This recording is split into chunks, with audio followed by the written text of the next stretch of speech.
Today, it's the National Football League. It's Week 16 of the NFL on EA Sports.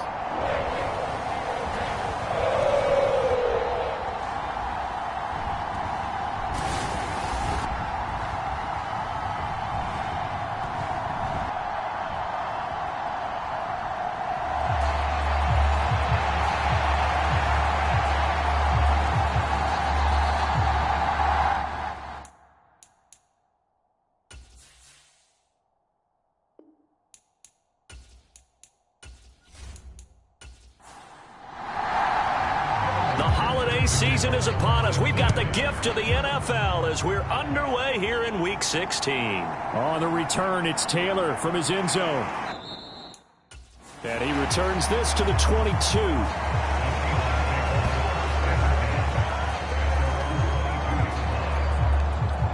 So out come the Seahawks now for their first possession. They will be led out by their dual-threat quarterback, the veteran from Clemson. It's Deshaun Watson. There's a lot of good to watch in the game last week, wasn't there? I mean, he did throw 2 touchdown passes. That was impressive. And he's so close, isn't he?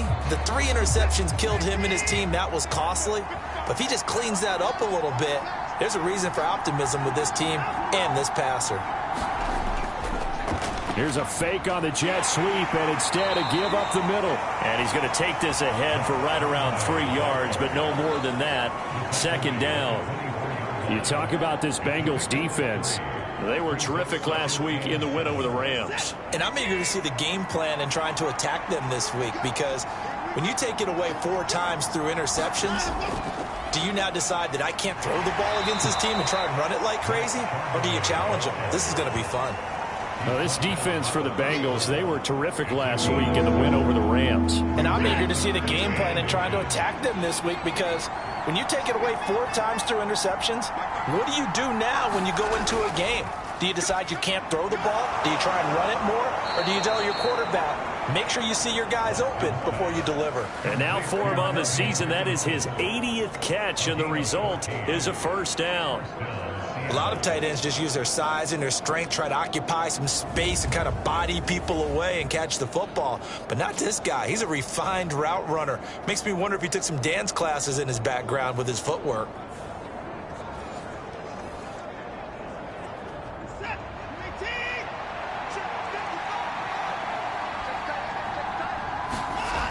On 1st and 10, Watson. That one tipped, and it's incomplete.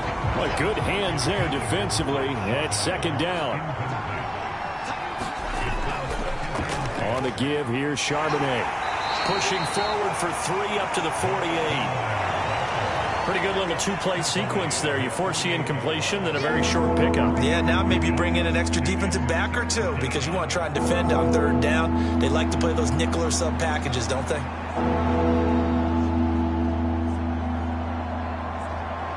So 7 yards from the first down here as they come up to the line of scrimmage. Throwing on 3rd down, Watson. Got his man complete over the middle. That's Stevenson. And they get him down about 2 yards shy of the line to gain. A 3rd down pickup of 5. Well, we hear so often how tackling has become almost a lost art in the NFL game. But it's so important to tackle well on these receivers, especially in a play like this one. 3rd down, they gave him the underneath stuff. You got to go and make the tackle right away.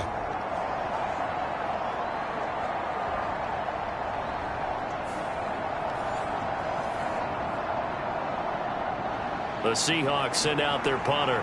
As the first drive of the game stalls out, he's on to punt.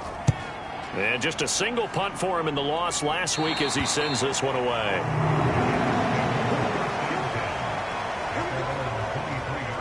Here come the Bengals now to take over. And a glance here at their quarterback, standing 6'3".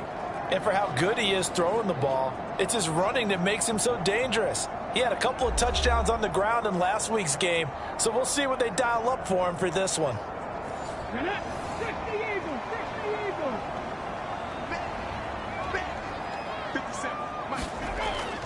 They'll try and start this drive in the air. Man open, that's Jamar Chase complete. And he's taken down, but able to slip across the 35. 15 yards is the pickup there, and the drive starting very nicely. First down. Certainly no settling into the drive there. They came right out on the first play and attacked the middle of the field for a big gainer and a first down.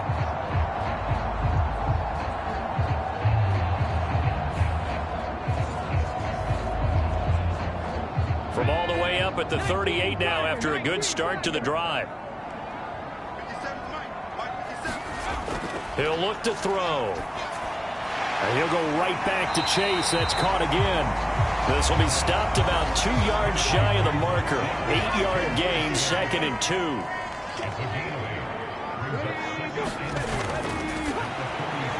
And that throw behind his man. He missed him. Incomplete. After the incompletion, here now, 3rd and 2. They'll try and run for it. Here's Williams. And he's got the first down yardage as he takes it down to the 49. They're able to convert with a gain of 4. The Bengals at 11-3 on the year. And they were winners their last time out, so they'll be looking to make it 2 in a row. And so much about football, partner, comes down to mindset. Being in the right frame of mind, and the best way to get in that good frame of mind, winning. So they come in feeling good. They've got the home crowd behind them. I think they're going to be tough to beat in this one. So from Seahawk territory now, it's 1st and 10 at the 49-yard line. Now a throw here to his running back. And they'll get him down as he's inside the 40. So from the 39 now, they'll come up on a 1st and 10. A throw over the middle taken in. And the result here, a pickup of 8. Leaves him with 2 to go on 2nd down.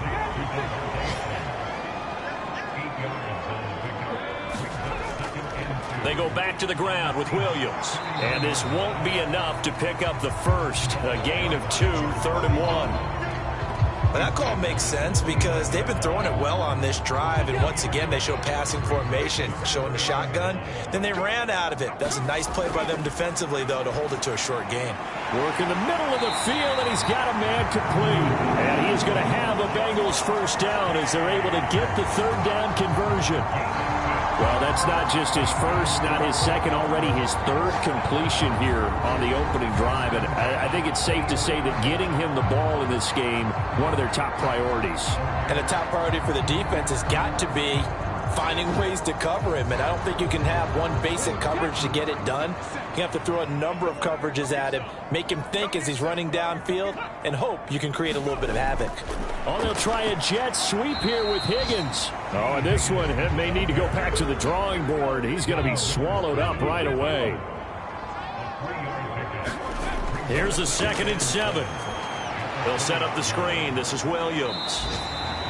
Give him 3 on the screen. He couldn't break free, and it's 3rd down.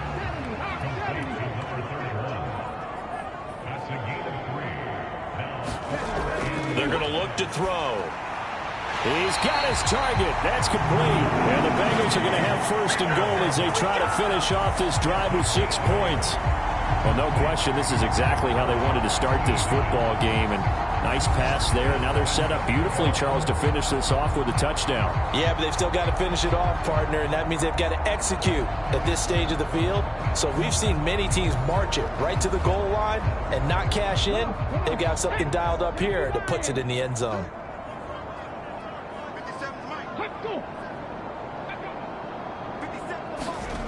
Oh, they're going to run a little pop pass here.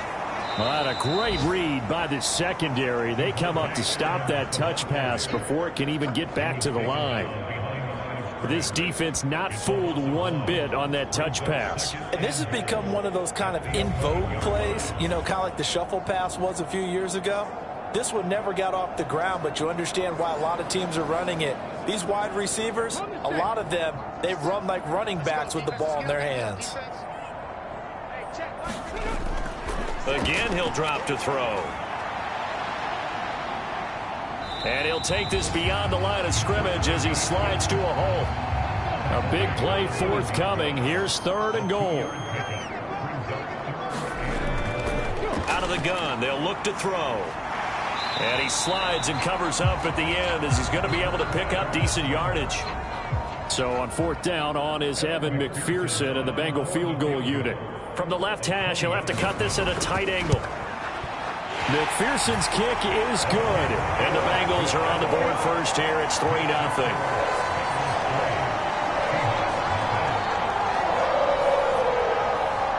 So an opening drive field goal maybe doesn't whip this crowd into a frenzy, but I think that they will take the early lead. There's no doubt about it. They will always take the early lead, and maybe that celebration comes later if they play well and they can break things open. But right now, this is all about letting the offense just get settled in. Seattle's offense coming back onto the field, ready for their second drive. You know, in our research packet this week, prepping for the game, so many articles from the local beat writer about the offensive struggles of this team and what will they do this offseason. What do you think they'll do? Well, number one, they'll turn to their self-scouting report. And every team that's any good does this. They have outside groups, check out their team, scout them, and tell you who can play, who can't play, and reasons why. Some of it may just be health. They have to get some guys healthy and back out on the field. But overall, evaluate this squad and make the changes that you need to.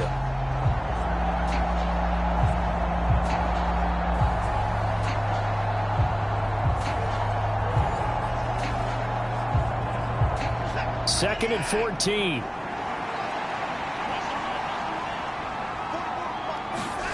Now Watson. He finds his man, complete. That's Logan. They'll wind up getting 10 back as that sets him up for third down.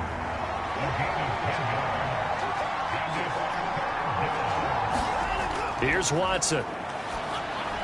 He's going to get that to his running back out of the backfield. And he is going to have a Seahawks first down as they convert on 3rd and 3 with a nice gain of 7 yards. I'm not sure that was necessarily a safety valve or a check down throw on 3rd down. Sometimes just try and find the open guy and get him the ball.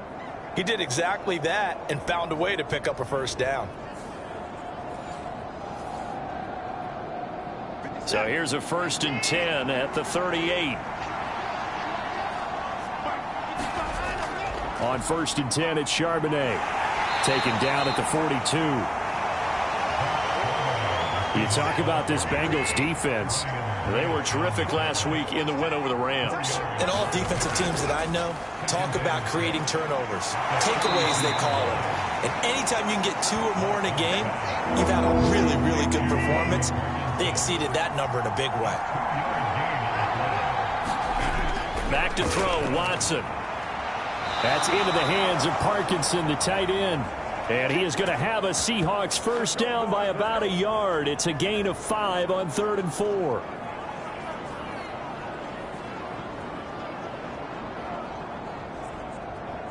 Three 0 after 1 on EA Sports. Seahawk football here to start quarter number 2. 2 first downs have them up near midfield now on 1st and 10. Out of the gun, a give to Charbonnet. And across midfield he goes and into Bengal territory. Ball spotted at the 45. Here's a 2nd and 4. Again, it's Charbonnet. And he'll be brought down, it looks like right at the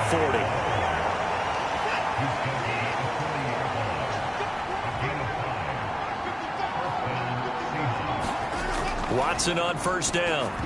A quick throw knocked away. It's incomplete. We saw a lot of that a week ago defensively from him. AFC Defensive Player of the Week. Just always seems to be around the football. I like your observation there. Understands the game, understands positioning, can put himself in the right spot, and then make a play on the football. And this time he's got the hook up. It's complete. They get 7 out of that, so they're left with a 3rd and 3. Now it's Watson. He'll get that complete to Parkinson. So he stopped for no gain. And that's going to make it 4th down. Excuse my snarkiness here, but isn't the idea of completing a pass supposed to mean you get downfield and gain yards? Especially on 3rd down. Yeah, that one. How about the defense? Figured that one out in a big way. Yeah, they completed it all right and lost yardage.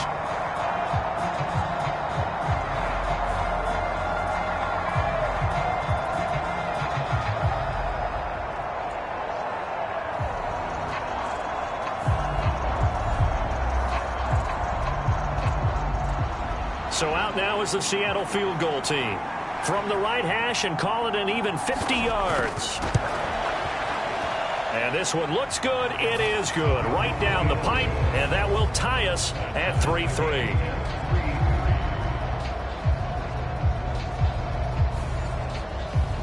So that, Charles, a season long right there. And you know who's really excited about that? The special teams coordinator, because he's the one who has to tell the head coach in pregame, this is where we trust him from. This distance, he can hit it, and he repaid that trust by knocking that one right through.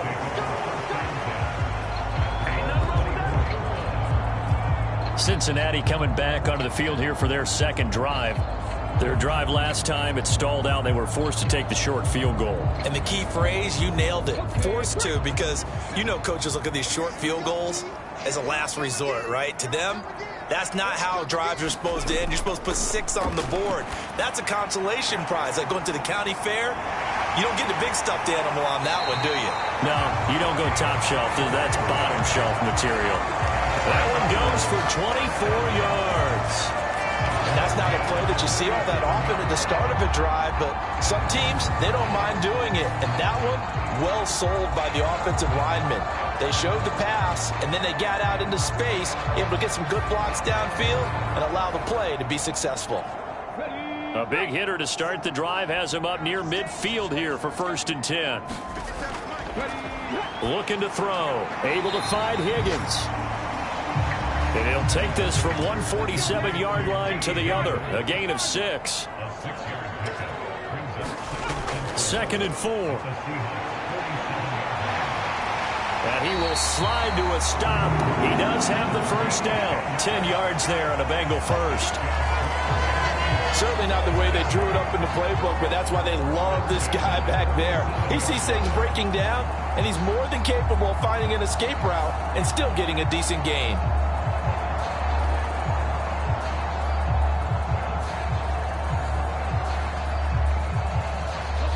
Line of scrimmage, the 37 on 1st and 10.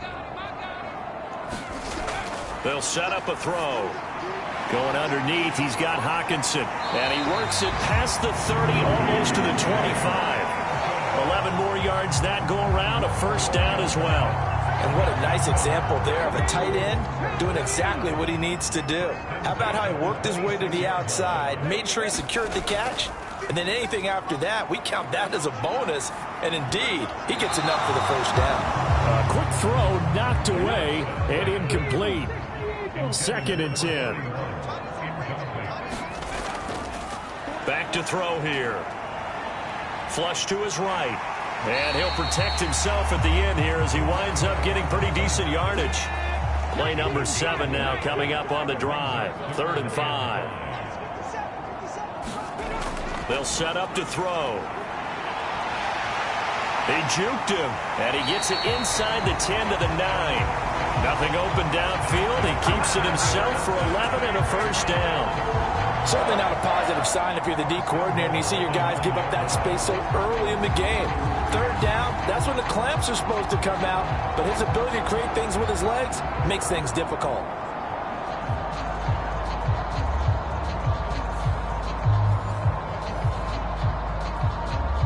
A kicker fest so far, all points via field goals. They're hoping to change that right here. They'll look to throw here. Right side, it's the tight end, Hockenson. That'll bring up 2nd and goal after the gain of 5. Well, they're unable to convert that into much, but it's never a bad idea to try to get the ball into a tight end of his caliber's hands and see what kind of disruption he can cause. 2nd and goal from inside the 5. Williams. Powering his way into the end zone. It's a touchdown.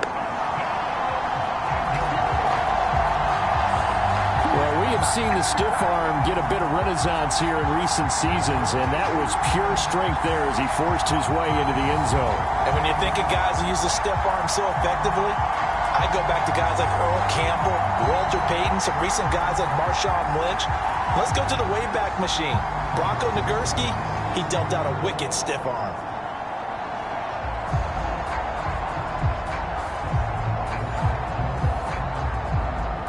Evan McPherson for the extra point.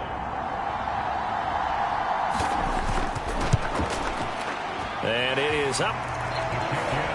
And it's good. That'll make our score 10-3 now. So that drive consumes 9 plays all told. And it results in a 4-yard touchdown run. After the touchdown, McPherson on to kick this one away.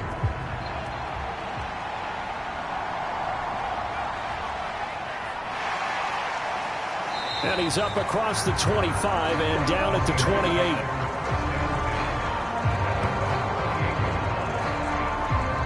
Seattle now ready to march onto the field. Last time out, you remember their drive stalled, but thanks to their kicker, booted a long field goal to at least get them 3. Now here they'll try to do better and find the end zone. And in our experience, how much fun is it for coaches to know that they've got a kicker who can nail it from long distance? Now, the hard part is, as an offensive play caller, you don't want that in your head too much where you're relying on it, and he goes out and gets the job done for them. But I'm quite sure he would be content to just kick extra points from here on out. Yeah, absolutely no question. I think his teammates would be okay with him just kicking the extra points as well. Short completion, just 4 yards, and it's second down. Completion was given up, but that's why you play zone defense, so that you can have people around the ball when it's caught, and you don't give up much run after the catch.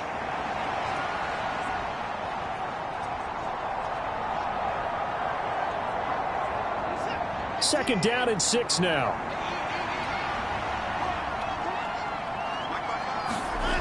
Out of the gun, Watson will get that to Charbonnet. And he was able to shed 1 tackle but could not get away from there. The Seahawks on third down. They've converted 3 out of 5 thus far. They're up against a 3rd-and-1 situation. Boy, no chance as he was met and dropped behind the line there. And a loss of 3 to bring up 4. Sometimes you just sit back and marvel at what he can do defensively. Speed, strength, quickness, he's the whole package. And that package just wrapped up the runner for a loss.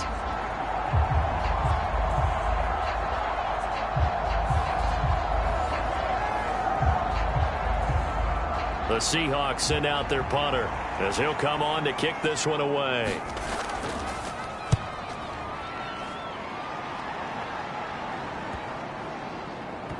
And a nice special teams job here. This is going to be down inside the 10 at the 7-yard line. Absolutely love the flexibility of these punters. Their leg drive, able to get it way up in the air, and that allows their punt team to get down there and down it inside the 10 because they've had some time. Getting set to go again as we look at the back heading onto the field again. He's been good. His guys are winning. So far, the recipe working here in the second quarter. And he doesn't like to just tote the rock. He wants to carry his team on his back, and that's what he's done throughout this game. Yeah, he's done that. He'll be hoping to continue that trend. And he's going to get a solid gain of 9 before being brought down. 2nd and right at a yard. The chase will go in motion left, and they're going to give it to him on the jet sweep. And he'll be taken down, but not before he gets this football out shy of the 30 to the 29. It's a gain of 13, and the Bengals have a first down. Well, part of why that play works is because the defense has to freeze because they don't know whether he's going to hand it off or keep it himself. And this time, how about that sleight of hand there? Gives it to his wideout, and that indecision defensively, boy, it hurt him in a big way. Back-to-back good plays have him on the move on first down. Now a give up the middle to Williams. And he'll take this up near the 35, maybe the 34. From the 34-yard line, here's second down at 5.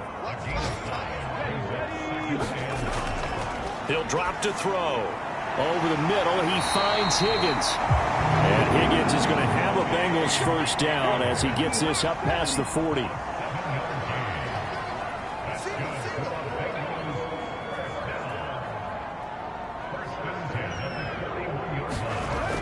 Now back to throw.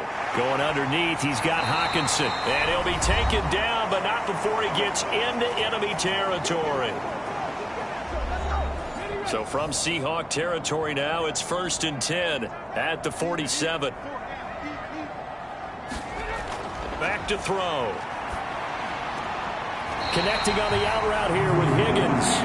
I believe they buzzed down. They're going to take another look at this play with all reviews coming from the replay official here in the final 2 minutes of the half. Did he keep those feet in bounds? That's the question they've got to decide. And I got to say, watching it in real time, it was awfully close. Yeah, it certainly looked like a heck of a catch because he didn't appear to bobble it, which could complicate things. But even with the benefit of replay, that's pretty tight. Well, here's the call. Line of scrimmage, the 37 on 1st and 10. They'll stick with the passing game as he looks to throw. Going underneath, he's got Hawkinson. And that's good for a pickup of 10 yards. And they'll be left with a second and about a foot. Back to throw again. This pass complete to Higgins. And they'll bring him down at the 18-yard line.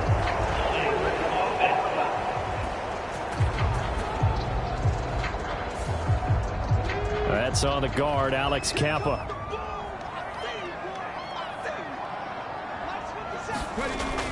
They'll look to throw again.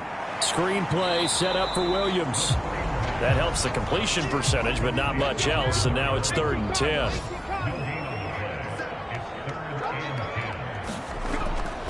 They'll drop to throw. And he can't find a receiver, and he's brought down. And now that brings up 4th down there, a loss of 6 yards on the sack. And this is a quarterback who's already had success on the ground in this first half, but this time they're able to hem him in. And it's always different when you rush a mobile quarterback as opposed to a guy you know will be right back in the pocket. In this case, you got to make sure the inside pressure and the outside pressure match, and maybe even a second wave to make sure if he squirts free, you've got someone to tackle him.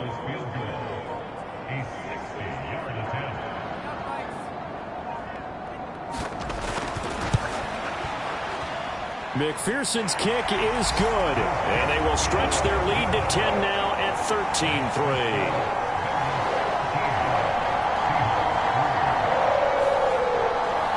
Charles, even as long field goals become more and more common, this is still very rarefied air. Only just over 20 field goals have been kicked from 60 yards or further, and you can add his name to the list now. And as calm as he tried to present himself, there's no doubt there were some nerves as he lined up to attempt that kick. But once the ball was snapped, he just swept the leg and boom, over the crossbar.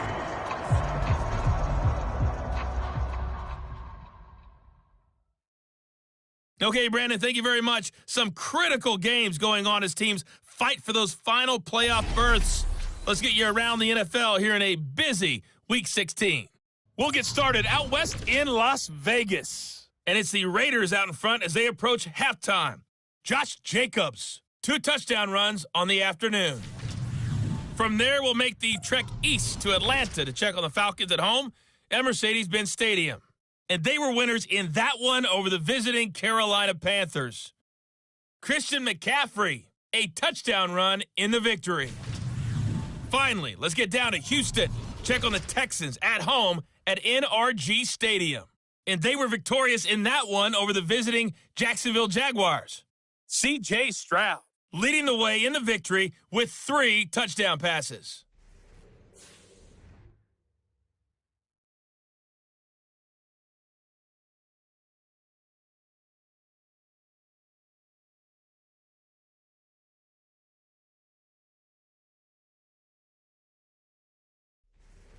All right, Coach, thank you very much. As we welcome you back for quarter number 3. The Bengals set to receive. They have the lead and the football to begin quarter number 3. And able to take it past the 25 and up to the 28-yard line. The Bengal offense ready to go to begin this third quarter.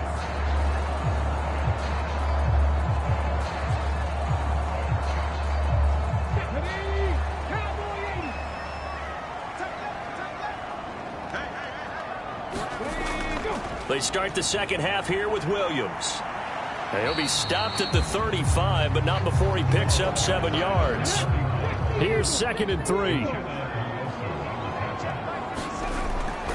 From the shotgun, he'll look to throw.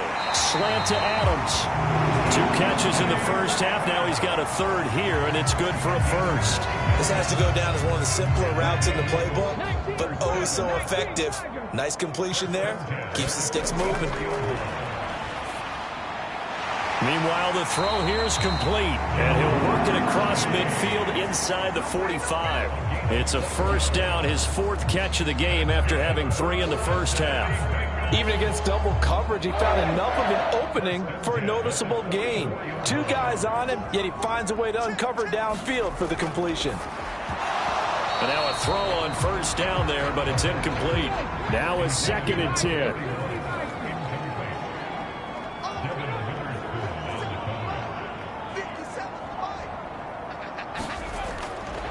They'll look to throw. Shakes off the sack. Oh, now he's stripped. He lost the football. Oh, and one of the linemen on the other side has got it. And the possession is theirs at their own 43-yard line. Well, CD, that's one of those plays you put a mark by. I mean, that could be a big momentum swing here on the opening drive of the 3rd quarter. Yeah, we may have to revisit it, right? Because if that drive ends up in the end zone, they're sitting pretty at that point. Now, instead, it's a 2-score game.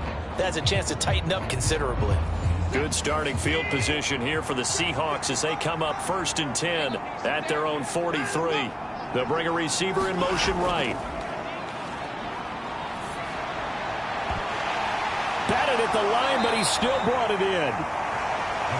It's a pickup of 5. Brings up 2nd down.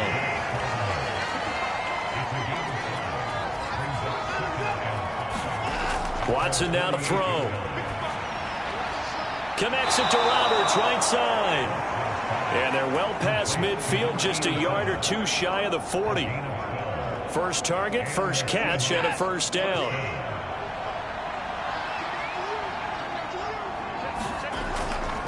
And now a handoff to Charbonnet. 5 yards is the tally on first down. That brings up 2nd and 5.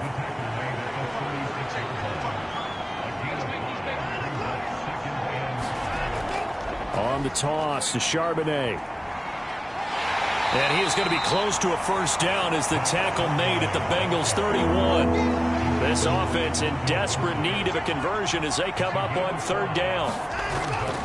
There's Charbonnet once again. So he fought off the tackle, and that effort gives him the first before he's brought down.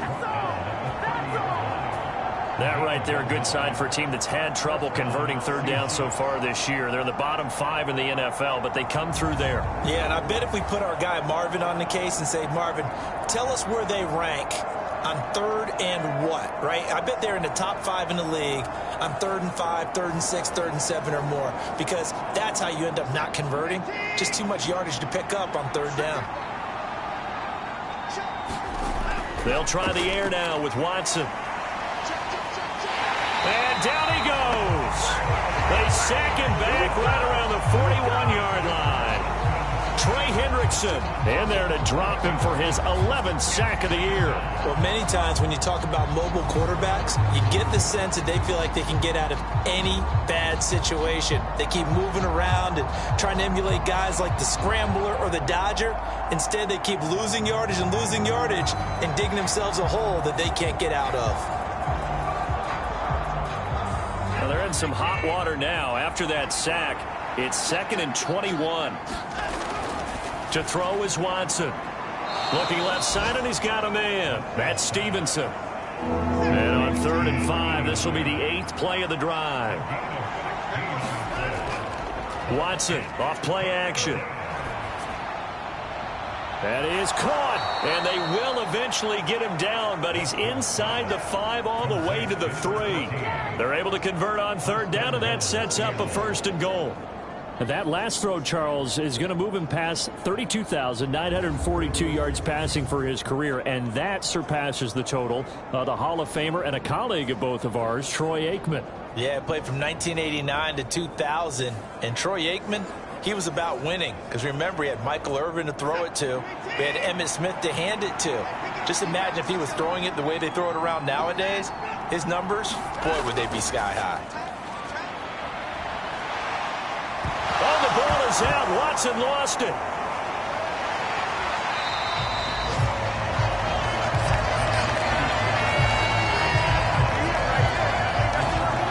fortunate to get that football back, because trailing here in the second half, last thing they needed was to lose the possession. And the word I think of here is opportunity, because it could have been lost there, their chance to score points.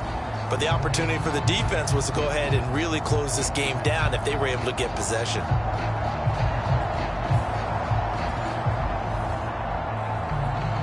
Very fortunate to get another shot. Here's 2nd and goal. Here's Watson. And pressure coming, and they got him once again. Max Crosby dropping him for the 2nd straight play. Might want to think about blocking him here on 3rd down. Okay, let's go back a little bit and see if my schooling comes to the front. What's that old saying? Those who forget the lessons of history are doomed to repeat them. That's the same guy who's gotten back-to-back sacks. I think a double team may be in order.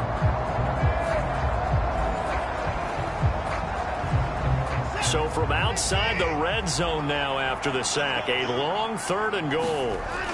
A shotgun snap for Watson. And he's going to go down again. Miles Murphy. That's now back-to-back sacks, and it brings up 4th down. And that's the kind of stand all defenses are seeking. 3rd and goal, backs against the wall, and they get a monster sack, and now they're going to force them into a field goal. For them, that's a win.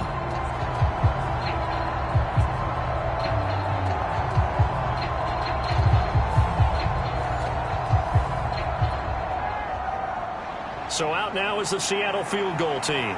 Made his first, this now from 42 yards out. And his kick is right there. It's good, and they will cut the lead back down to a touchdown now at 13-6. So the defense are able to force their first turnover of the game, and then they add on to that by getting the field goal. And you don't just want to take the ball away from your opponent, partner. You want to make them hurt as well. And if you don't score yourself on defense, turn it over to your offense and have them put points on the board. And out a little across the 25 to the 27. Now the Cincinnati offense ready to see what they can do here. And last time they coughed it up, led to a field goal. They're fortunate that it only led to a field goal, but still, they're not happy about it. Could you sense the relief, though, when they only gave up the field goal and they were able to trot back out on the field and start this drive a little more pep in their step because they didn't cost their team a touchdown, but they know they've got to do it a lot better than they did on the last possession. The coach will just be relieved, though, if they recoup with a score here, right? I think the coach would be ecstatic to see them pick themselves back up and now take it downfield, punching the end zone without turning it over. They call his number again. It's his 6th catch and a 1st down. That tight end position, it just seems to continue to evolve every year in the NFL. Yeah, you're getting really terrific athletes. A lot of them maybe were wide receivers at one point. They continue to give you speed, great hands, and big bodies, which make them excellent targets for quarterbacks. From the 46, here's 2nd down and 3. Up the middle, it's Williams. And they'll get this just to the 47, 1-yard gain. 3rd and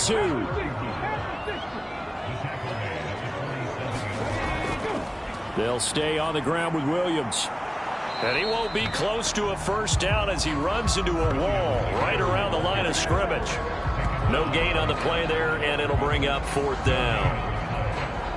Looked like he was trying to bounce it outside, but no success. Yeah, sometimes you got to just figure out where you're going to go, and sometimes you just have to take it to another spot.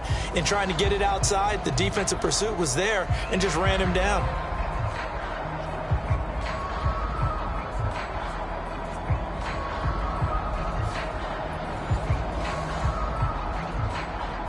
The Bengals bring out their punter now as he's on to punt for the first time this afternoon.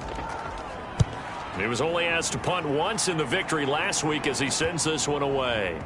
And good hustle here as this is going to be blown dead right at the 9-yard line. And for an offense that is struggling, this is not where you want to start from. Great punt. Fantastic punt. And for all those who wonder, what do punters do during the course of practice each and every day? The best ones do what we just saw there. Work on positioning the football and helping their team.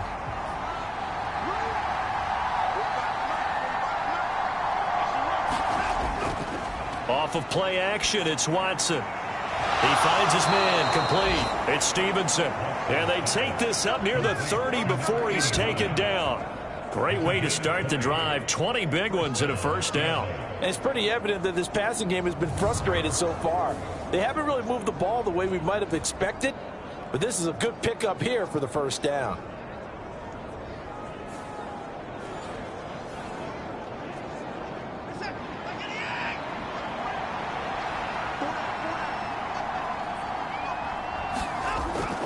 And from the gun, here's a handoff to Charbonnet. And nothing much materializing there on the first down run. He'll get a couple, and that's it. Defensively, we always know that he is tough in run support, and I think the way that he gets there is he understands what an offense is going to do before the ball's even snapped. A great job of scouting prior to the game, then reading, reacting, and taking the right path to the ball carrier. And this throw incomplete. Well, the defender all over him that time, and it's going to lead to third down. From the gun, here's Watson. And he'll be brought down at the 34, well short of the first down marker. The decision to tuck and run gets him 3, but that's not enough. Now it's 4th. Well, there were a couple of extra defensive backs in the game, so he really had nowhere to go with the football despite his search for an open receiver. So he has to take off and run for it, but he comes up well short of the line to gain.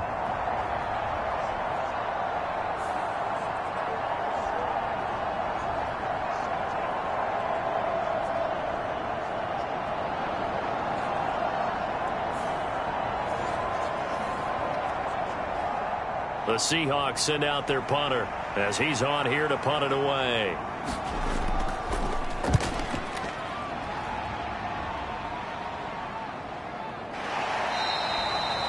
So a change of possession here on the punt. And the Bengals take over 1st and 10. Cincinnati now ready to take the field.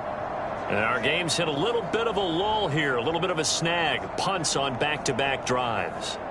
And old school coaches don't necessarily mind that. Didn't turn it over, right? Didn't create a big play for the other team. Right now what you're looking for is can you gain an advantage in field position? And that's what both teams are seeking right now. Yeah, they'll be seeking to gain that advantage here on this drive. 1 quarter remains here in Week 16. You're watching the NFL on EA Sports. Back now in Cincinnati. It's the Bengals in possession of the football and in possession of the lead as well as we start the 4th. On 2nd down, Williams. And they get him down, but not before he takes it across the 40-yard line. 12 yards that time, and a Cincinnati first down. And I'm guessing you'd say this is kind of the key here. Grind out some yardage, work on that clock, see if you can continue to tick it down. Definitely, you want to bleed things out at this point, right? Continue to possess the football, gain some yardage, and put the onus on the defense. Do they have to use timeouts? What are they going to do to stop you? You're taking charge. So signs of life in what's been a dormant offense in this second half. Here's 1st and 10. He'll look to throw. That's caught by the tight end, Irv Smith Jr. And he'll be taken down, but not before he works it past the 50. 11 more on that one, and another first down. And after that completion, you can understand why so many teams in the league are emphasizing speed on defense at every position. The tight ends have created so many tough matchups now. If you can't run with a tight end as a linebacker, this is going to be the result every time. And look at this. They get the turnover they needed. It's intercepted. And he'll return this ball across midfield to the 47-yard line. A seismic shift in momentum here in the 4th quarter. That's the break that the defense needed. And you know as well as I do, people are going to question the play call in that situation. Sometimes you have to question the execution, not necessarily the call. And in this case, those defenders found a way to give their team a chance.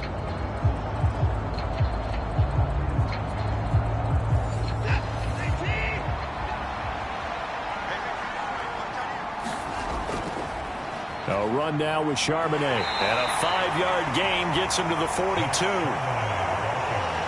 Now 2nd and 5. They'll run it here with Charbonnet. Not much there. Maybe a couple as he's taken down at the 40.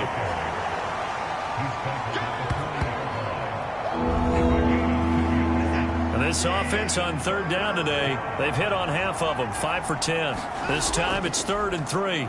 On the carry, Charbonnet. And he'll be tackled about 2 yards shy of the line to gain. A 1-yard pickup leads to 4th down. This late in the game, Charles, I think you maybe seriously have to think about going for it. Especially where they are in terms of field position, because this is almost like no man's land. Might hurt your punter because there might not be enough space, maybe too far for your field goal kicker. I'm like the old rule. Possession is 9/10 of the law. Possession is 9/10 of winning the game. Go for it. Get the first down. Close it out. 1 score down. Here we go. They're going to go for it here on 4th down. Able to find the open man. That's complete. And he's taken down inside the 30. A gutsy call. Turns out to be a good one, though. First down on a pickup of 11.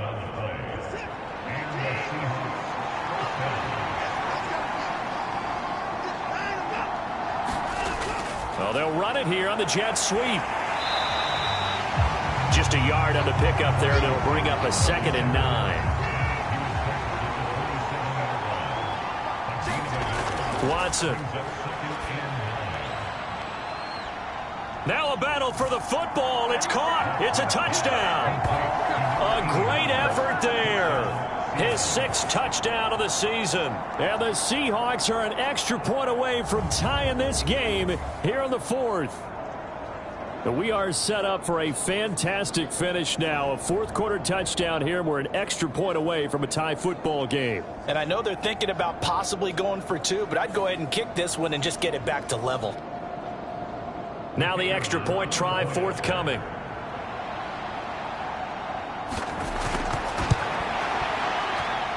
And no sweat. He puts it through, and we are tied here in the 4th.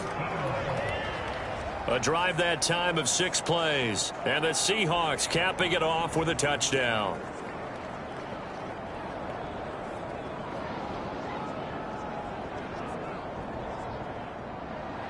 Now this one setting up for a great finish. All tied in the 4th as the kick's away.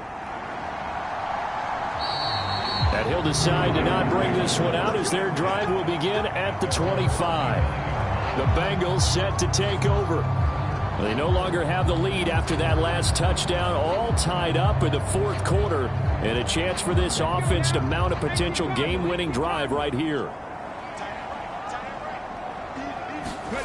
Trying to shake off the interception from the last drive. He'll look to throw.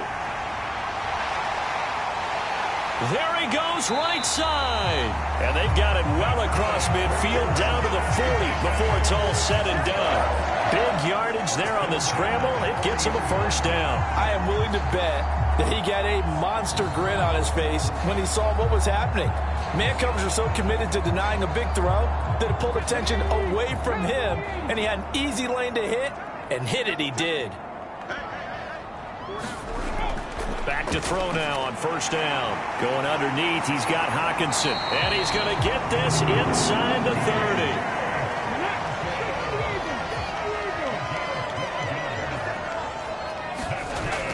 Now on first down, he'll drop to throw it.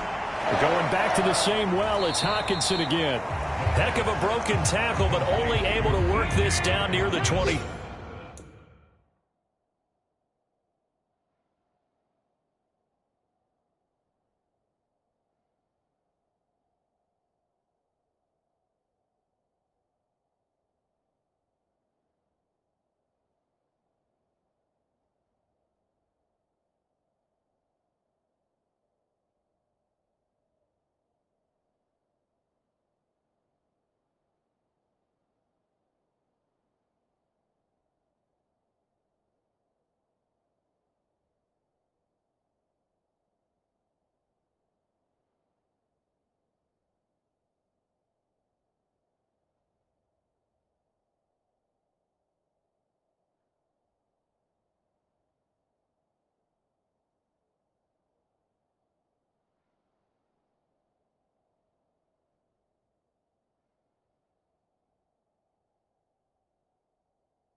From the 24 now, here's 2nd and 6.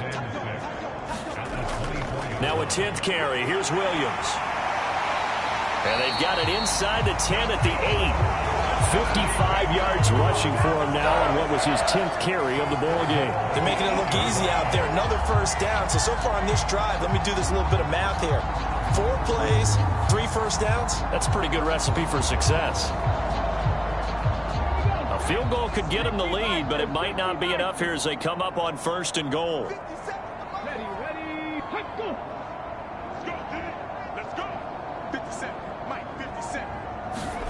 He'll look to throw. And he can't find anywhere to go with it, and he goes down.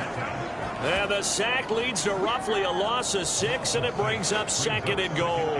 Well, there's still time to rectify this situation because the silver lining, they took a sack on 1st and goal. But that close to the goal line, that still definitely hurts.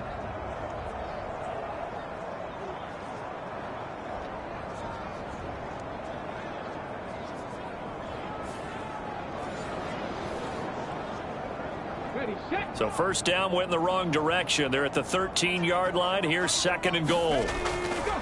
They're going to look to throw. And he'll go down here at the 12-yard line.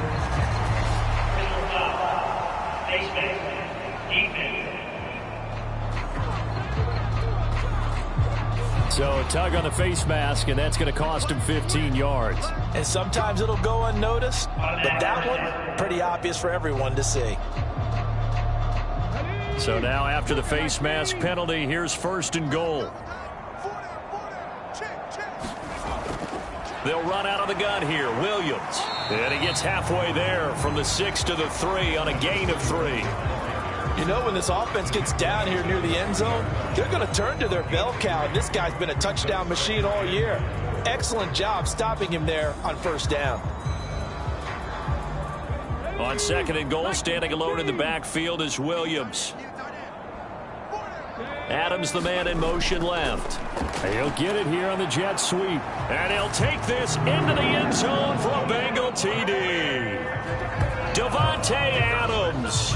His first rushing touchdown on the year. And the Bengals answer back with a touchdown of their own to break our tie and take the lead here in the 4th.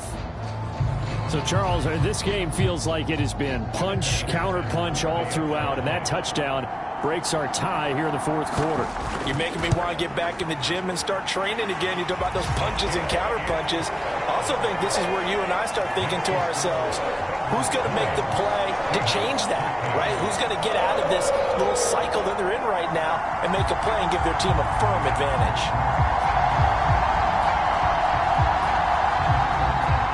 After the touchdown, McPherson on to kick this one away.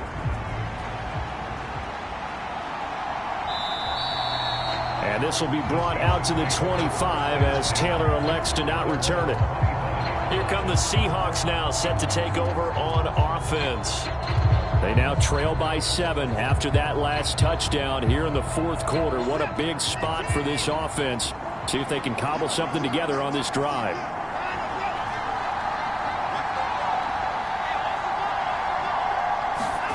On 1st down, Watson. That's into the hands of Parkinson, the tight end. And from the 25, they work this to the 29, a gain of 4.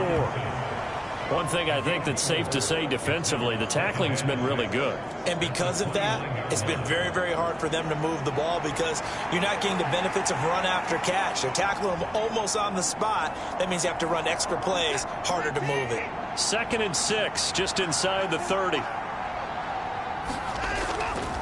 On the option, it's Charbonnet. And they get him down, but not before he takes it across the 40-yard line. 59 yards on the ground for him now as he's done that on 15 carries. We'll definitely see some open running lanes, and he's taking advantage of it right now, but that shouldn't be a surprise. Defense has the lead. They're playing for the pass first.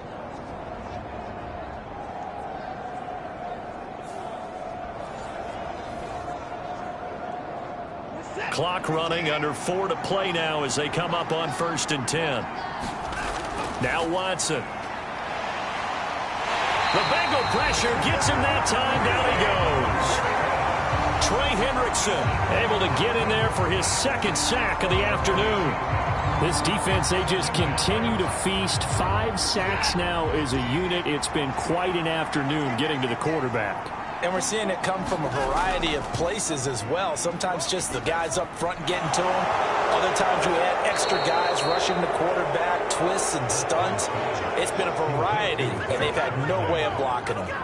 They get 11 back on that one. It leads to third down. One of the bigger plays in the game thus far. The crowd getting into it as we come up on a big third down. Now it's Watson. And Winslow brings it in over the middle. And he is going to have a Seahawks first down as they're able to get the third down conversion. Well, they've certainly done a nice job spreading the ball around on this drive. This time he gets it out to his back, and it's another nice play and another first down. They've got the defense on their heels a little bit. They're reacting instead of being aggressive and making plays. All 3 timeouts plus the 2-minute warning. Here's 1st and 10.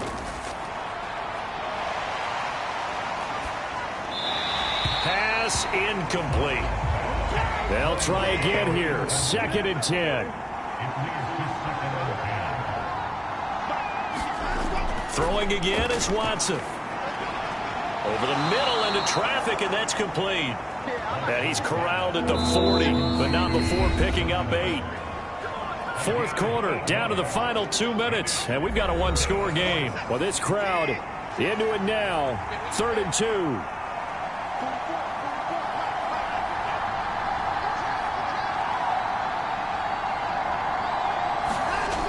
Back to throw, Watson. Work in the middle of the field, and he's got a man complete. And he is going to have a Seahawks first down by a couple of yards as they're able to convert here on 3rd and 3. The throw over the middle taken in. And they eventually get to him at the 17 after a pickup of 17. Into the red zone, first down. And that is incomplete. He couldn't hold on through the contact. Brings up 2nd down. Limited time left on the clock after that incompletion, so I think both sides are going to savor every second to prepare before the next snap. Because once the ball's in motion, it may be a nonstop push to finish this drive off. Everyone better be on the same page right now, because I think they're going to try and get several plays off in quick succession if they can. Oh, and that's going to sabotage their comeback plans. It is intercepted. Daxton Hill picks it off, and the Bengals have just about sewn up this football game. Boy, Brandon, that's what I'd call an ill-advised pass right there on 3rd down. I mean, you just need a yard or two to keep the drive going. Instead, he's trying to hit a home run.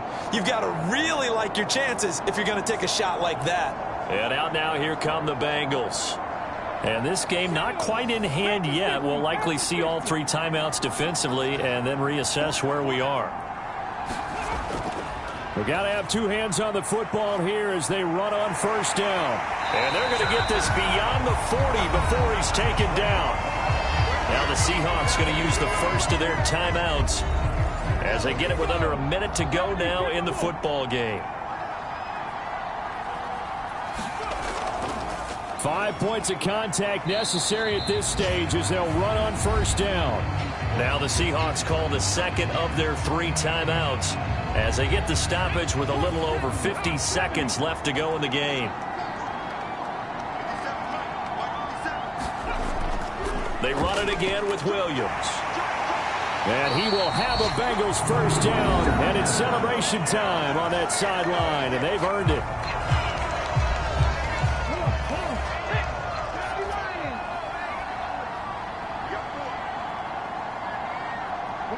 And they will take a knee here.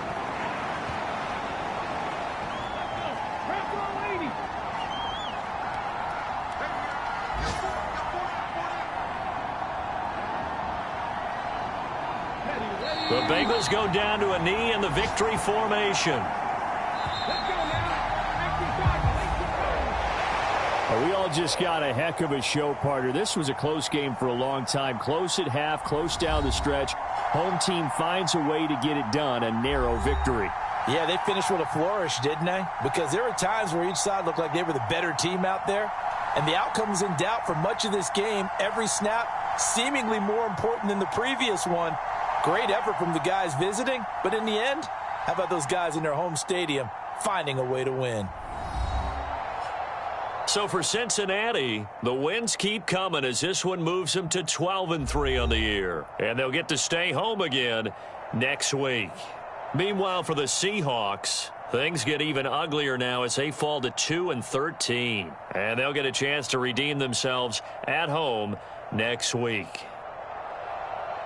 So that'll just about do it for Charles Davis. I'm Brandon Gaudin. You've been watching the NFL on EA Sports. For more, log on to easports.com. It's a win for the Bengals as we say so long from Cincinnati.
Tonight, from Levi's Stadium in Santa Clara, California,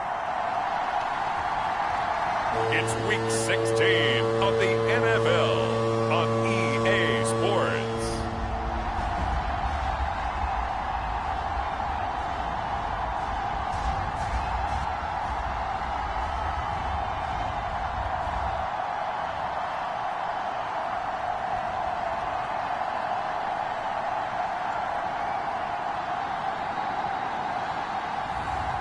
It's the San Francisco 49ers taking on the Los Angeles Rams.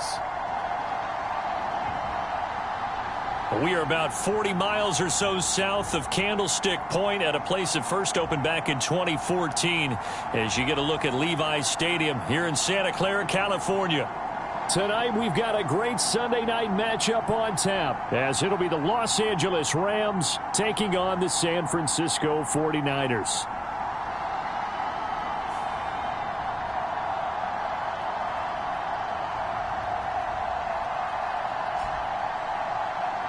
With Charles Davis, as always, I'm Brandon Gaudin. Charles, you talk about storylines in this one. I think it begins and ends with our two quarterbacks, certainly two of the best in the business. And nowadays, I don't think you can get by for long periods of time without a top-flight quarterback. The way the game is played, with all the responsibility he has and how the game flows through him, if he's not on the top of his game, your team's not going to benefit at all.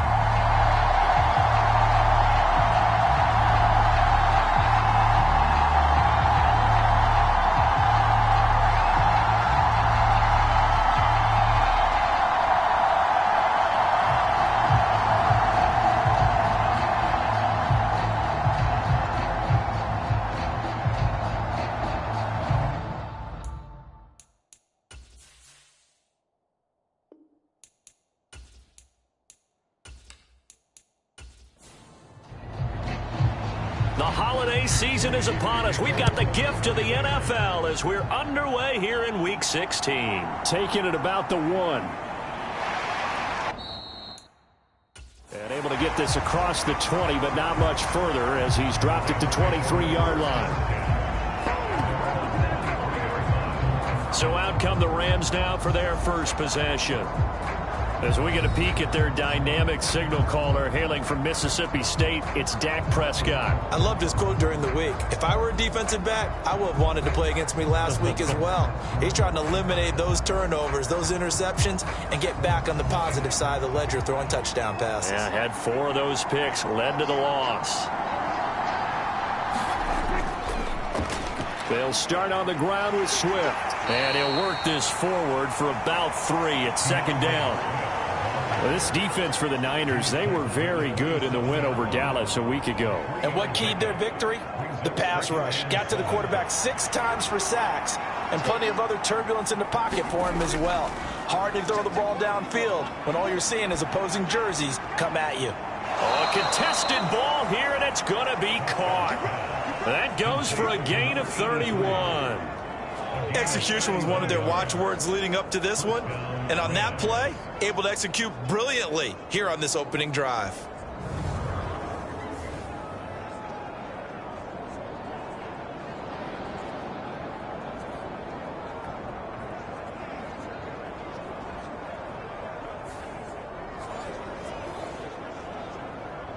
So the big play gets him across midfield now for 1st and 10. Here's Prescott. Over the middle to Brown. So the completion good for 7 there. And that'll bring up 2nd down. Looking to throw. Prescott. That's into the hands of Tutu Atwell. And he's got this down almost to the 20 before he's dropped.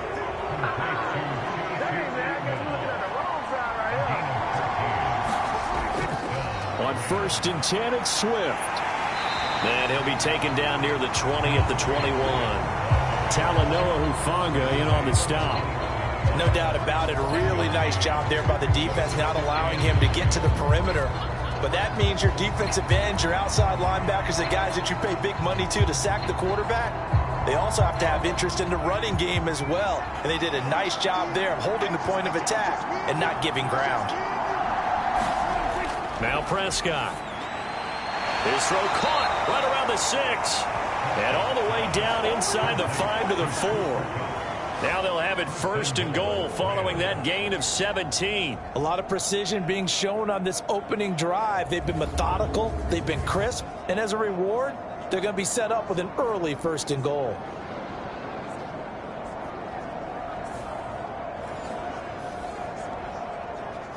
First and goal, a chance for an early statement here on the road. And they'll turn to the power game to try to get in. And he'll get it down close to the goal line, but not quite in. 2nd and goal from the 1. And they'll let the fullback try and take him home. And he will fight his way into the end zone for a touchdown. It's the fullback with his 13th rushing touchdown on the year. And the Rams will claim the early lead as they're on the board first here tonight. You'd have to imagine for a team that's lost 3 straight games, scoring first in this first quarter has to feel pretty good. It has to feel great for them, and also it's a nice signal to the rest of the team because we talk about complementary football all the time. So they've now signaled to the defense, now signaled to the kicking game, hey, we're here to play in this one. We're going to do our part. Let's see if you guys will do the exact same, and we can break this losing streak. Piñeiro's extra point up and good. And it's now a 7-0 game.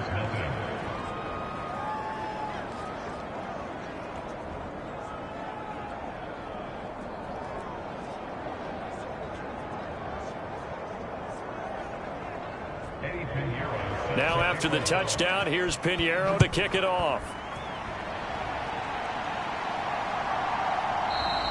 And Williams going to sit on this one. It'll be a touchback. So here's the first drive now for the 49ers. And a look at a guy, definitely got a little razzle-dazzle to him. Can do it with his arm or his legs. Their mobile QB. And he's certainly putting together an MVP-type season, leading the league in both passing yards and touchdown passes. There have not been too many defenses that have been able to stop him or even slow him down. So he's got his sights set on another big game right here. They'll try and start this drive in the air. And there's Williams. What a catch. And he'll be out of bounds right at the 40. They may want to go back to that one. First play of the drive, good for 15 and a first down. We'll see what kind of mindset they have here offensively after giving up the touchdown on the opening drive. And based on our time with them, prior to this game, I feel like they've got a good mindset going in. In fact, the discussion that we had with the coaching staff was, we may give up some points in this game, so our offense has to be ready each and every time to either equal or try and get us ahead and try and keep us ahead. This is their chance to respond to that first touchdown given up. And they get to him after a gain of 6 to the 46. But taking a look at Hall's numbers from a week ago, 21 carries, 77 yards, and a touchdown. And that score solidified his standing at the top of the touchdown chart. And right now, he's looking to finish this season strong with a few more. 2nd and 4. And an off-balance throw there, and it's going to wind up incomplete. Now they face a 3rd down and 4 after that incompletion on 2nd down. They'll set up a throw. And incomplete. He had nowhere to throw, so he just tossed it away. But that brings up 4th. Wisnowski on to punt as he sends this one away. And this will pin him back deep. That's going to kick out of bounds right at about the 7-yard line. The field position game, such an overlooked facet, Charles, of an NFL game. But this offense, they're going to be pinned back. What an ideal punt. An ideal punt, and it leads to that term complementary football. Because them doing that puts their defense in a great spot, doesn't it? Gives them a chance. If they want to be aggressive, try and maybe get a safety out of this whole thing, it puts them in that position. They go over the middle, and it's complete to start the drive. And they'll get him down up past the 15. So a little breathing room now. 1st and 10 at the 17. A handoff, Swift running to the left, up to the 20. You look at this Niner defense. It's quite a unit. Number 1 in the NFL against the pass. Take those rankings, throw them right out the window, because this is what you prepare for. This is what you practice for. This is what you think about. The ultimate test, taking on the number 1 overall offense in the league. So 5 yards here, 5 on the play. And now it's 3rd and 3. Oh, I see you nodding your head along with me, partner, because it's pretty obvious what they were trying to do there on the drag route. With his speed, they're hoping he can turn the corner and maybe take this to the house. But that was excellent work defensively to make sure once he caught it, he wasn't going anywhere. And he is going to have a Rams first down by about a yard as they're able to convert on 3rd and 2. Just about every coach we talk to says the crowd shouldn't affect us. That shouldn't be an issue. And in the next breath, they talk about taking the crowd and taking them out of the game by picking up first downs and keeping them at bay. I think we just saw an example of that there, didn't we? Important to do, especially early in the game like they have.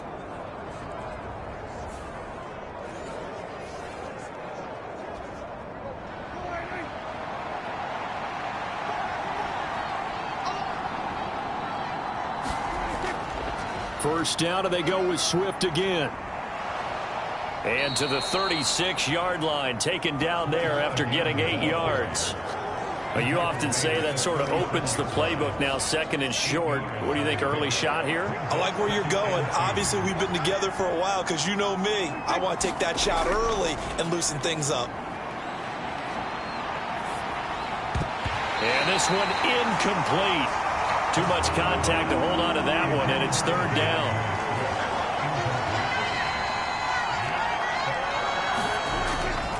They'll try and run here with Swift. And he slips up past the 45 before being tackled. It's a gain of 11 and a first down, L.A. Well, they came into this game saying it was important that they set the tone and show that they can run the football. And I believe that they've done that here in the first quarter.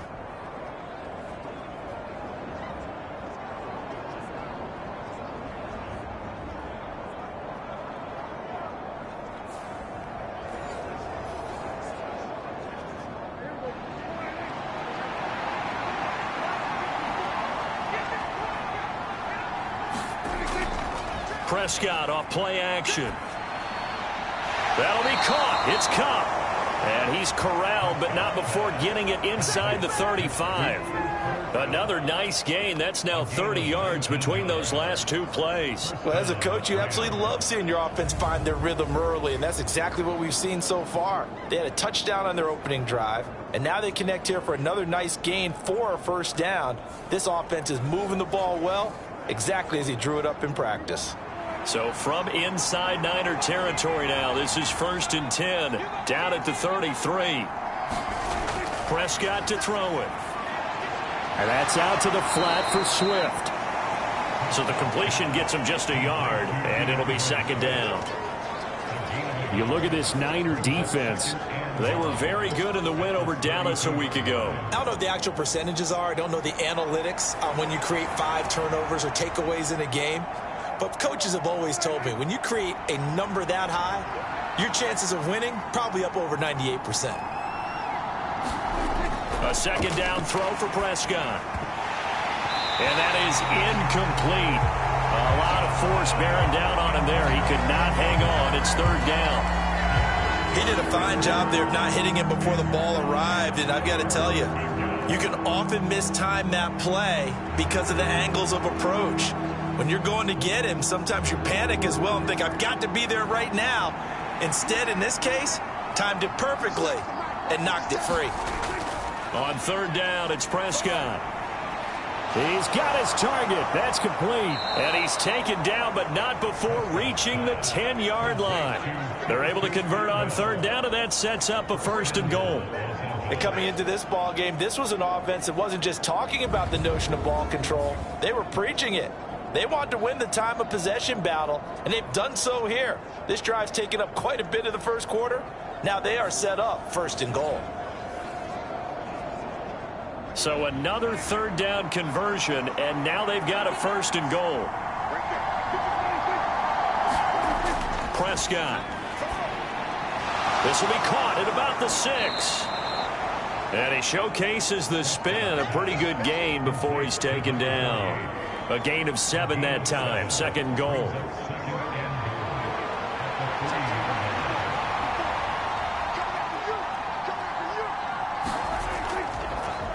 Now Foreman, and he'll keep working toward that end zone as he's down to about the 2-yard line. Call it a gain of a yard as they get a little bit closer here. It's 3rd and goal.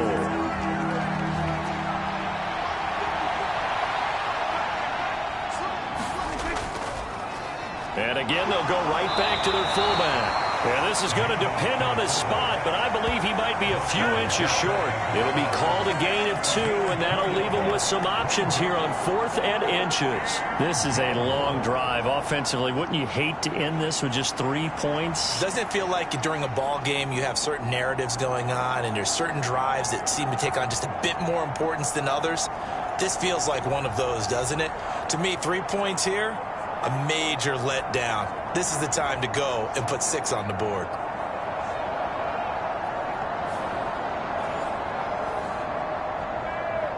A field goal would make it a 2-score game, but they're going to go aggressive. They're going to try this thing on 4th and goal. To throw is Prescott. And it's incomplete. They cannot convert, and they turn it over. They had the play call on 4th and goal, but it's dropped in the end zone. And this 49er defense stands tall down near the goal line. So a tough pill to swallow there. A would-be touchdown pass in and out of his hands on 4th. Sometimes it just comes down to execution, doesn't it? Because we're always questioning, should they go for it, should they not? Is it the right play call, is it not? In this situation, everything was right except for the finish. You have to catch the ball and convert. They'll start on the ground. Hall. Oh, and he's not going to make it out of the end zone. The push too strong, and that'll be a safety. The goal here is about getting any kind of positive yardage in this spot because you don't care who, you don't care how. You just want to try and buy a little space and get away from your own end zone. But in this spot, the defense was all over that play and equally motivated to stick them with a safety.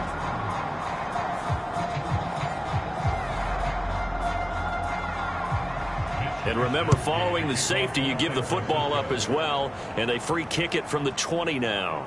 Fielded at about the 28.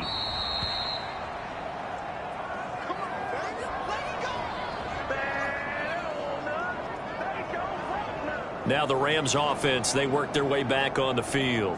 A kind of a lucky break on the prior drive, Charles. The turnover on downs that the offense had didn't come back to bite them after the other side. Their defense came through, was able to hold them without any points. I would agree with you, partner. A little bit of a lucky break. And it's intercepted. It's Jair Brown who's got it. And what a return as he brings this all the way back down to the 20-yard line. Charles, that makes now 5 interceptions and not even 5 quarters. Remember, he threw 4 picks last week. And this turns into a tough situation because a lot of fans, the first thing is, oh, well, we need to change quarterbacks. This is your guy. This is your elite player. You can't just take him out like that. If I'm the coach, I make a little joke and say, you know something, big guy? We're going to change the football. So it's obvious that's the problem. It's not you. Keep firing.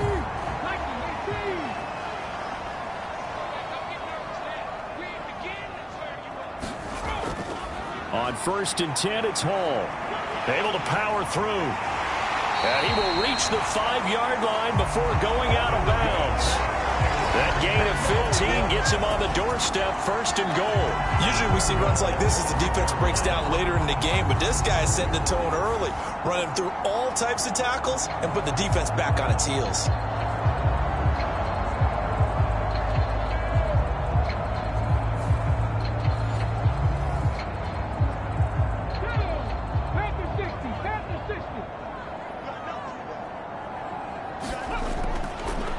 And they'll try the option on 1st and goal. And he will push his way forward down to about the 3-yard line.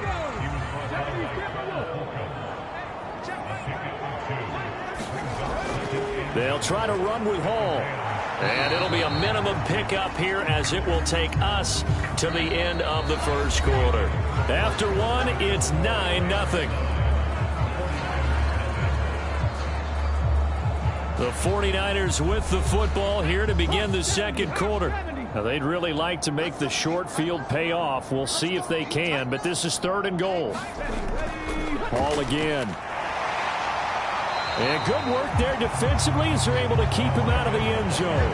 A loss of a yard, and it brings up 4th. But when the ball snapped from the 3 down near the goal line, I think in days gone by, we thought many teams would run the football, but on 3rd down in today's game, I expect them to throw it. A little counterintuitive there. They tried to run it, instead spilled for a loss.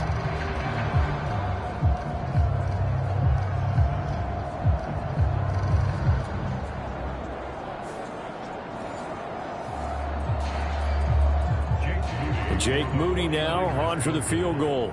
Less than an extra point attempt here. This is an 18-yarder. And his kick is good. And they are on the board. It's now 9-3.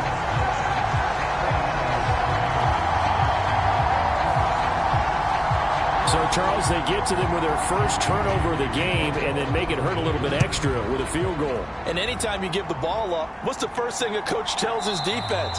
Don't let them score off of this. You've got to put out the fire. In fact, in 2021, that's what one NFL coach termed his defense, the firemen. Go out there, guys, and don't let them put some points on the board. The Rams offense now, they get set and head back onto the field. And for this offense, Charles, you got to think kind of crucial here to put something together on this drive, because remember, last time out, they threw the interception on the very first play. And you can't afford to let this defense keep building any more momentum. They're playing awfully well, and they're awfully confident right now. To me, it's time to attack and take some of that momentum back, but make sure you're selective in doing so. Understand where you want to throw the football and make sure it's open before the ball leaves your hands.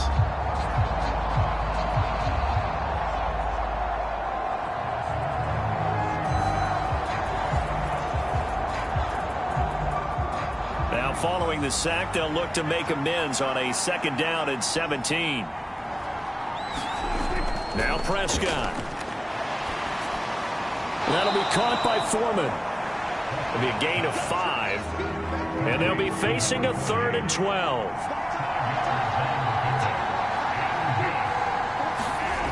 Prescott now. And this is caught. A spectacular one-handed grab there. That one goes for 29 yards on 3rd down. That is one heck of a catch right there. Got his eye on it the whole way and able to make the grab one-handed. Very nicely done, and for a nice chunk of yardage, too.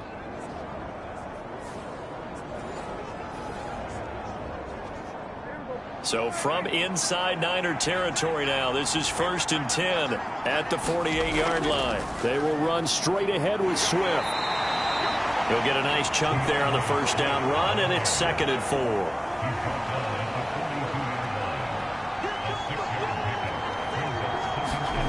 Throwing, Prescott.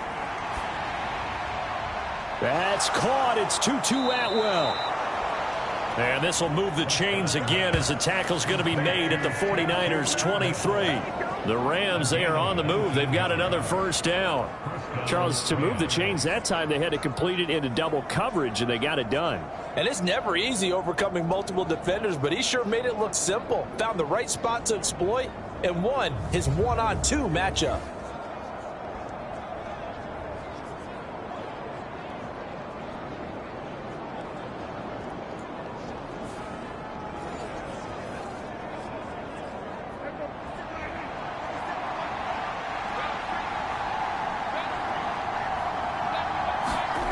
Prescott on 1st down. Throw out wide is incomplete. Here's 2nd and 10.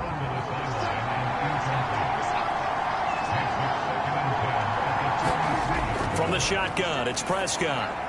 He's going to get that to Swift underneath. And he'll get it down this time to the 17. And on 3rd and 5, this will be the 8th play of the drive. Prescott yet again. Pass taken in by his big tight end. And the Rams are going to have 1st and goal as they try to finish off this drive with 6 points.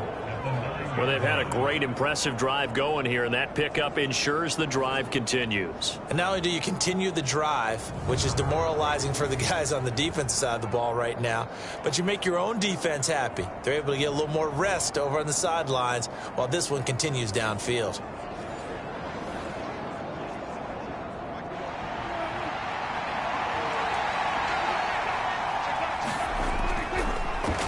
carry for Foreman. And he'll work free from one tackle, but that's about all as he's taken down. 2 of their 3 red zone trips so far they've come up empty on. They'll look to reverse that trend on 2nd and goal. They'll bring a receiver in motion left. Now they'll fake it there on the jet sweep, and instead, here's Swift. And he is met in his tracks behind the line of scrimmage. That backs him up 1 yard and brings up 3rd down. And now 3rd and goal coming up, the loss on 2nd down. That just means this crowd's going to get even louder, and they'll get a little bit of extra help from the defenders as they exhort them to join them in the effort.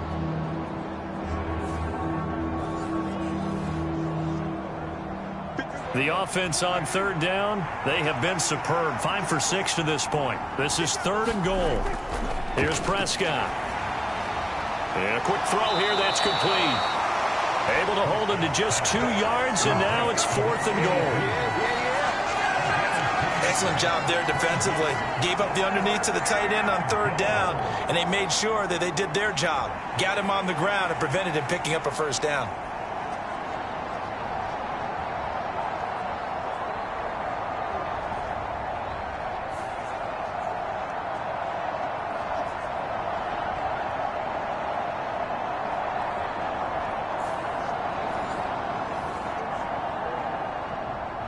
Eddie Pinheiro on now. From the right hash here, should be an easy one. This is up and good from Pinheiro. And the lead stretches to 9. It's now 12-3.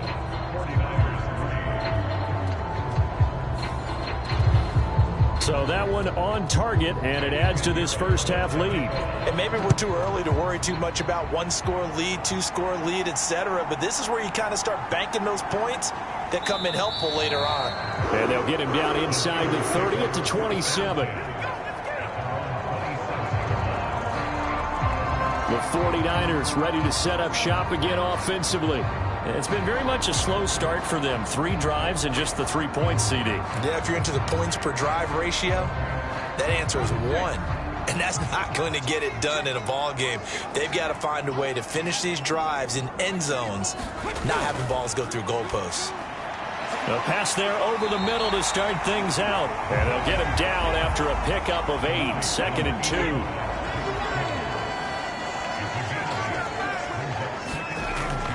On 2nd down, a run with Hall. And he'll get it out near the 40 to the 39. So from the 39 now, they'll come up on a 1st and 10. Here's Hall again. And this time he's not going anywhere. They'll get him down right at the line of scrimmage. So after the run for no gain, here's 2nd and 10. Looking to throw. Over the middle, complete. That's Hall. And they bring him to the ground just shy of midfield. 2 first downs have him up near midfield now on 1st and 10. On the counter, Mitchell. And he can only manage to get a couple. 2nd and 8 coming up.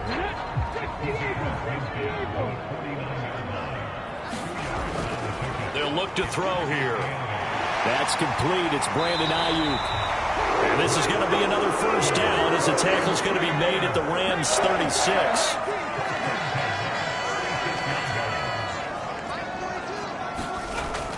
He'll drop to throw. Able to find Gray here. And brought down, but not before they're inside the 25. This offense finding its legs now. Here's another 1st and 10. Back to the ground with Hall. And he's going to have a gain of 11 to the 11 before he's brought down. 1st and 10. How many times do we say in this game that speed kills, and it does it in so many different ways? In this case, you got a back who's quick and shifty, can make moves, make people miss, but also gets to and through a hole before it can close down. That's some of the benefits of that speed, not just outrunning people in the secondary, and that led to a really nice game. Now a 1st and 10 at the 11.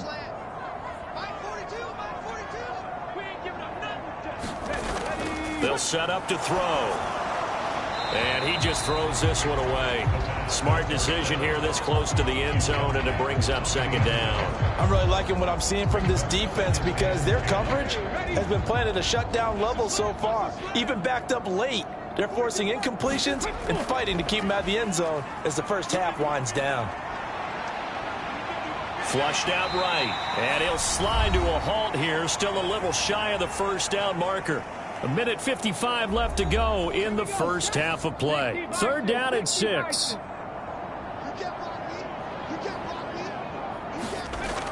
They'll look to throw. And it'll be intercepted. Picked off by Xavier McKinney. And the Rams are going to have the football at their own 1-yard line. The defense looked geared up to stop the run, but obviously, Charles, they were ready for the pass, too. Yeah, they were hoping they could catch everyone crashing and playing the run, but that was a very ill-advised throw right there.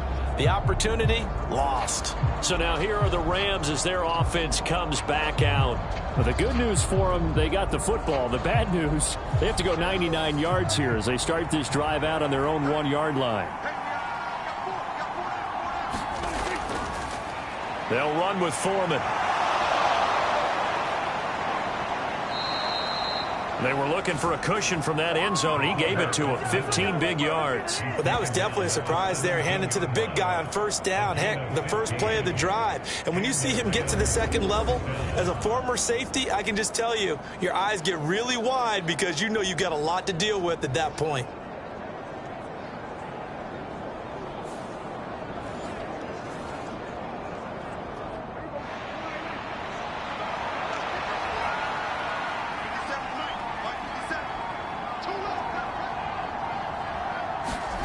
A first down throw for Prescott. They'll get this one to Cup, complete. The Rams going to go ahead and use the first of their timeouts as the stoppage will come with a little under a minute to go in this first half. Back-to-back good plays have them on the move on first down. They'll drop to throw. It's caught by Brown. And this will be good for a pickup of 9 to the 46. Now the Rams will signal for a timeout, their second, as they get the stoppage with a little over 50 seconds to go in the first half. Prescott now on second down. And down he goes. The 49ers get there. Nick Bosa in there for the sack, and it's an important one from a personal standpoint, as that is sack number 100 in what has certainly been a terrific career to this point. And that's their first sack of this game, but how about last week? 6 sacks, great coverage downfield, which helped that pass rush. They are really working in sync right now.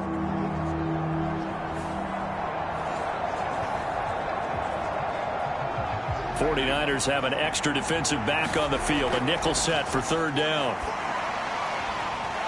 Open man there is Fryer, complete.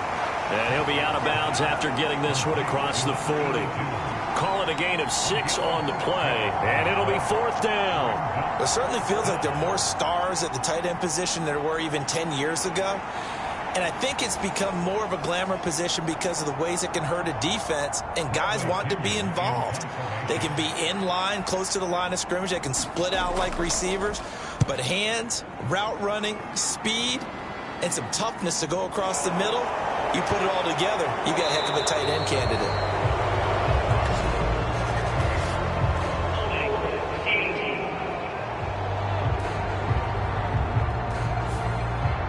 So holding on the return, and that's going to back him up to start the drive. He was trying to get the job done correctly, just trying to clear a little space for his returner. Ended up getting a little too much jersey and hooked the guy, hence the flag. Yeah, that's good for a gain of 6, and that will bring up second down.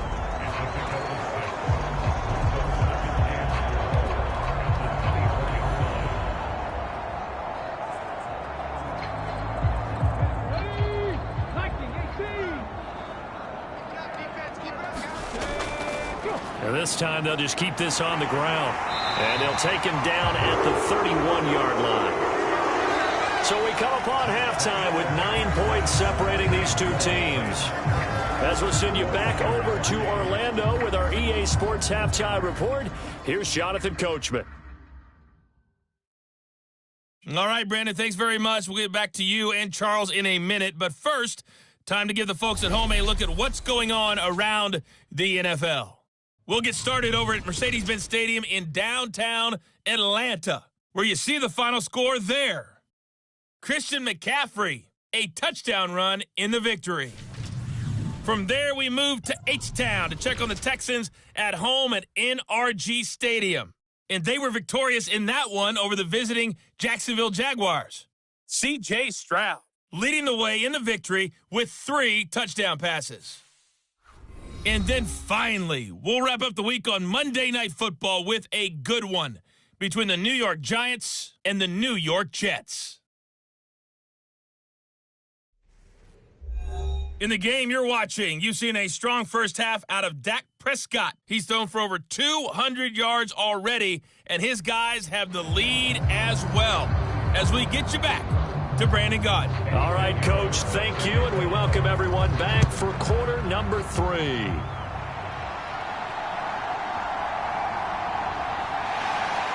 And it's a pretty good return here as he'll get this up to the 29.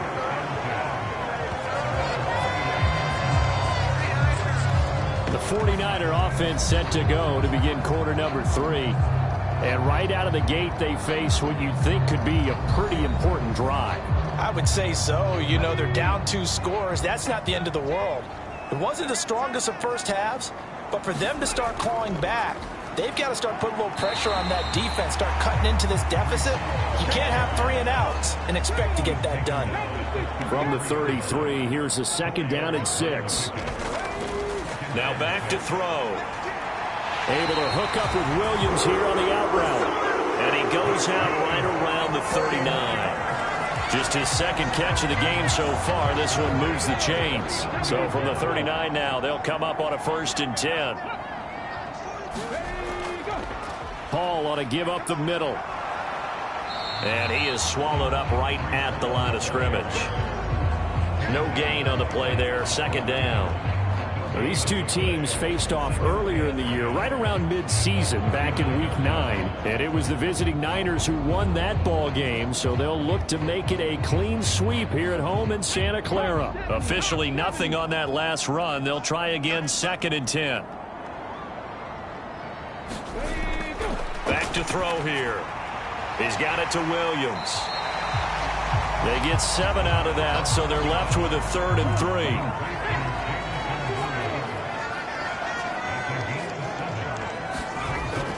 They're going to look to throw. Finding Williams once more, complete. So that'll be no better than an incompletion. And that's going to bring up a 4th down. That goes in the category of a play that the defense is going to cherish and excites them. A completion, yes, you give up the pass, but no gain. I mean, that's exactly what you want on defense. And sets up the 4th down. Here comes the 49ers punter now as he's on to kick it away. First kick, 47. This one looks good as well. Oh, and what a play on special teams here. This is going to be down inside the 5, all the way down at the 2-yard line. And he's got to be fired up about that effort. I don't think he could have walked down and placed it any better than where he ended up putting the football. That was excellent. Now the attention turns back to the Rams offense as they get ready for their first possession of the second half. We have not seen much on offense here from either side these last few drives. We've hit a wall, so to speak. And have hit it hard, haven't we? Because the defenses right now, they seem to be a step ahead, don't they? Beating them to the point of attack, beating them to the punch. These offensive guys, they're tinkering like crazy. What's it going to take to get back on track? Yeah, both sides searching for adjustments. So after the 2nd down incompletion, they'll come up now against a 3rd and 6. Prescott from the gun. That's to the sideline and incomplete. Here's Bradley Pena now. And no room for error here as his first punt comes from deep in his own end zone. And he punted 3 times in the loss last week as he sends this one away. Fighting him off. And he'll go out of bounds after taking it a little further down inside the 40. It'll be a 39-yard punt, give him a good 10 yards on the return. And the Niners set up well. They take over 1st and 10 on the short side of the field.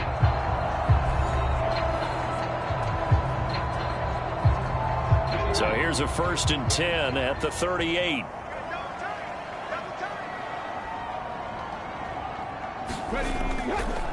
Straight ahead is Hall. And the play goes nowhere. Losing yardage back near the 40 at the 39. He'll lose a yard there, and it's 2nd and 11. Yeah, another negative play in an early down situation. This one to start the drive. You're putting a lot of pressure on your quarterback to bail you out when you're in 2nd and long yardage.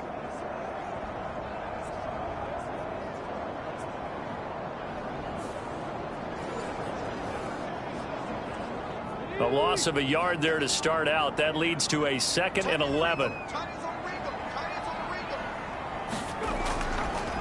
Now he'll try to run with this. He'll get 2 on the keeper, but it becomes now a 3rd down. And, Charles, you think about this offense, it's kind of a tricky time of the season because you're 14-0, looking to see this one out to the end, but you start to run into situations where guys are getting a little banged up. Maybe could use some time sharing, some time on the bench just to rest. How do you approach the rest of this regular season? I'm telling you, you don't ask the easy stuff, do you? I mean, you created a heck of a situation there, and actually you didn't create it.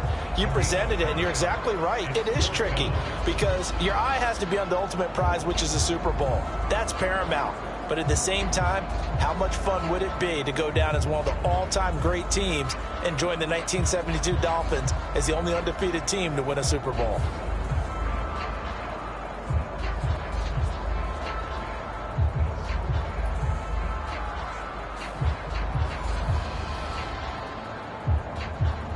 Jake Moody now on for the field goal. He was true on his first. This a tough one from 49 yards away. And his kick is indeed good, and that'll move him back within 6 now.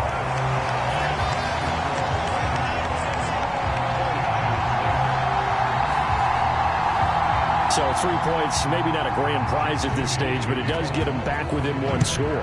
It certainly does, because now they stay within shouting distance, so that means everyone on your sideline stays engaged in this game. They know they still have a shot. L.A. set to take over again on offense.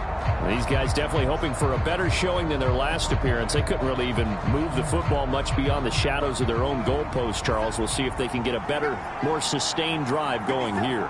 Yeah, and every team that we ever talk to says the exact same thing. When you start a drive from that deep in your own territory, the goal is a minimum of at least 2 first downs, because even if you have to punt then, you change the field position, right? You flip the field a little bit. They didn't get that done. This time they want to string together a nice drive and help themselves out.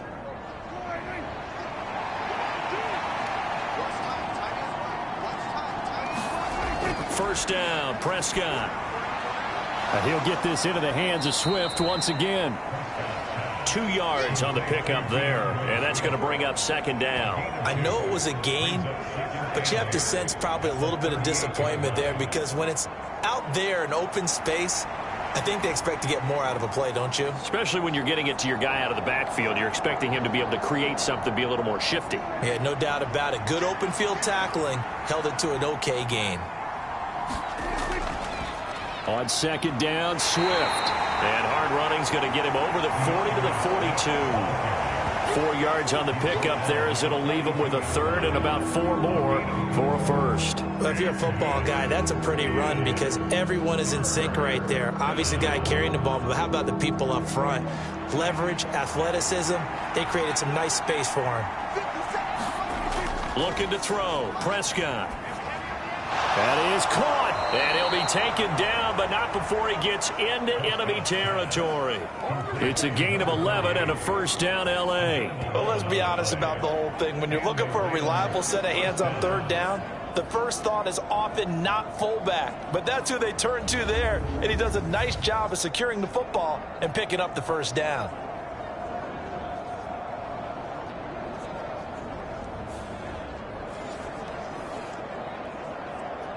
So from inside Niner territory now, this is 1st and 10 at the 47.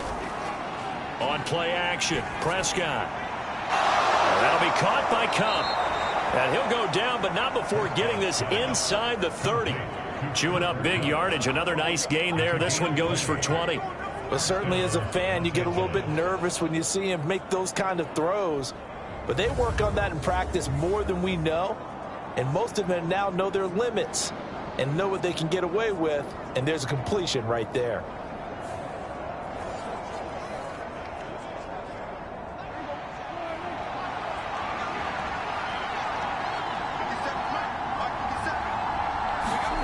On 1st and 10, Prescott gets it to Brown, complete. So just 3 yards on the completion there, and it's 2nd down.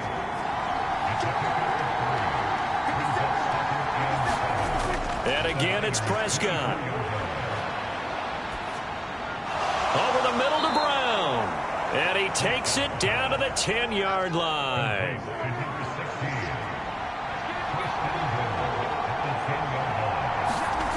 Prescott looks to throw on 1st. Escaping the pressure right. He'll get just a yard on the scramble. It's 2nd down.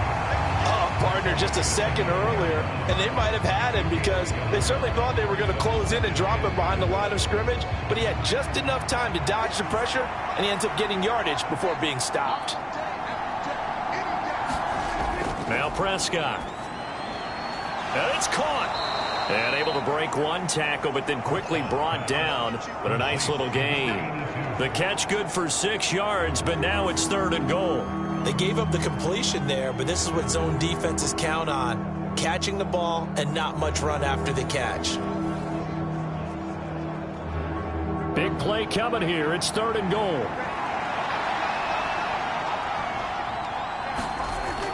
Here's Prescott. To the goal line, but it's incomplete. Boy, it's such a good drive. You'd hate to have it end in 3. Do you think about going for it? Absolutely. I mean, the fact that they moved the ball so well should lead you to the decision that maybe we should go for it right here. Also, as a head coach, show some confidence in your team. Let them know you think they can go get it. The kick by Pinheiro is good. And you can bump the lead up to 9. It's 15-6. So the lead grows here incrementally, but I think the way their defense is playing, you feel okay with just getting 3. They've definitely been stout so far, but now that could all change because if one guy gets loose for 70 yards, this is a different game. But as it stands, field goals are good. Just keep adding to that lead. The 49ers offense making its way back out there. And after the field goal last time, we'll see what they can get here. At least they got points out of the last drive, Charles. I never met an offensive coach that didn't want to drive to end with a kick. Most of them wanted to end with a PAT, right? In this case, a field goal, they'll take it. Way better than the alternative, which is a punt. Yeah, but you've met fan bases that wanted that, that weren't happy with that field goal. I haven't met a fan base yet that wants to drive to end with a kick other than the extra point. That's it. They'll give him 4 yards there, and it'll be 2nd down.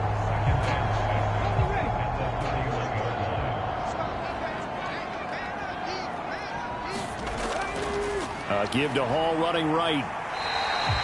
Give him 4 on the carry, and it'll make this a 3rd and about 2. On any running play that's called, they're always hoping that it's going to break big and go the distance. But when you get a nice game like that, you're able to do so many things anyway. You can come back and run essentially the same play again, continue to move the ball on the ground, or you can decide to throw the ball now because usually you have the defense back on its heels. Well, they were in search of a short gain on 3rd down, and they wind up nabbing over 20 yards. Well, sometimes our pregame meetings do pay off, don't they? What do the guys in the locker room call him? Well, they said it with a chuckle. They called him Old Reliable. Yeah, that means he doesn't move quite as fast as he used to, but he still knows all the tricks, doesn't he? Even that little gentle push-off in order to get open, he finds a way to pick up a 1st down. Under a minute to go in this 3rd quarter as they come up 1st and 10. Here's a give to Hall. And nothing much materializing there on the 1st down run. He'll get a couple, and that's it. From the 41, here's 2nd down and 8. He'll look to throw. Connects with Kittle underneath. And he'll go out of bounds after taking it a little further down inside the 40. One quarter remains here on a Sunday night. This is the National Football League on EA Sports. Back now here in Santa Clara. It's 49er football, but some ground to cover. They find themselves behind as we hit the fourth and final quarter. Back to throw. They'll set up the screen for Hall. And he'll be taken down, but he does have first down yardage. The drive stays alive, a third down gain of 8. And a two-score game, obviously, every play, every third down, like we saw there, magnified, big pickup. It was a huge pickup.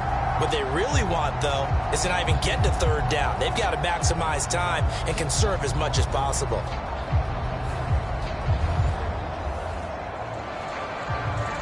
Line of scrimmage, the 31 now on 1st and 10.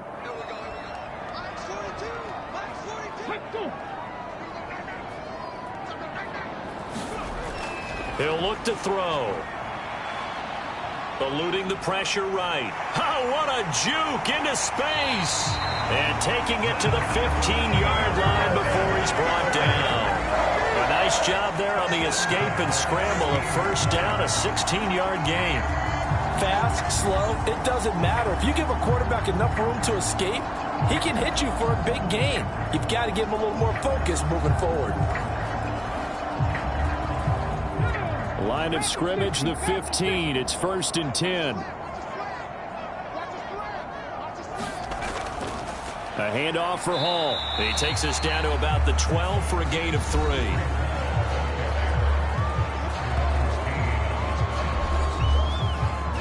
Second and 7. They'll set up a throw. Throw left side complete. That's Hall.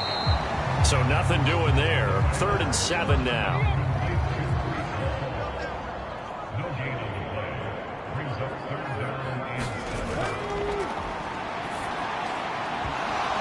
Now here's a look for the end zone, but that one's going to wind up incomplete. Well, no one likes to see that drop, but I'll guarantee it's not going to stop his quarterback from going back to him anytime he has open space.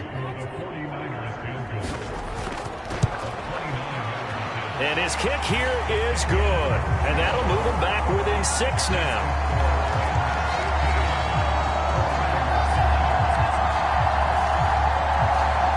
All right, so they needed 2 scores to get back in the game. The field goal there, maybe not exactly what they wanted, but the necessary first step. There's still time remaining, and there's enough time to get it done. They've got to get at the least a 3 and out here to get the ball back, preferably a takeaway.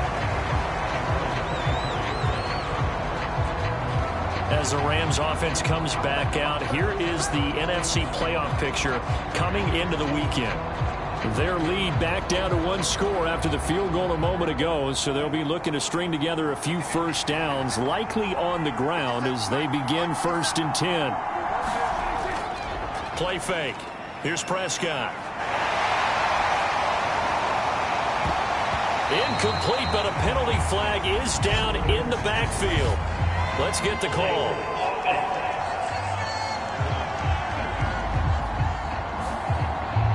They're backed up here with a 1st and 20 now after the holding penalty. Prescott to throw it. This is brought in by Brown. And he's going to be taken down here with a penalty flag on the field.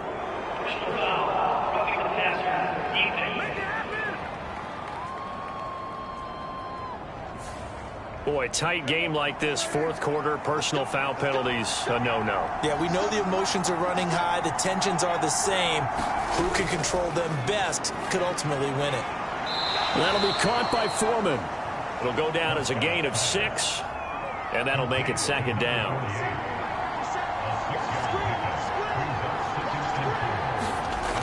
Now Prescott. And look at this. They get the turnover they needed. It's intercepted. It's Jair Brown who's got it. And into the end zone. A pick 6 for the 49er D as they score the touchdown. So that, Charles, obviously just a game changer here this fourth quarter, and they're an extra point away from stealing the lead. And stealing is the absolute right word for it, because that'll wake up your sideline, won't it, partner? Well, there's still time remaining, but boy, I mean, you think about it, you go from an offense with a lead in the ball trying to salt things away to a completely different scenario now after the return for a score. A very important extra point there, up and good, and they have taken the lead here in this fourth quarter. So the defense creating some points, not only getting the interception, but then returning it to the end zone for the pick six. So they throw the pick six. They'll get another shot at it now as this one's in the air.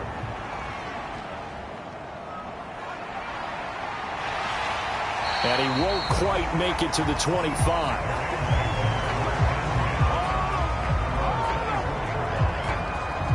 And now out on the field, here comes Los Angeles. And they have to try and move past that pick six because now they're dealing with a fourth quarter deficit, and they need this drive to end in points. Back to it after the pick six. Prescott. They'll try and set up the screen to Swift. And down he'll go at the 25. A good convergence there defensively, only a yard, and it's second down.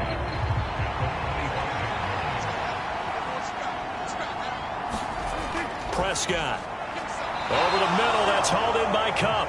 And they're able to get this one across the 35. So here's a 1st and 10 at the 38. Throwing, Prescott. He gets this into the hands of Cup once again. And getting this just shy of midfield, they'll spot it at the 49. Consecutive catches for him. That good for 11. And passing yardage-wise, now up over 350 in this game. Pretty nice performance. Definitely that, which usually means you're putting a lot of pressure on guys trying to cover. If you're a defensive back and they put over 350 yards on you, you've had a long day. The key to everything, if you're doing it without throwing interceptions or turning the ball over. Here's Prescott. That's going to be caught by Fryer. And he'll go down inside the 45 before going out of bounds. And just 3 yards on the catch there. He couldn't get away. And now we've got a 3rd down and 3.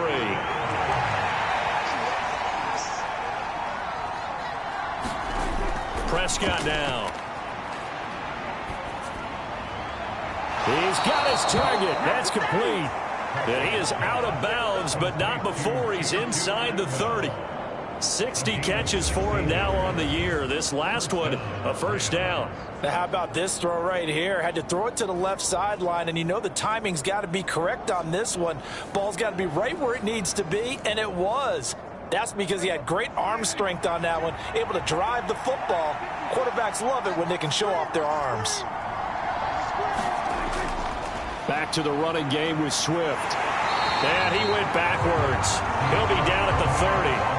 Officially, it's a 1-yard loss. That's going to bring up 2nd and 11. That was well played there defensively. 2 tight ends in the formation, which essentially gave them 7 blockers up front. Hard to imagine with all that size and beef that they could let a tackler through. But that's exactly what happened. A loss resulted.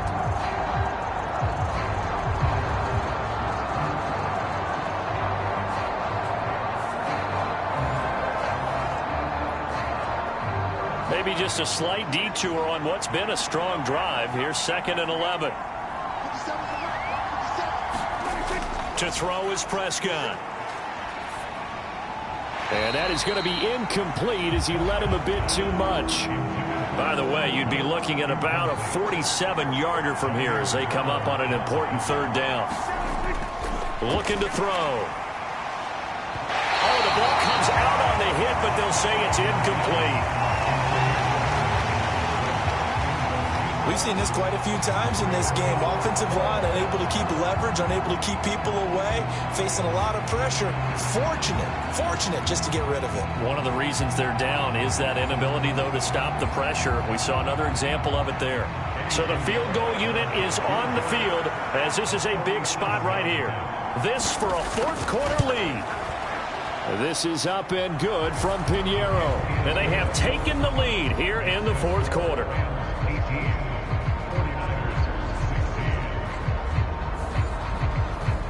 Or maybe a little bit of an anxious moment there as that ball got closer and closer, but it does curl in. Yeah, actually did a little bit of a slow dance there with the left upright, didn't it? But had just enough space, as you said, for it to curl in. And he's up past the 20 to the 22-yard line. The 49ers offense now, they work their way back onto the field. And now they find themselves trailing following the field goal. Still a good amount of time in this fourth quarter, but this drive very well could determine the outcome of this ball game. They'll come out throwing here on first down. Man open, that's Deebo Samuel. And he's taken down, but able to slip across the 35.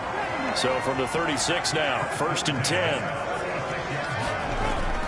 They'll look to throw here. Throw over the middle, he finds Williams. And able to get this one across the 45 before he's brought down.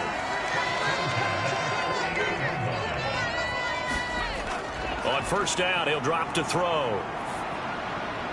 That pass caught, it's Williams. And he gets this inside the 35-yard line. Back-to-back receptions for him, and it's another first down. Tell you what, he's been able to put the ball in some tight spots all game long. That throw, no different. Yeah, a lot of people would call it a gutsy type of a throw. I think he looks at it as, I can do it, so it's not that big of a deal to me, and I'm going to keep firing. So from Rams territory now, it's 1st and 10, down at the 33. Back to throw again. And that's going to be incomplete. Too tough to hold on to that one. It's 2nd down.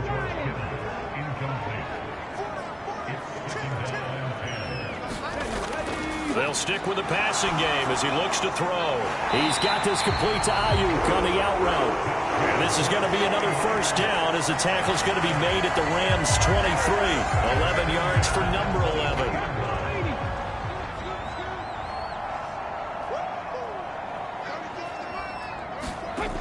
Again, he'll drop to throw. He's got Ayuk once again. So the completion good for 6 yards, and it'll be 2nd down. It's a game of matchups, and that's why you take your receivers and move them around a bunch, especially your best guys. And when they work out of the slot, you often hear the coaches talk about how great it is because it gives you a two-way go. You can break out or you can break in. That makes it hard to defend. And he'll get it here to the 10-yard line. 2 minutes remain, and that's our score differential as well. 2 points here in the fourth quarter. So it's 49er football here as we get you reset. Now 1st and goal. They come up on a 1st and 10, desperately needing a score here on what could be touchdown 49ers. Jamison Williams hitting double digits with his 10th touchdown of the season. And the 49ers have taken a fourth quarter lead. Well, partner, this hasn't been the smoothest day for him, but he certainly picked the right time to get right, as they like to say. How about that for a touchdown? Boy, he did. I guess they say all's well that ends well. It's not over yet, but you're right. He picked a good time for that first touchdown pass. Exactly right. Not over yet. The defense is going to have to make it hold up. Still an important piece of business to take care of, the extra point. And the lead is up to 5. So that drive in total 8 plays. And it was Jamison Williams wrapping things up with a touchdown.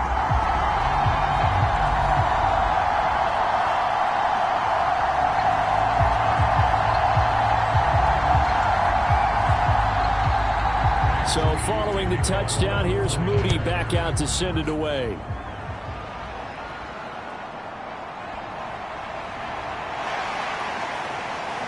And up to about the 26-yard line, just across the 25. So Dak Prescott in the offense. Down by 5.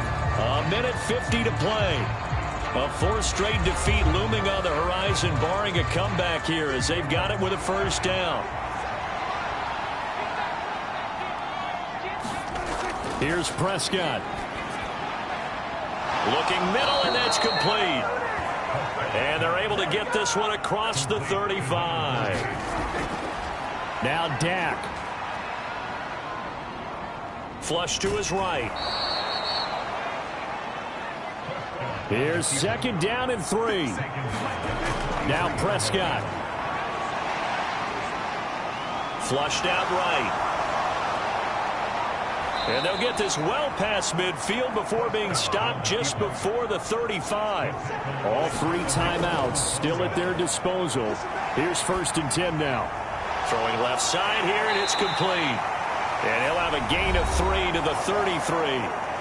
The Rams going to go ahead and use the first of their timeouts as they'll stop it with a little over 30 ticks to go in the football game. Prescott. The throw out wide going to be incomplete. Well, the faithful in full roar here in Santa Clara. This is 3rd down. Here's Dak. Oh, and that's going to sabotage their comeback plans. It is intercepted. And he'll get it all the way down inside the 35-yard line. That is now 7 interceptions between last week and this week. 3 in this game, 4 a week ago. And I saw the head coach write on his play sheet, make a little note. I hope he's writing self-scout. Bring in the guys that scout games for you with a different eye and watch him and see what's going on, and maybe they can pick up what the flaws are, and hopefully they can correct them.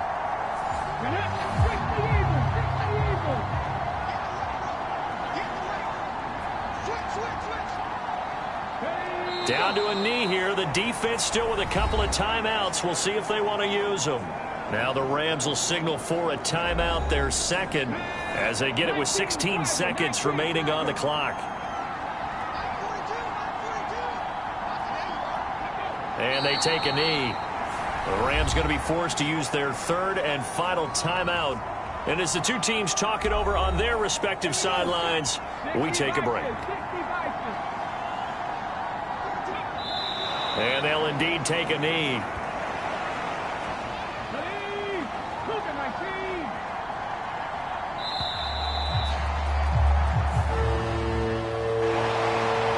That was an excellent come-from-behind victory, Charles, especially there in the 4th quarter. Both offense and defense were clicking.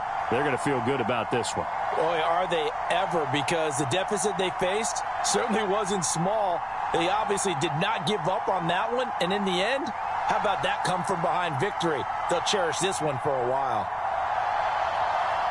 So for the 49ers, they are now 2 wins away from a perfect regular season as they move to 15-0. and they'll get to stay home again next week. Meanwhile, for L.A., they're guaranteed now a sub-500 season as they fall to 6-9. And they will try to get back in the swing of things next week on the road. And for Charles Davis and our entire crew here at EA Sports, I'm Brandon Gaudin saying so long, everybody.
Tonight, from Gillette Stadium in Foxborough, it's Thursday Night Football on EA Sports.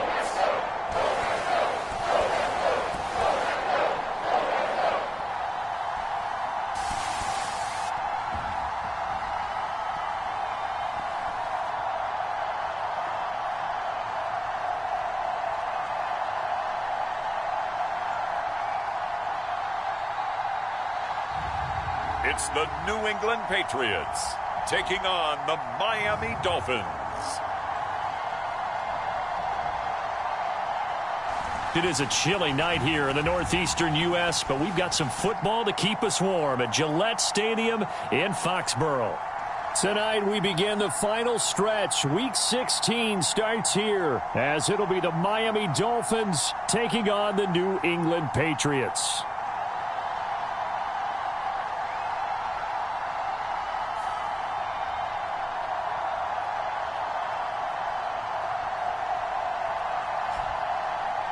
With Charles Davis, I'm Brandon Gaudin. And, Charles, we look at this Patriots team entering play. They come in losers of 2 straight, so they're trying to right the ship here a little bit. They're teetering a little bit, aren't they? And now things could really go south if they lose this game.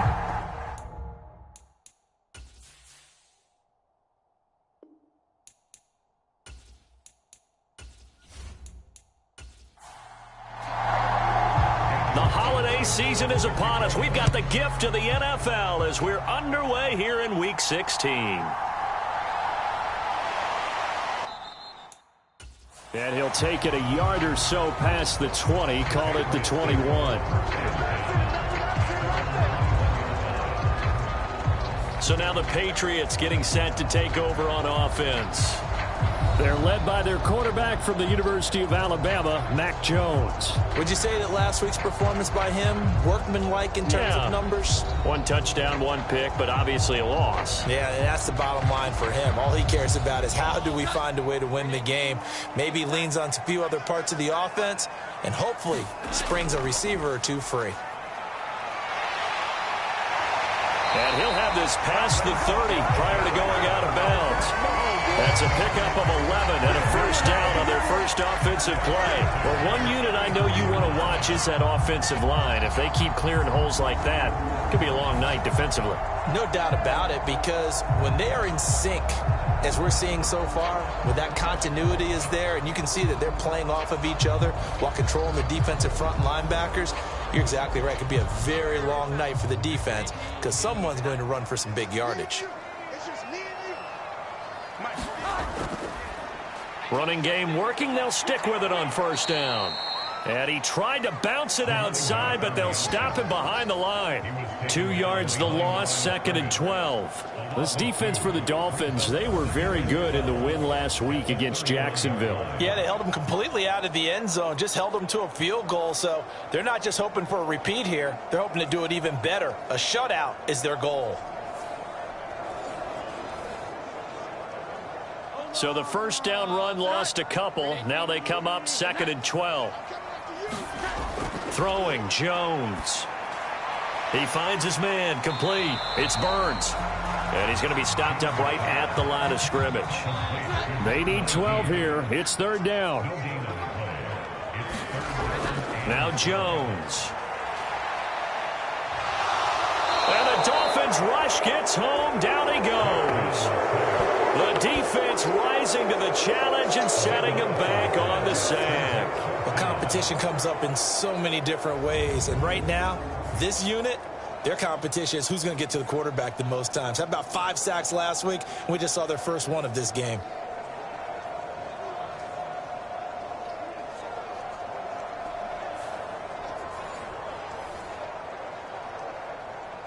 The Patriots send out their punter, standing just outside his own goal line. And he'll get this away into the icy winter air. Taking it about the 36. And a 7-yard return following a punt of 45 yards. And it'll be Dolphin football. So out comes this offense to take over for the first time. And they will be led out by their 6'3" quarterback. And it felt like in watching the game tape, he got everyone involved last week. He was a manager. He really was. That's a great way to put it because they ran the ball some. They threw it accurately. One touchdown pass, so he didn't, break the bank doing that, but he didn't throw any interceptions. That's the bottom line. That's why a defense loves a quarterback like that. Doesn't put them in bad situations. And he'll take it across the 50 and into New England territory. The numbers for Walker from last week's effort, very, very strong, well over 100 yards. He should get the ball early and often here, too. I mean, when you're riding the performance of last week into this game, his confidence level has to be off the charts. Go ahead and keep feeding him. Waddle, the motion man right. They'll fake the jet sweep and go instead with Walker. And he'll only get a yard to bring up 3rd and 1.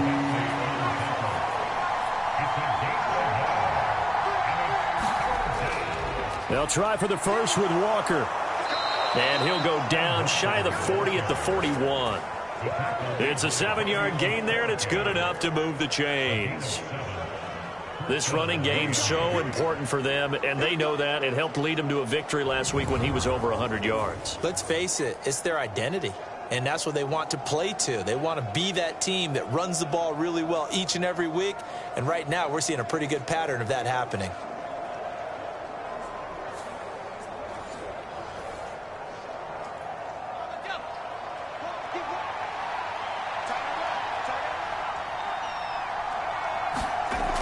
Walker now on 1st and 10. And he'll bring this one inside the 35. From the 34-yard line, here's 2nd and 3.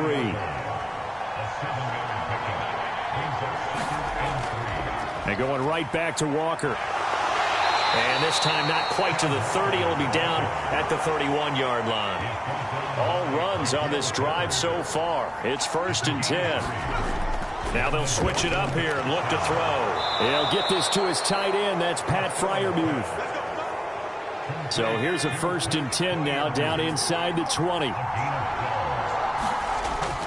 Out of the gun, Walker with it. And he's going to push his way down to about the 12. Now 2nd and 3.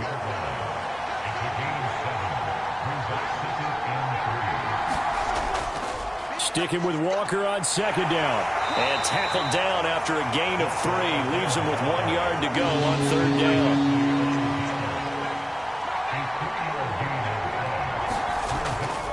Off the play fake. Costello. And that's going to be incomplete. The contact there enough to jar that ball free. And it brings up 4th down.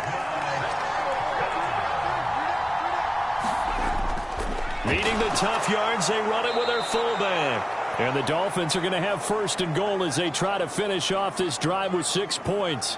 And hold on here, because on that last run, it looks like we have a player who was shaken up.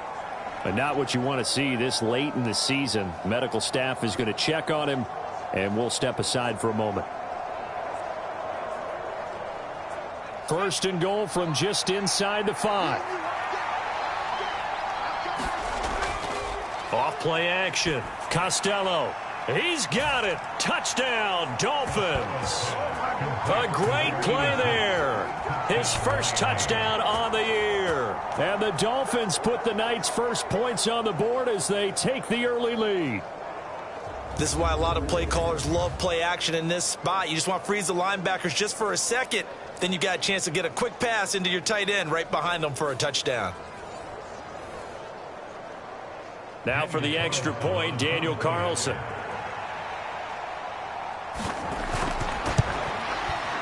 Footing likely going to be an issue all night here on a rainy night, but this one is good.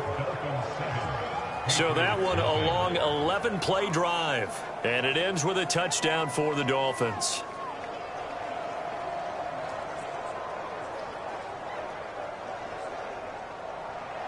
Following the touchdown, ready to kick it away is Carlson.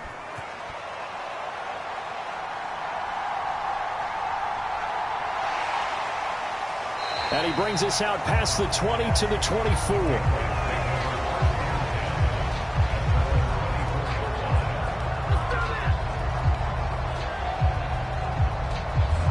The Patriot offense heading back out as we take a look at the playoff picture in the AFC. And they are losers of 2 straight coming into this Thursday night game. Is it more difficult, CD, when you take a losing streak into a quick turnaround game like this? It certainly is, because you don't get time to work on the issues that you've had throughout the season that caused you to have the record that you're having. You can't really get those set. So now you're trying to minimize those and maximize what you've been doing well. And I remember a game recently where one of the assistant coaches said to the head coach, forget our running back rotation. This guy has a hot hand, and they rode him to a victory. Those are things you have to look out for in games like this.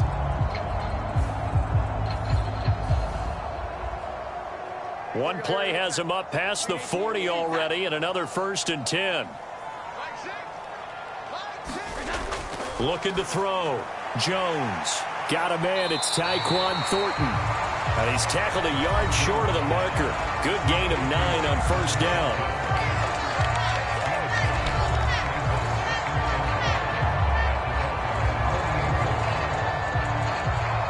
From the 48-yard line, here's 2nd and a yard.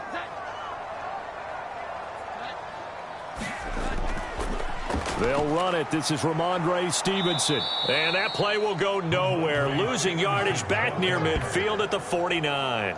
That's a big loss of 3, and it brings up 3rd down. With his size, he's a tough man to bring down, but they do a nice job there stopping his progress and not allowing him to get back to the line of scrimmage.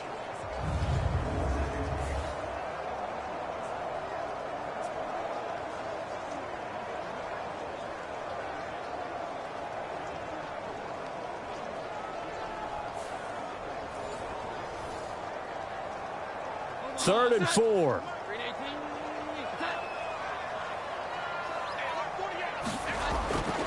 Operating from the gun. Jones. Work in the middle of the field, and he's got a man complete. And he's got another 1st down as he's brought down at the Dolphins' 39. 12 yards on 3rd down as the drive rolls on. That's a play that will likely be forgotten when you talk about big moments in this game. But plays like this are critical to keep drives going. And if points result, we'll call this play significant. So now 1st and 10 as they've crossed into Miami territory at the 39-yard line.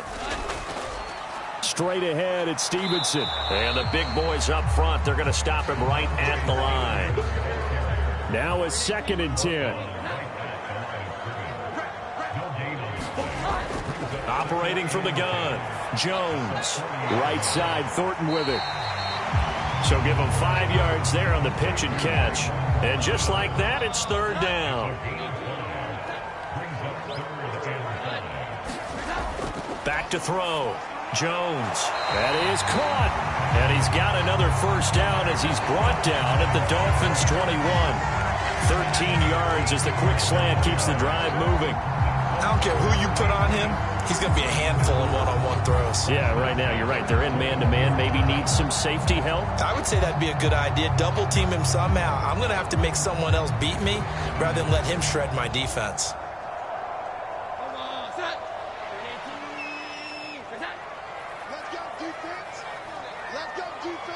They'll bring a tight end in motion left. Stevenson now on 1st and 10. It's a 6-yard gain on the ground, and that'll make it 2nd and 4. They've created a nice sustained drive off of plays like that. A nice strong run there that keeps them advancing the ball.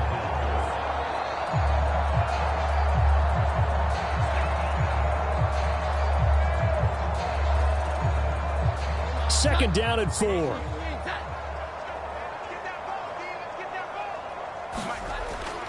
Looking to throw. Jones. And they're going to get him. He's sacked back around the 28. He couldn't get away. He'll wind up losing a dozen yards, a 12-yard loss, and it brings up 3rd. Well, the pass rush has been a real strength of late. They know how to get after the quarterback. Absolutely. 4 sacks last week. That's their first one here. Anything in particular you've seen from them or on film? I think that they're winning athletically up front, winning those one-on-one battles, but also when the offensive line wants to keep everyone in and mass protect, they know how to scheme their way back to the quarterback as well. Work now for Jones and the Patriots here after the sack. It's 3rd and long. Now on 3rd and long, they'll look to throw. And this one is incomplete. The Patriots will bring on the field goal unit.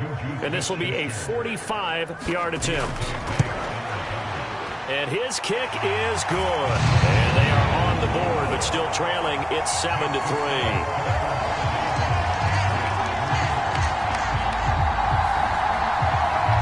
So the 3 points there, and CD, that helps them inch a bit closer. Yeah, partner, when you're losing, any points you see go on the board in your favor, you're happy to take them. And here comes a return from just beyond the goal line. And he'll be brought down at the 28-yard line, so the decision to bring it out of the end zone gets him 3 more. Kenneth Walker headed back out there. And a week ago, as you get a look at the numbers, well over 100 yards, he was on fire. He was on fire. Obviously, the offensive line was on fire. All the guys who were trying to assist him. But you know who else was? The play caller. Because his ego totally got out of the way, and he kept calling the plays that were working over and over, and they really didn't stop him. Now the challenge, can they duplicate it?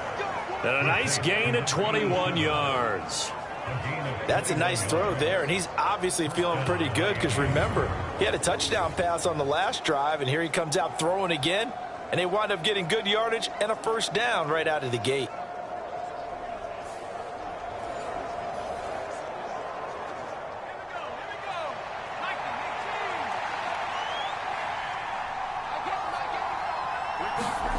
From the midfield stripe, they'll look to throw. A short one there to Freiermuth.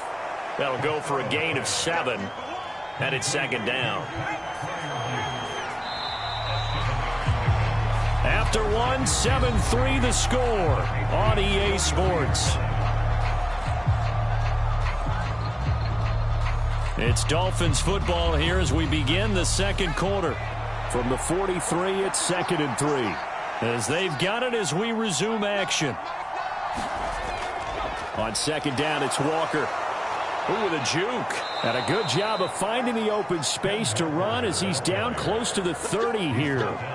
48 yards rushing now on 8 carries for him so far. His first carry of their second drive, pretty solid. And, of course, remember back to their first drive, really strong throughout that one. Not only is he getting good blocking up front, but how about his vision to find the holes? And he's seeing things before they even open and hurdling through them. Line of scrimmage, the 31 now on 1st and 10. And Walker once more. And he can only manage to get a couple. 2nd and 8 coming up.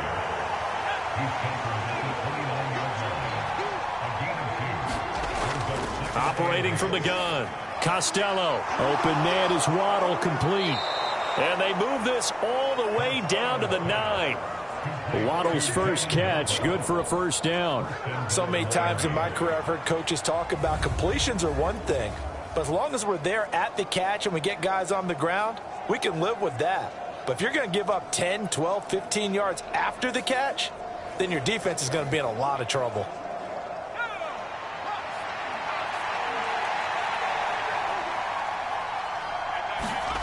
Back to throw. Costello. That's complete right around the 8. And from the 9, they get this to the 5-yard line. And the ball smack dab on the 5-yard line. Here's 2nd and goal.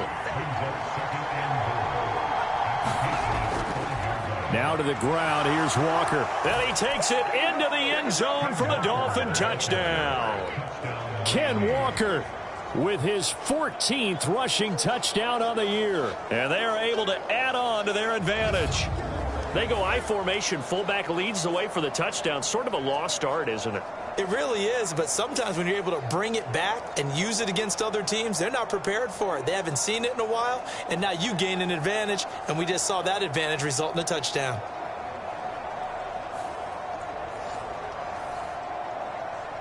Carlson on for the PAT.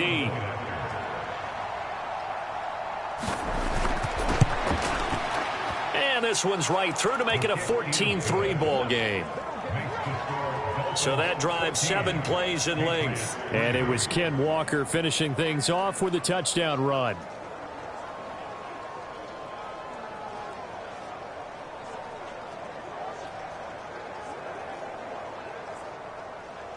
Following the touchdown, ready to kick it away is Carlson. From a yard or two deep, here comes a return.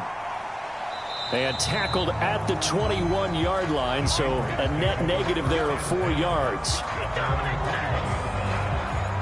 Patriots offense heads back out there. We get another look at Tyquan Thornton. Well, he's within shouting distance of a 1,000-yard season. Going to need a pretty good finish, though, if he wants to reach that mark. Well, I like how you phrased it, partner. He is within shouting distance. If he stays on this pace, he's got a shot at it. But he needs a big game in there, right, to make sure that he gets it. So you know that during the week, in practice, and look, he asks for the ball all the time anyway. He's really going to ask for the ball and let his quarterback know he's open. The drive starting play, a good one. Give him 19.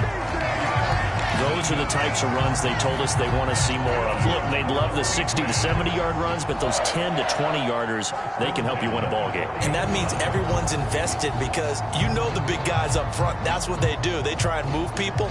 But when you get your perimeter guys involved downfield, that means that they care about the running game, and they know it helps their team. So quickly all the way up at the 40-yard line. They run once more with Stevenson. And he's going to take this ahead for right around 3 yards, but no more than that. Second down. A give for Stevenson, running right. And he's going to bowl his way forward to the 48. The offense on third down tonight, they've hit 2 for 4 thus far. This time they face a 3rd and 2. From the gun, they'll try to run it. And he'll lose yardage on the play back at the 45-yard line. That'll back him up 2 yards and also bring up 4th. Well, it's almost football 101 that you preach to your safeties. Don't let anyone get behind you. You're the last line of defense. But he didn't let the play come to him. He went to the play.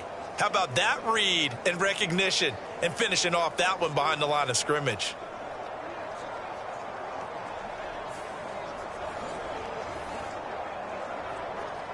The Patriots send out their punter as he'll punt it away for the second time. And he'll get off a fairly short kick here as this is toward the sideline. And no return here. Where will they spot it? They say just outside the 20-yard line. Kenneth Walker headed back out there. And it may just be the second quarter, but he's in his zone, well on his way to eclipsing that 100-yard mark. And when a back has a game, as we're witnessing right now, his name's going to be in the books. But it's really a collective deal, isn't it? Because that means he's getting plenty of blocking, a lot of help from his teammates, but he's making the most of it. Yeah, he's made the most of it to this point. And he'll go down just shy of the 25 at the 24-yard line. From the 24 now, here's a 2nd and 8. Looking to throw. Costello. Finding Waddle, crossing the field and bringing it in. Here now, 3rd and a yard.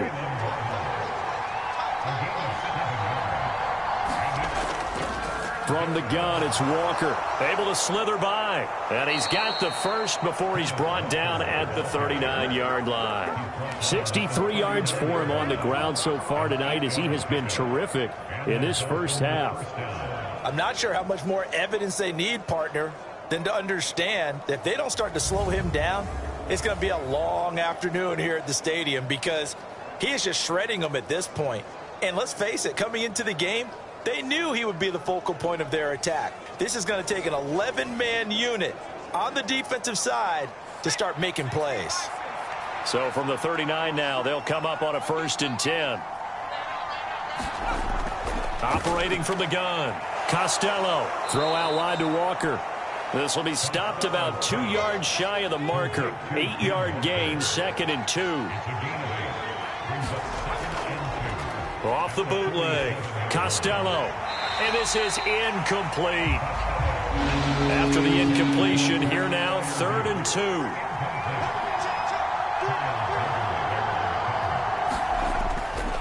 2. Straight ahead, Walker. And a good run here as he'll rumble all the way down to the 40-yard line. That one good for 13 and a Dolphin first down. Now, this is an example of breaking down a defense because on a lot of these runs, he's getting past the point of attack, and guess what he's doing? Forcing the secondary guys to have to make a lot of tackles.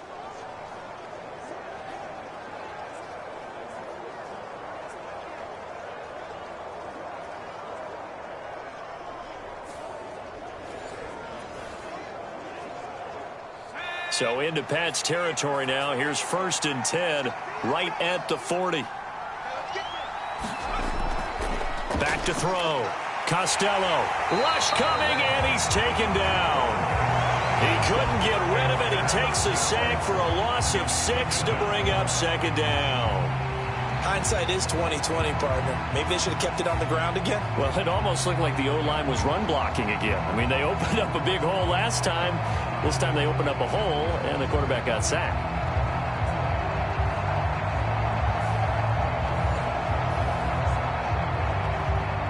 Protection certainly going to need to be a bit better here on 2nd and 16. Off the play fake. Costello. That's complete to DK Metcalf. And he's got another 1st down as the tackle's going to be made at the Patriots 28.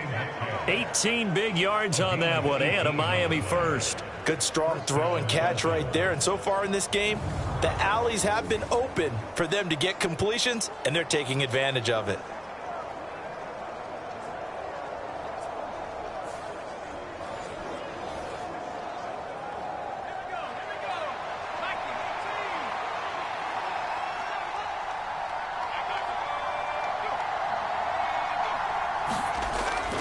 Up the middle they run. It's Walker. And not a whole lot of room to operate there on the 1st down run. He gets maybe 3. Balled at the 26, 2nd and 7. They'll send a receiver in motion to the right. Sticking with Walker on 2nd down. And they'll bring him down at the 18-yard line. 7 yards there and a 1st down. A lot to praise on this drive, obviously. I know you're seeing what I'm seeing. Those guys up front, they're getting it done. Doesn't matter what play is called. They are handling their business at the line of scrimmage and dominating right now on this drive. And they'll work this down to the 15 for a pickup of 4. 2nd down and 6 now.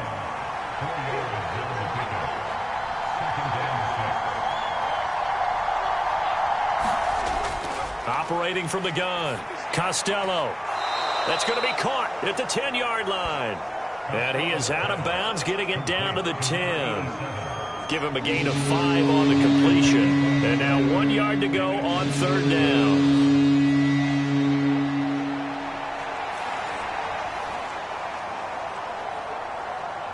They don't need to run another play here before the 2-minute warning. Let's see if they do it anyway. From the gun on 3rd down. Costello. A bullet throw, but incomplete. They converted twice on 3rd down that drive already, but couldn't make it a 3rd. We always talk about in-game adjustments. How about what the defense did there, able to shut them down on that attempt? This offense converted once on 4th down earlier. Now they're out there again to try once more. Looking to throw. Costello. He's got his tight end Freiermuth right side. But he will not get away. He stops short of the marker. The Dolphins can't convert on 4th down. And this long drive is going to wind up yielding nothing. Well, their first 4th down attempt earlier was successful. This one backfires for a turnover on downs. I like their aggressiveness. I like what they're doing. They got it the first time they went for it. Why not a second time? I don't think they'll be daunted from attempting it again. If you're on the defensive side of the ball, though, any 4th down stop is a big momentum play. Here's Jones throwing to start the drive. It's Knox, the tight end, making the catch.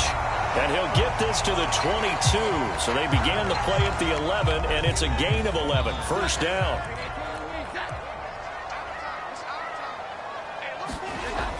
Operating from the gun.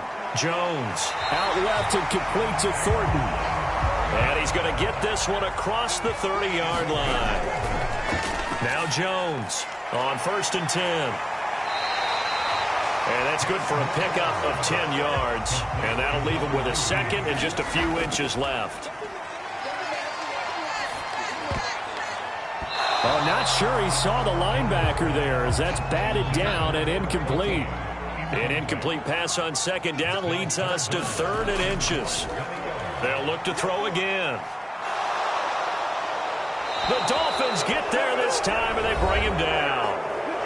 Now the Dolphins going to burn the first of their timeouts.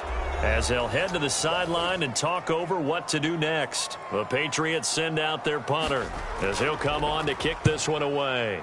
He's been a busy man here in this first half as he gets it away. It'll be a 40-yard punt, 8 on the return, and out will come the offense as they take over. The Dolphins about set to go to work on offense. It was still more than a minute to go in the half. Time to try to mount a drive. And I would think that they would have to. This is today's NFL. You got to push it whenever you get an opportunity. You can never have enough points with the high-powered offenses that you face. And analytics will tell you, try and score when given the opportunity. 2nd and 10.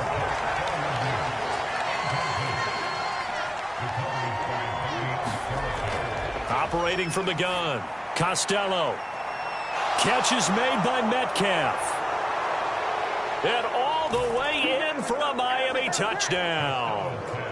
DK Metcalf, his 9th touchdown of the season. And the Dolphins will extend their lead in the final minute of the half. They have really had their way so far in the first half, but they wanted to continue to build on their lead. They know that no lead is safe in this league, so they decided to try their best to get one more as they headed into the half, and they got it done.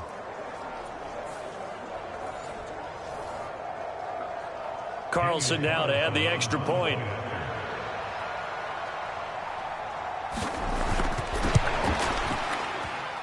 And it's 21-3.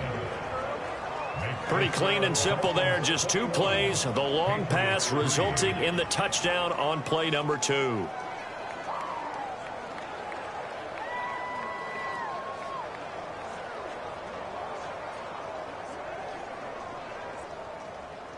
Following the touchdown, ready to kick it away is Carlson.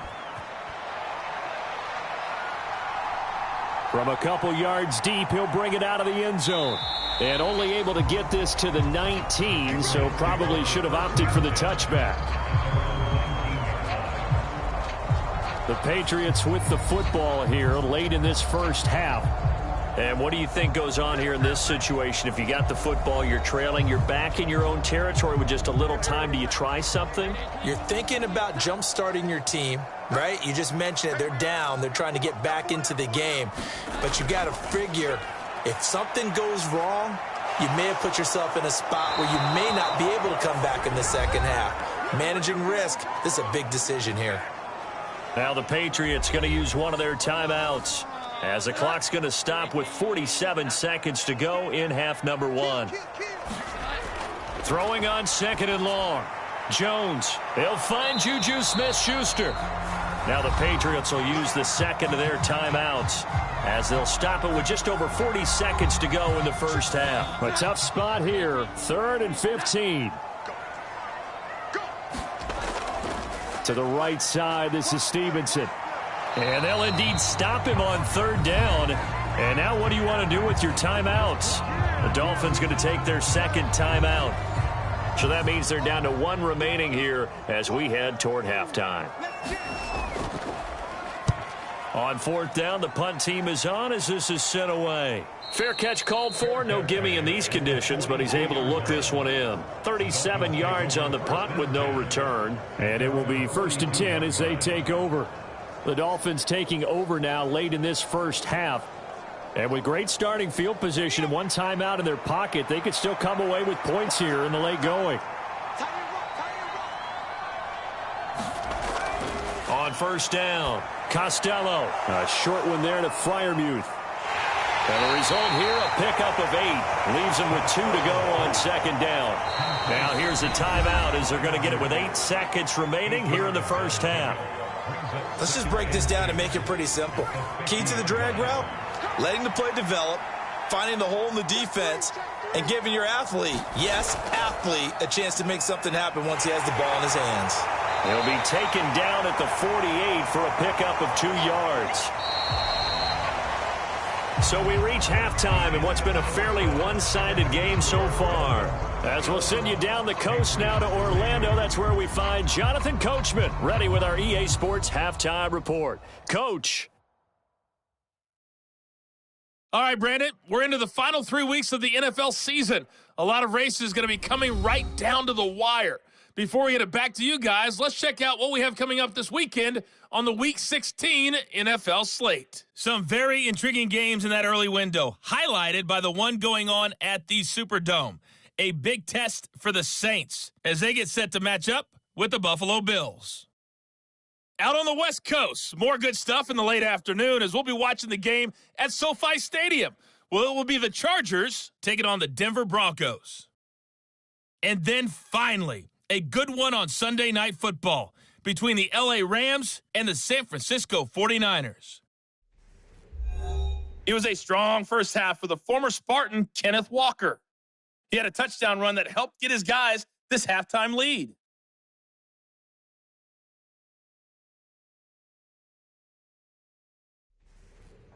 All right, Coach, thank you, and we welcome everyone back for quarter number 3. Forecast calling for more of the same. The rain set to continue as we are underway in the second half. And the tackle going to be made right there at the 25-yard line.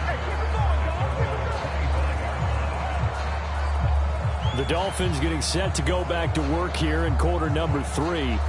But Charles, for them, pretty good first half on the ground. They had some success running the ball in quarters 1 and 2, and they've got the lead now, a chance to expand upon that lead here with their first drive in the third quarter. Yeah, and believe it or not, you and I have noticed that this great game of football has shifted towards pass first, run second. So for me, it's really nice to see some of these teams keeping the ground game as a big component of their offense, and it's working pretty well for them now. And let's face it, they can continue to do damage with it, and in addition, it sets up the pass game really well for them, too. Well, that certainly has to feel good, and it's not all the time that the play caller should get all the credit. Sometimes I think in the huddle, the quarterback just says, hey, who's going to make a play for me? I just need something right here. And the end result there, nice first down. Drive keeps moving. On 1st and 10, Costello. And here's a leaping catch. He pulled it in. He's been a one-man wrecking crew these last couple of plays. This time 18 more and a first down. Well, if you like the matchup and that connection works to start the drive, no reason to go away from it. Let that defense prove that they can stop you. And here, it's 2 throws and 2 first downs.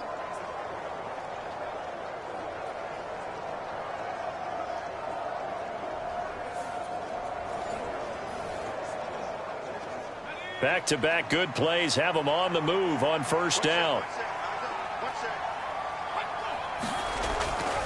Back to throw.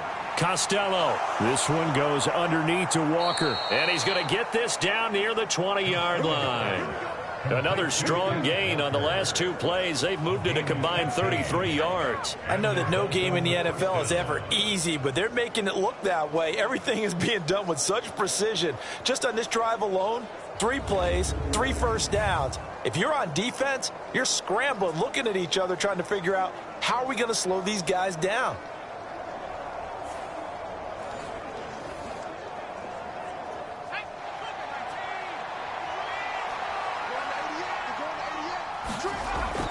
Throwing on first down, Costello. And this will be incomplete. Physical play on the football there, and it's second down.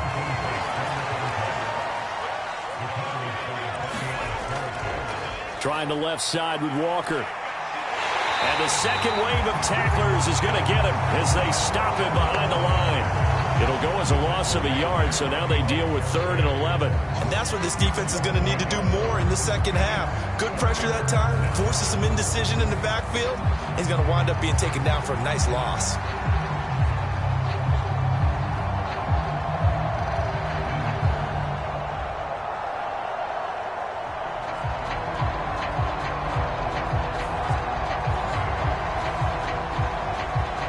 What do they have for this? 3rd and 11. Now a shotgun snap as they'll look to throw.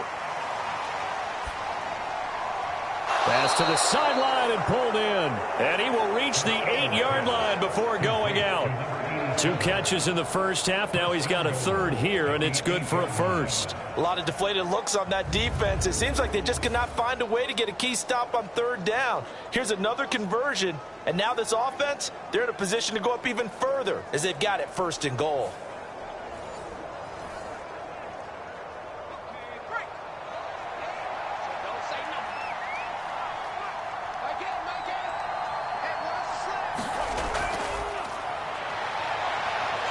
And they'll get this from the 8 to the 5. Pickup of 3.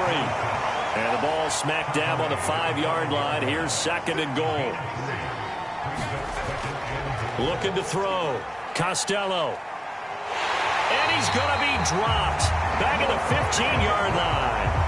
And that one really pushes him back. A loss of 9. And now it's 3rd and goal after the sack. 2nd goal, last thing you need to do is get pushed backwards to take a sack. But he couldn't find anywhere to go with the football. Had to eat it and ended up on the ground.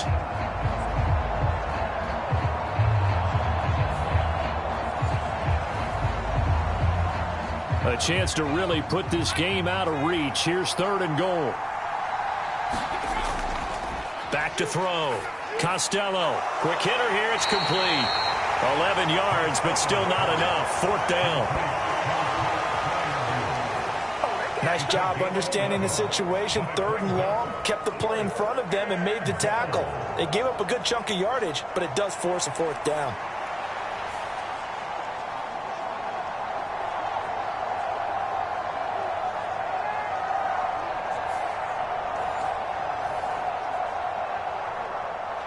Now to try the field goal. Here's Daniel Carlson from the right hash, and this one just a chipping. Carlson able to put this one through. And the lead up to 3 touchdowns now. It's 24-3.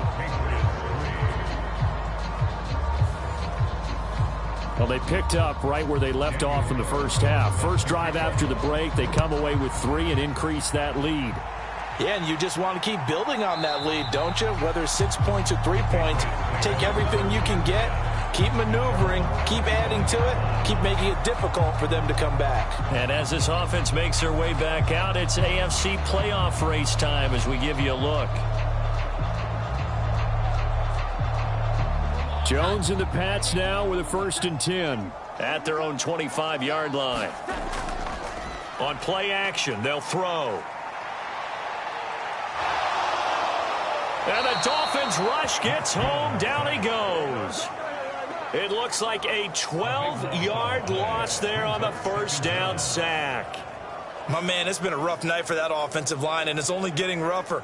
5 sacks now that they've given up in this contest so far.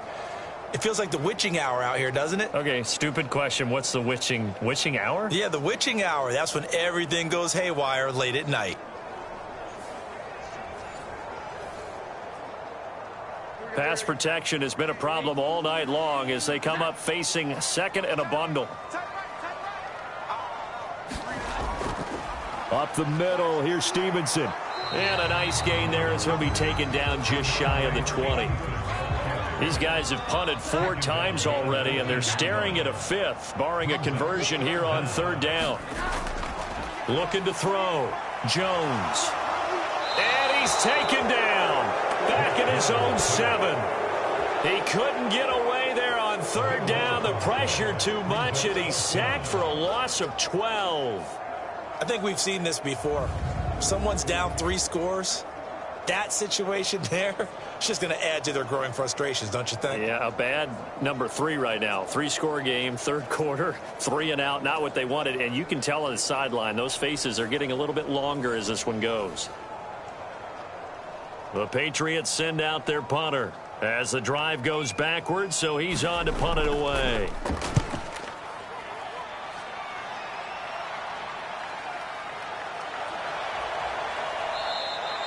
Found good room to run there. Returns it 14 yards. And the Dolphins will begin this drive in great field position, 1st and 10.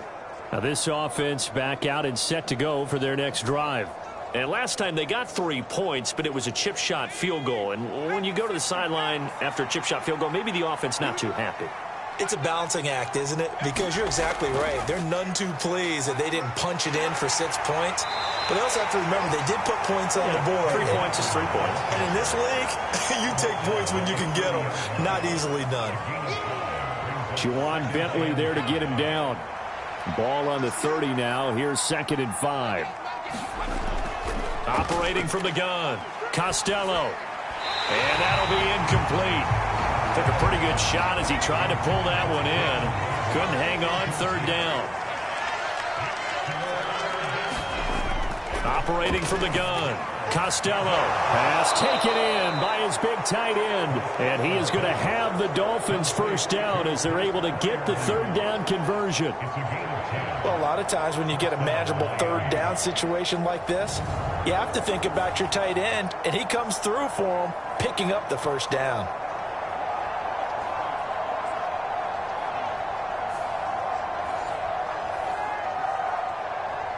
So 1st and 10, and if they score on this drive, might have to start digging into our second half blowout material. Up the middle, here's Walker. And this will leave him a yard short. Nice pickup of 9 yards on 1st down. 2nd down and a yard. And they'll send the slot in motion left. They'll fake the jet sweep and go instead with Walker. And now they're inside the 10 as he's brought down at the 9.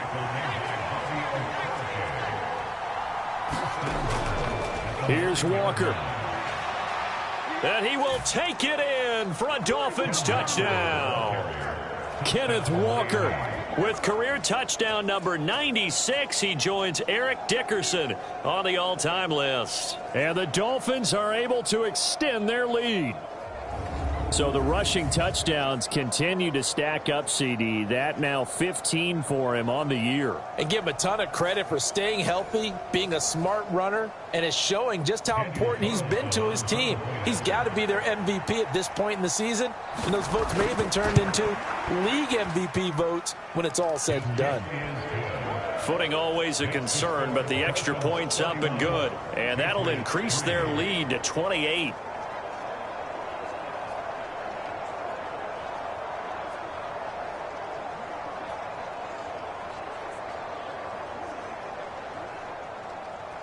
Following the touchdown, ready to kick it away is Carlson. And he'll elect not to return this one, so they'll bring it out to the 25 on the touchback. New England trying to get a place on offense. Well, we haven't exactly been treated to a nail-biter in this one, CD, and if they cannot score here, this one's pretty much all but over. Are you saying that you feel like people are starting to think about getting out of here, maybe beating the traffic in order to get home or to their final destination? Yeah, I don't think there's a whole lot of reason to hang around, especially if they can't score here. Yeah, you're right about that, because it has been pretty clear who the better team has been in this one. And in a league that we talk about, puts it on the carpet, it's out. And this is picked up by the Dolphins. Inside the 10. And this is brought all the way back. A fumble recovery and taken to the house for a Miami touchdown. So the defense forces the fumble. They get the score, and a guy on defense becoming offensive there, Charles. And you know they love that. Any guy on defense loves to pick up the ball and have it in his hands and try and score himself. In this case, that's exactly what happened. He'll be singing in the shower post-game.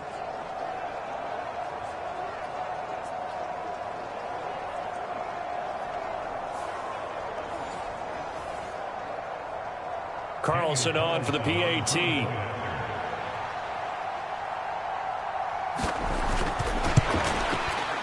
And he's been a busy man, 5 for 5 now as he knocks another one through to extend the lead. The scoop and score, always an exciting play in football, and we witnessed it there, grabbing it off the ground and then rumbling it into the end zone for 6. So here's the kickoff now as he'll get it again following that fumble return for a score. And here comes a return from just beyond the goal line. And he returns this to the 22.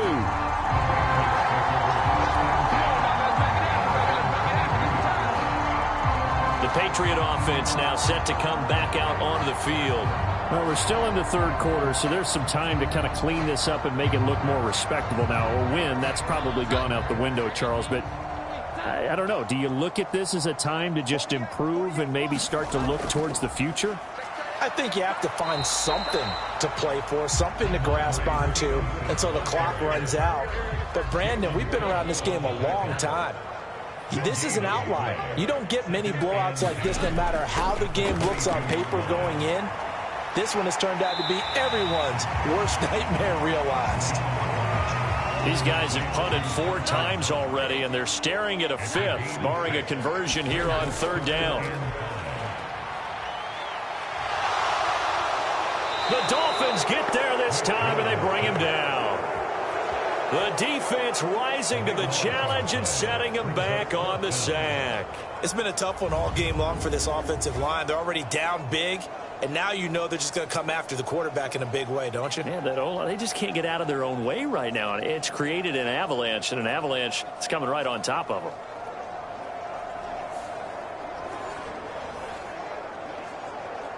The Patriots send out their punter as he'll come on to kick for a 6th time tonight.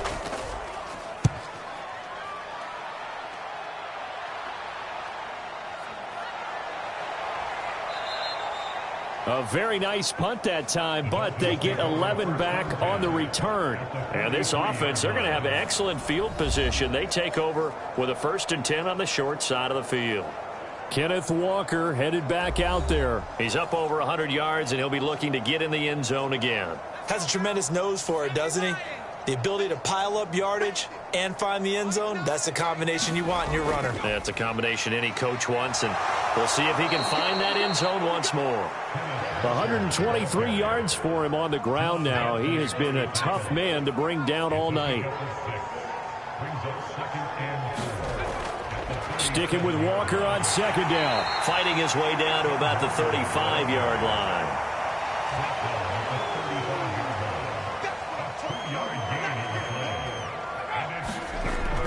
They'll try for the first with Walker.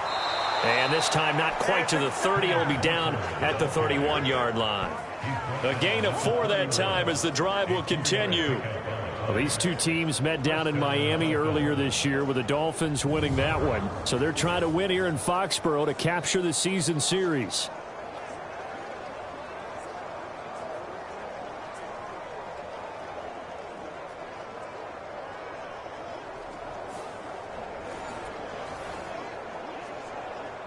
Line of scrimmage, the 31 now on 1st and 10. Walker with another carry.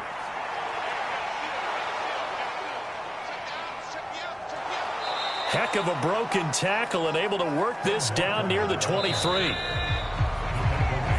1 quarter remains here in this Thursday night matchup.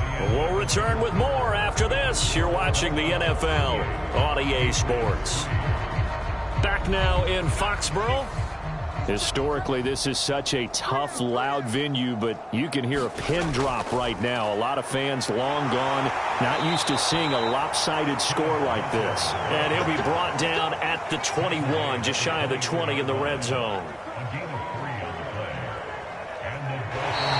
Now whistles and a flag, and I believe a Dolphin got going a little early.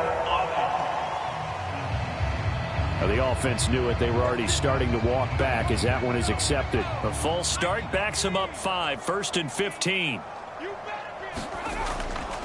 Hand off here to Walker. And he'll be brought down at the 21, just shy of the 20 in the red zone. Here's 2nd and 10.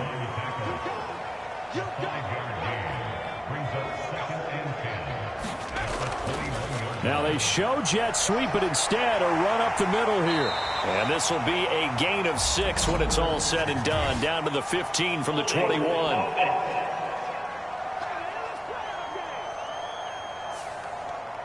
Now they face a 2nd and long following the holding penalty. Off play action. Costello. This will be caught. It's Waddle. And he'll take this into the end zone for a Dolphins touchdown. Jalen Waddle, 28 yards. And the Dolphins extend their fourth quarter lead, and they are closing in now on a 14-win campaign. When coaches come into a game preaching total team effort, CD, I think this is the type of ball game that they're dreaming of. It was pretty apparent early on that they were clicking in all three phases. It's been fun to watch. Yeah, sometimes in the NFL you end up with matchups like we've been watching here. And when you go back through the early drives, you can just see that one squad was on a different level in this game. Safe to say, we have been disappointed in watching their execution throughout this contest.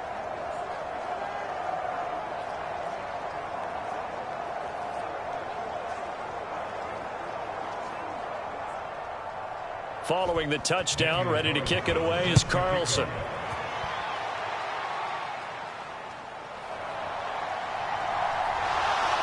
And they will wrangle him down a couple yards shy of the 30.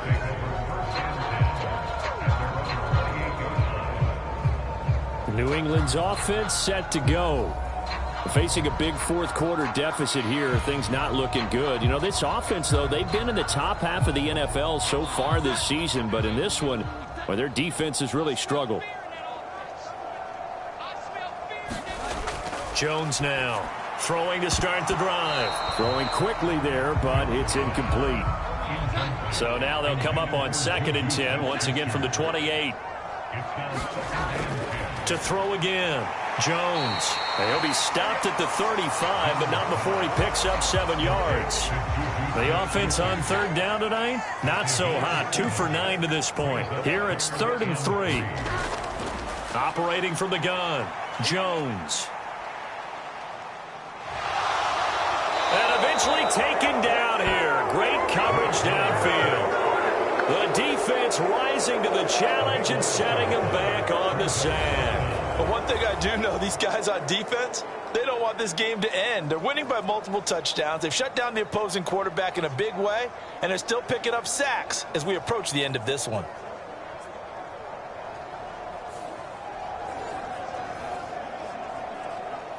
The Patriots send out their punter as he's on here to punt it away.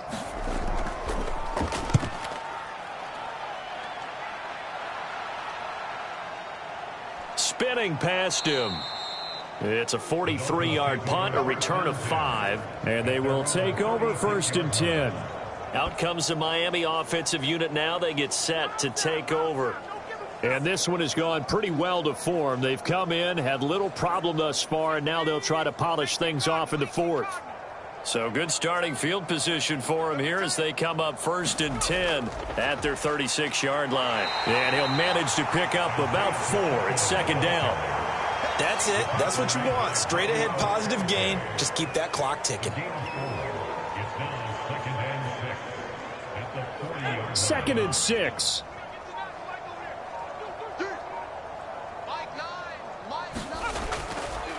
Here's Pacheco once again. He'll get about 3 as he's brought down right around the 42.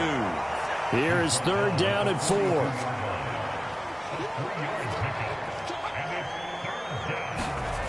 Back to throw.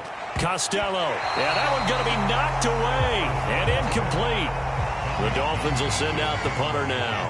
Always a good sign when your first punt comes in the 4th quarter.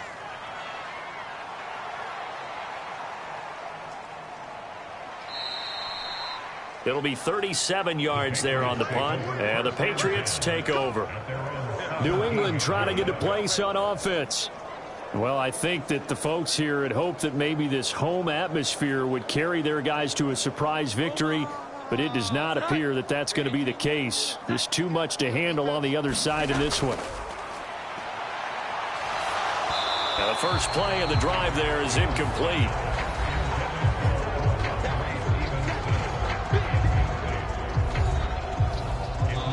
After the incomplete pass, here now is 2nd and 10. Looking to throw. Jones. A quick throw knocked away and incomplete. So back-to-back incompletions, and that has him staring at a 3rd and 10. Back to throw. Jones. Little pitch and catch to the tight end, Knox. And he's going to get this to about the 20, but that is well short of what he needed. So the completion good for just 3. And that's going to make it 4th down. He wasn't the primary target, but I think it was almost like a check down situation, wasn't it? Yeah, hoping he can break some tackles, a big tight end, but he couldn't do it. Yeah, get it to that big frame and hope he can scatter some bodies, unable to get it done. The Patriots send out their punter as he's on to kick it away.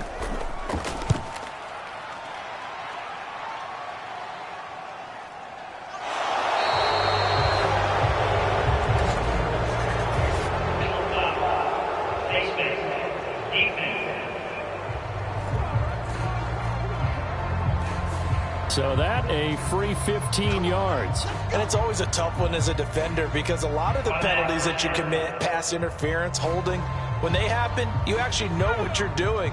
But a face mask penalty, a lot of times it's inadvertent, but it still costs you the same amount of yardage. They run it with Pacheco from the gun. And he's going to get a solid gain of 9 before being brought down. 2nd and right at a yard.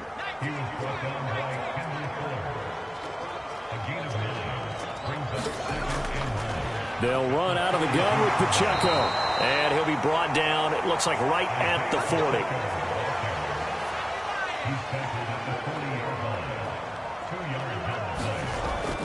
On 1st and 10, here's Pacheco. And he works it to the 30-yard line here, right at the 30.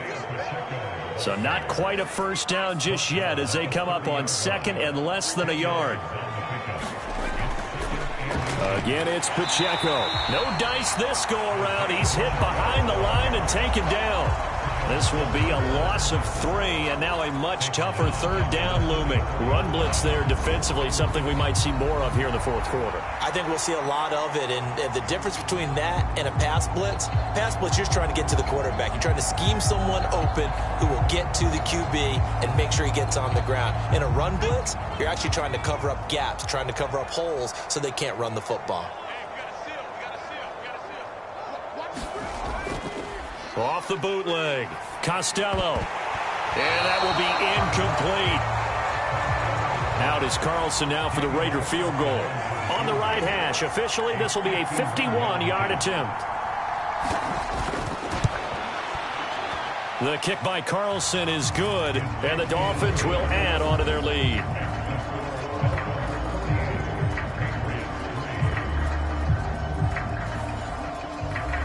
These kickers now, it's like we take them for granted. Kicks like that used to be such a big deal, and now you just expect them to make it. Yeah, you're exactly right, and we shouldn't take them for granted, but I have a theory about it. You want to hear it? Yep. They are more athletic now than ever before. Talk about kickers. Trace their backgrounds, trace their histories. You'll find that they were big-time athletes all along, but their kicking was so prevalent that we made them specialists. Well, and now those 50-plus yarders seem easy for some reason. Jones and the Pats now with a 1st and 10. At their own 20-yard line. They'll try and start this drive in the air.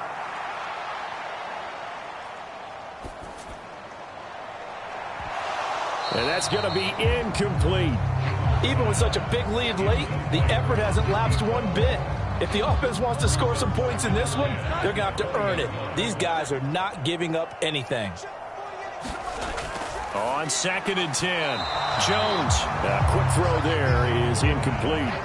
At this point in the game, they've got to continue to try anything they can. They're still working at it, even though this one feels like a lost cause. Now they face a 3rd and 10 after back-to-back incompletions. Looking to throw. Jones. He's going to flip that out to the flat. It's complete. And he'll get this to the 23, but that'll be well short of what he needed. 3 yards, all they could muster there, and it'll bring up 4th down.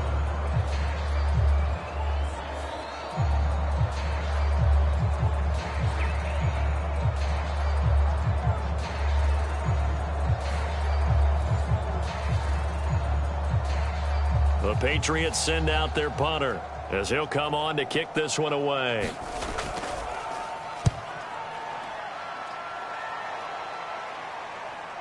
And taken right on the 30. Nice punt, but good work on the return to get back 11 yards. Miami's offense set and ready to go. And, Charles, we are in the midst of a very one-sided affair. I think this is where you and I have to fill a little bit. You want to regale us with old stories of your childhood in New Paltz, New York? I don't think anyone wants to hear that, but this is a perfect time for us to start listing MVP candidates, right? Best teams we've seen so far this year, the best games that we've called thus far, how we anticipate the season unfolding. We can go in so many different directions because the game certainly not taking us there. Oh, I hear the remotes clicking off right now. The running game continues to be a big part of their success here early in the fourth quarter. And with those types of runs, that tells you they feel very confident in their running game. They feel very strong at this stage of the contest, and they want to keep doing exactly what we saw there, running the ball down their throat. On first down, they go back to Pacheco. And he's going to take this ahead for right around 3 yards, but no more than that. Second down.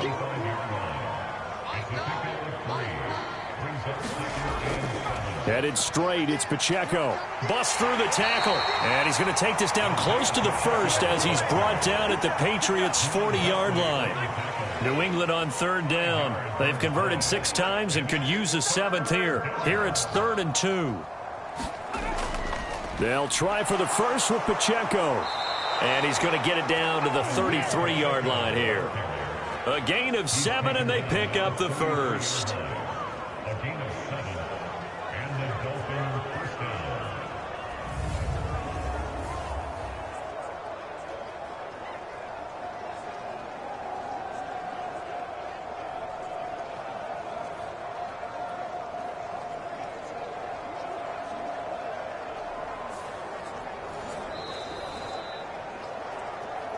Just 2 minutes remaining here in the fourth quarter of what has been a one-sided affair.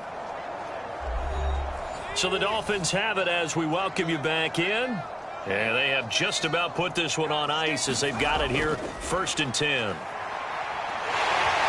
And nothing much materializing there on the first down run. He'll get a couple, and that's it.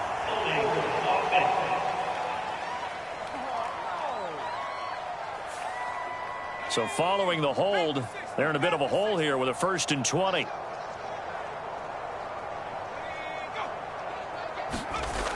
Well, they'll run it here on the jet sweep. 4 yards on the pickup. It'll be second down.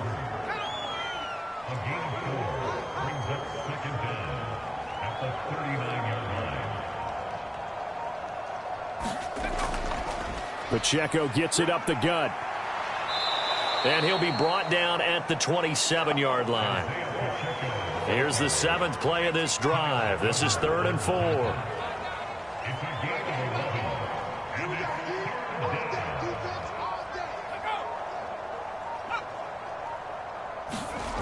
Well, they'll run it here on the jet sweep. And he's going to get the first down here as he's taken down at the 22. 5 yards is the pickup there as that extends this drive.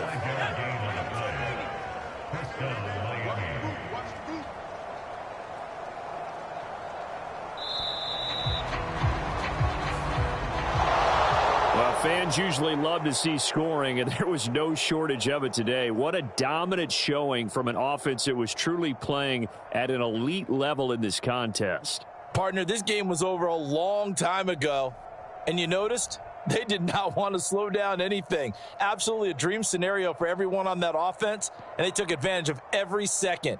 Guaranteed popcorn for everyone in their film session. So for Miami, it's another win for them, and you wonder if they want a redo on that one loss as they sit now at 14-1. And they'll get a few extra days to get ready for next week. Meanwhile, for the Patriots, they're guaranteed now a sub-500 season as they fall to 6-9. And they'll get a chance to redeem themselves at home next week. That'll do it for us. I'm Brandon Gaudin alongside Charles Davis. Thanks to our entire crew as well. We'll talk to you next time. So long, everybody.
Today, from AT&T Stadium in Arlington, Texas, it's Week 17 of the NFL on EA Sports.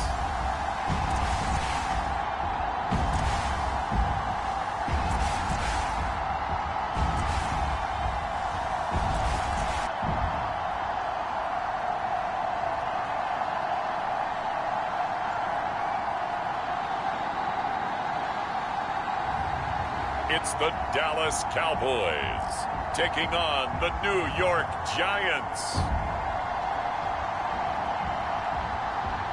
We are sandwiched between Fort Worth and Dallas, Texas, and Arlington at the luxurious AT&T Stadium.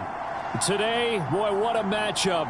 Two NFL franchises with so much history, so much tradition, getting set to do battle here, as it'll be the New York Giants taking on the Dallas Cowboys.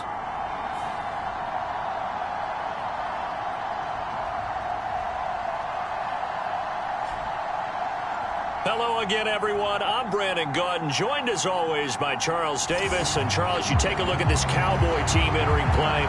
They've been in a great group. Winners of 7 of their last 10 on the year.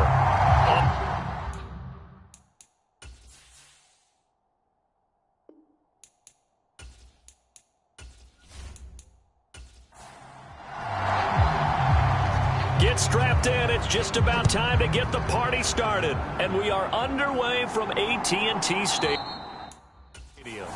And we will not get a run back here to start. It's a touchback, and it will come out to the 25. So here are the Giants ready to start their initial drive of the game. And they will be led out by their 6'6" quarterback. I tell you what, when he's on schedule for that week, secondaries take notice because you've got to stay alert back there on every snap. A truly powerful arm, one that's capable of challenging any level of the defense on any given play. That's why so many scouts preach arm talent when preparing for the NFL draft. A quarterback with arm strength to make every throw in the book, he's an asset to have in any offense. And he's tackled a yard short of the marker. Good gain of 9 on first down. Maybe a good spot to take a shot. Here's 2nd and a yard from the 34.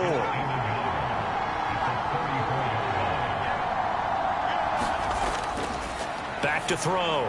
Cox. Open man left side is Wallace, complete.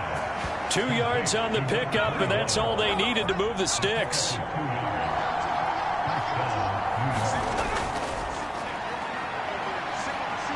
And he slips up past the 45 before being tackled. First down for the Giants as they pick up 12. Well, there's plenty of real estate for him to maneuver on that run, and let's face it, it shouldn't be a surprise. He's one of the better backs in the league. Had to come into this game with the idea, slow him down, otherwise it's going to be a long afternoon.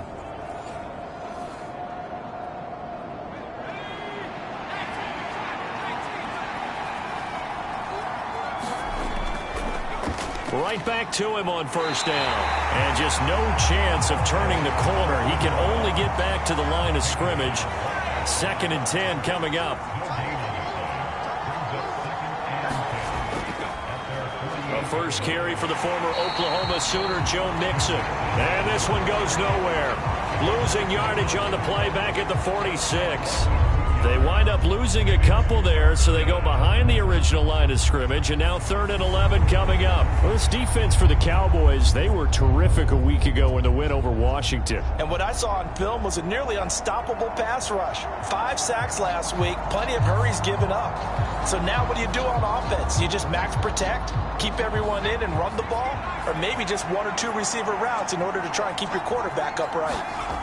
Now Cox on 3rd down. Able to find the open man. That's complete. And he's going to have another first down here as the tackle's made at the Cowboys 39. A solid gain of 15 yards and the sticks move. Well, on 3rd down, he wanted to go to one of his most dependable targets, and that's who he found, his tight end there, to pick up the first, Charles. And you use the proper word there, dependable, and sometimes spectacular, because tight ends nowadays, they can do it all. But they're the guys you trust, especially across the middle of the field where there's traffic. He delivers, and they pick up nice yardage. Oh, they're going to run a little pop pass here. And he's just going to run right into that big old defensive end. And that play going nowhere.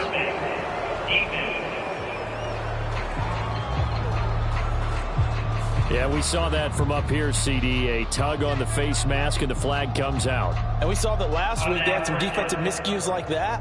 And they told us that they had worked hard on it in practice and thought they had it all cleaned up.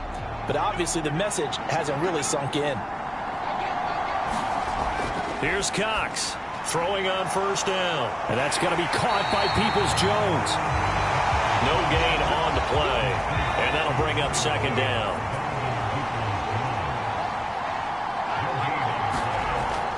Looking to throw. Cox firing quickly here, and that's complete. They get 7 out of that, so they're left with a 3rd and 3. Back to throw. Cox. And that is incomplete. I wonder, Brandon, I just wonder, you think maybe he was worried about where he was on the field? Was he far enough? Was he close enough to the first down sticks? Absolutely. He was right there by him, and I think he was thinking first down before he caught that football. Yeah, got to catch it first, because if you don't catch it, there's no chance of picking up a first down.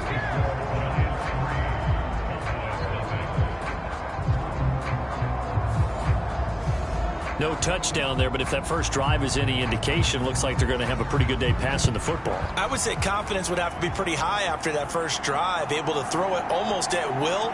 You're exactly right. They didn't get the touchdown, but 3 points serves as a nice notice about how this offense is going to move.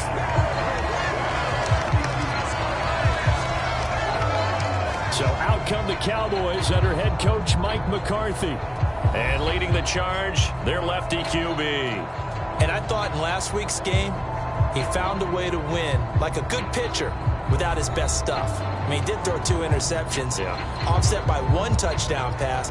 Not the ratio, not the numbers you're really looking for as a QB. But finding a way to win, that's all that really matters. They'll come out throwing here to start the drive. The numbers for Pitts in that game a week ago. 10 catches, 58 yards. And the competition gets a little bit tougher here because he's got to go against the #1 ranked defense in the NFL against the pass, the latest incarnation of the no-fly zone. And he'll have it past midfield almost to the 40 before being taken down. 23 yards on the pickup there and a first. There was a great article in the paper yesterday about how he likes to run angry. Plays like that, you can feel it, can't you? As long as he doesn't drive angry, we're okay. Because when he's on the field, that anger works for him. It fuels him, it powers him, and the end result runs like that.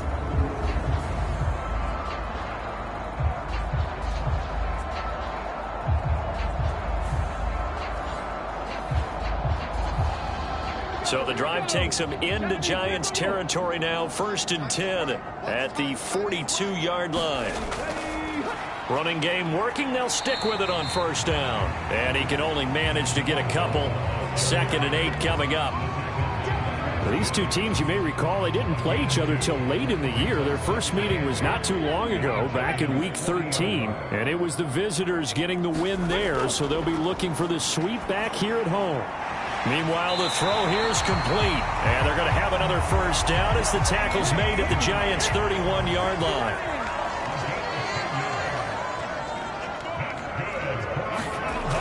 They'll set up a throw. This is caught. It's Christian Watson. And they'll have it in the red zone before he crosses over out of bounds. 15 more there, and they're on a roll. It's another first down. Pretty solid opening drive here, Charles. They worked in the run game, the pass game, just steadily getting yards, and now they've got it inside the red zone here with an opportunity. And the only thing they don't have so far is points. But the way that they're moving the ball now, that shouldn't take much longer. And they've established a great balance so far. Running, passing, doing what they want on offense. Give him 4 yards there. It'll be 2nd and 6.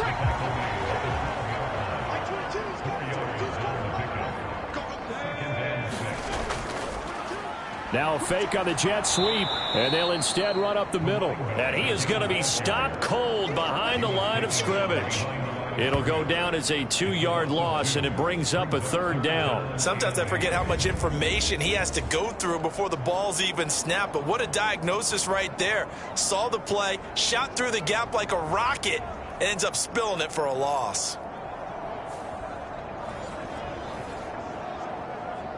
Eighth play of the drive forthcoming, and they need 8 yards on 3rd down. He'll look to throw. And this is caught, but I don't think he stayed in bounds. No, he didn't. It's incomplete. The throw took him past the boundary, and it's 4th. Gay's kick is good, and that will tie us at 3-3.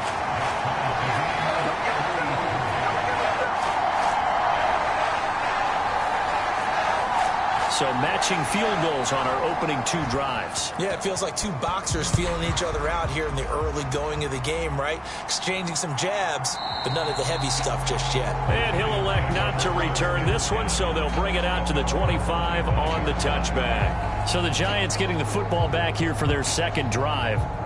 And last time able to get 3. It's not what they wanted. They wanted 6, but they got at least something. They mustered something out of the drive. They'll take it. I like the way you've described it. Not ideal, but they'll take it. Anything to put some points on the board. But this time on offense, they don't even want to see the field goal kicker trot on the field. They want that ball in the end zone. Yeah, they'll be going for 6. So the yellow flag came out, and that leads to a new set of downs for this offense. 1st and 10.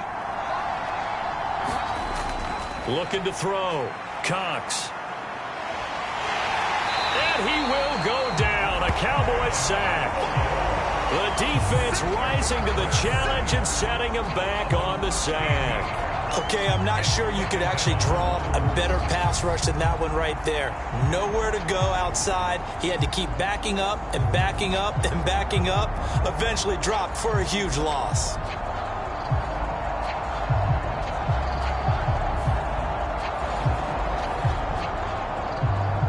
Now that after the sack, it'll be interesting to see what they have planned for 2nd and 23. Up the middle they go. It's Wallace. And nothing doing here as this time the run maybe gets him back to the line of scrimmage, but that's it. No gain on the play this time, and it'll be a 3rd and long situation coming up.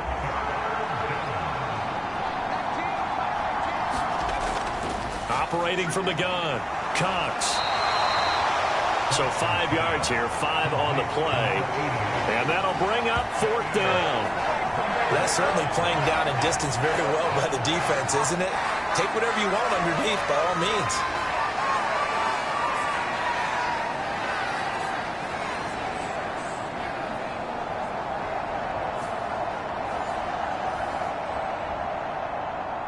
Fourth down, so Jake Camarda is out there. Only 2 punts for him last week in the loss as he gets this one away. Taken in at the 22. Call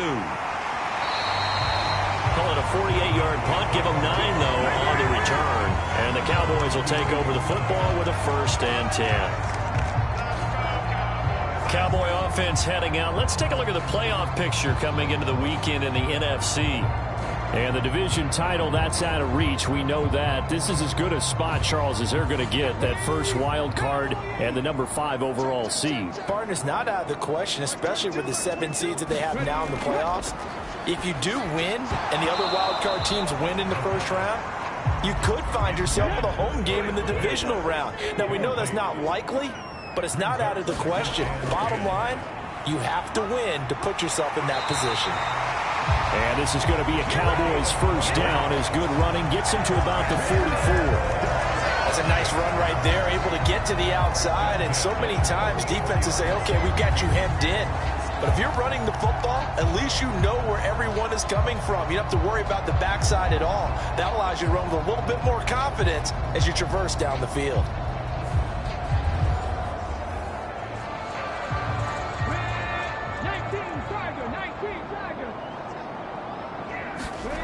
Back to throw now on first down. That one almost intercepted, but it's incomplete.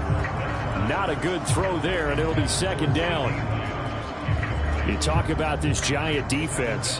They come into this one in the bottom half of the NFL against the run, number 19 overall. And stopping the run, that's been an issue for them all season long. Aren't you glad that you're not coaching the defense right now? I'm very glad. They said that they've seen it in doses, but very, very small doses. Yeah, you've got to be consistent. It's down in and down out, being able to play it, understand what you have to get done, and finally stop some people, put them on the ground. On third down, he'll drop to throw. He gets away from one, and he'll take this to the 47, but no further, as they get him down well short of the line to gain. He'll wind up getting 4 yards there on his own, but it also brings up fourth down. And, partner, I would guess that in his headset he was hearing from his coach, it's third down, don't take a sack. And in this case, he's able to avoid the pressure and get out of there. He doesn't get the first down, but he does turn a possible loss into positive yardage. On fourth down, Ryan Stonehouse on to punt. And he'll get off a fairly short kick here as this is toward the sideline. New York set to take the field. The crowd may be losing just a little bit of the edge after back-to-back punts. They want some big plays. They want to see some offense. They want to see somebody break away, whether it's through the air or on the ground. Now it'll be interesting to see where the patience is on both sides. Each head coach, can you hang in there and not try and force something that could put your team in some jeopardy? The numbers a week ago for Wallace. 18 carries, 115 yards, and a touchdown. And the way they ran the ball last week has to bring a smile to the faces of the entire coaching staff, because not only are they seeing a back pile up yardage, they're seeing an offensive line in sync, and that bodes well this late in the season. Now left side, a completion to his tight end. Calling a gain of 6 on the play. And they'll be faced with a 3rd and inches.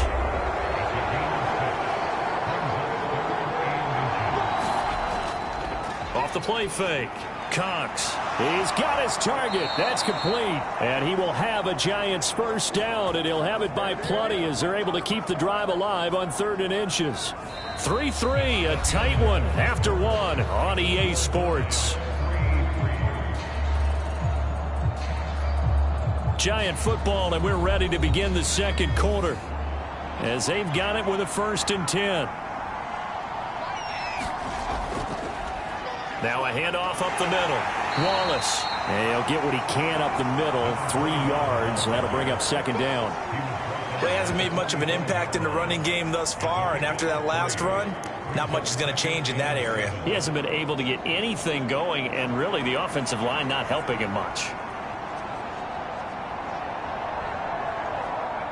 Ball spotted at the 45. Here's a 2nd and 7. Back to throw. Cox. Complete right side to Hyatt. And he's going to have another first down here as the tackle's made at the Cowboys' 32-yard line. Looking to throw. Cox. He's into space past the 25. And he takes it all the way down to the 22. This offense finding its legs now. Here's another 1st and 10. Up the middle they go. It's Wallace. And brought down, but not before they get it inside the 10 to the 7. 15 more there, and they're on a roll. It's another first down. I think they like this drive a little bit better there, partner. Running game helping out, picking up some of the slack. Because remember, the last drive, they went 3 and out.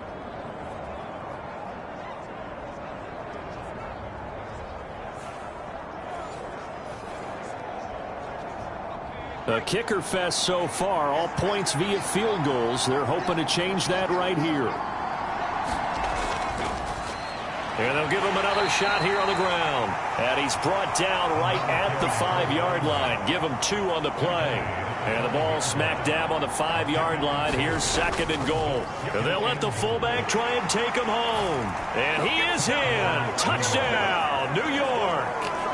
It's the fullback with his first career NFL touchdown. And the Giants have taken the lead. Well, it was 2nd and goal. You're in there close. That's the fullback's comfort zone. Not only is it his comfort zone, it's an expectation. That's what he's supposed to do. Turn and hand it to him. Big guys fire out. Find your way into the end zone.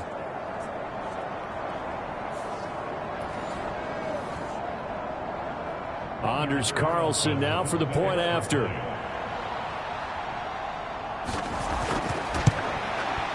And it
Is up. And it's good. That'll make our score 10-3 now. So that drive consumes 9 plays all told. And it's finished off with a 5-yard touchdown run. The kickoff team on the field now as they will send this one away. And this will not be returned. It's a touchback, and they'll begin at the 25. The Cowboys about set to take over on offense. Just a lone field goal for them so far, trailing 10-3 as they come up 1st and 10.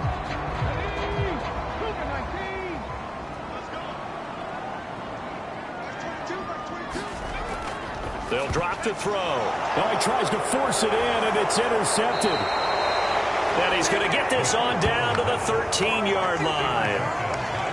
And the young buck, the rookie, just racked up his first career interception. And how about the scouting department? They've got to be very happy right now because in NFL parlance, he's a third-day selection. Anyone after the 4th round, that's big-time scouting right there. And what a great play he just made.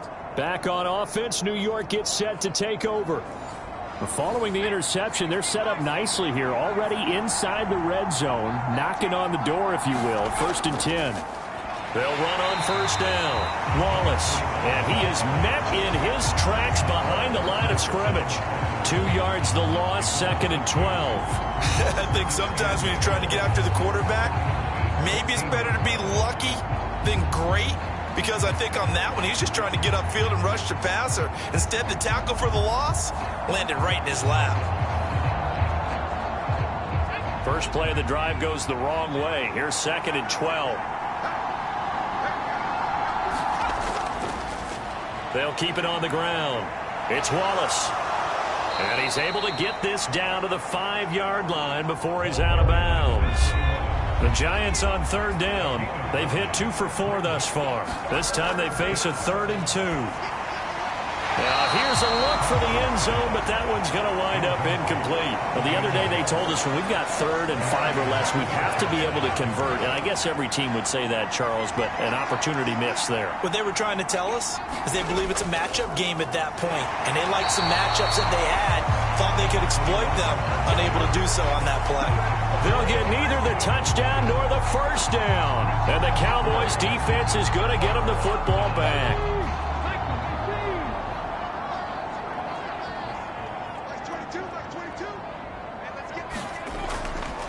They'll start this drive out on the ground. And they'll get him down up past the 15-yard line.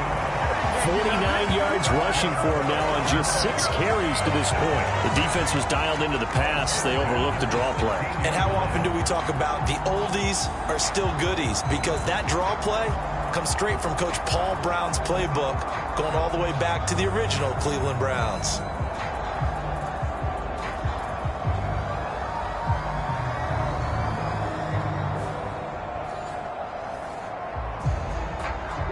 So that last play gives them a little more space now. Here's 1st and 10 at the 16-yard line.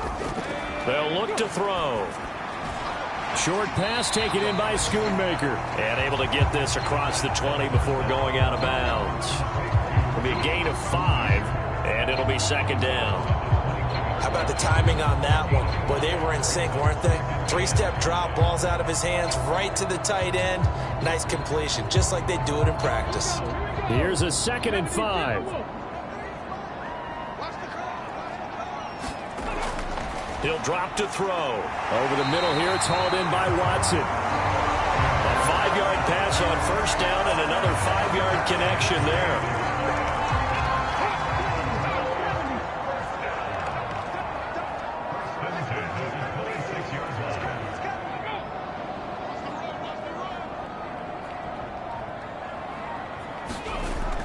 From the shotgun, he'll look to throw. And this one quickly to Lamb.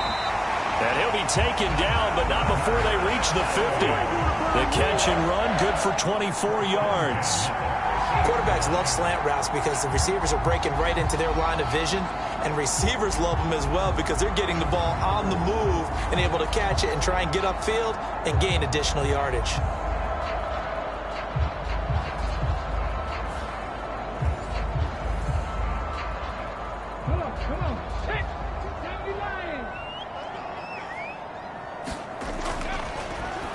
back to throw again. And that is incomplete. He couldn't hold on through the contact. Brings up second down.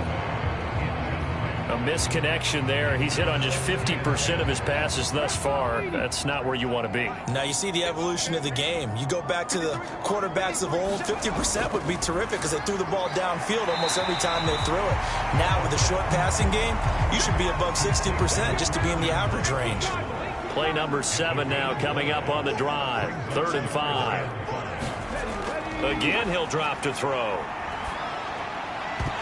And he will not be able to hang on through the contact. It's incomplete. The coverage strong, and now it's 4th down. That sure looked like a nice call by the defense, and they're very cohesive in their coverage. As soon as he cut inside, they broke on the football and met him as the ball got there and forced the incompletion.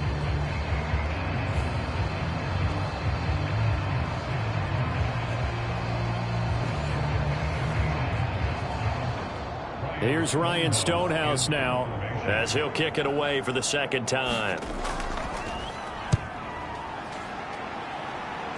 And no return here. Where will they spot it? They say just outside the 20-yard line. There again is the running back as he trots onto the field. We're in the second quarter. They've got the lead. The lead, though, not so much because of the ground game, because of their air attack, Charles. So what they're seeing so far is the possibility of things loosening up later in the ground game. Through the air first, maybe have to start respecting that even more as the game goes on, and then there will be running lanes to find later. Yeah, try to get him more involved here on this drive maybe. So from the 26-yard line, here's 2nd down and 5. Operating from the gun, Cox, and that is incomplete. A lot of force bearing down on him there. He could not hang on. It's 3rd down. Back to throw, Cox. And that nearly intercepted. Boy, for a guy known for his hands defensively, that's a ball he probably thinks he should have come up with. But instead, it's 4th down.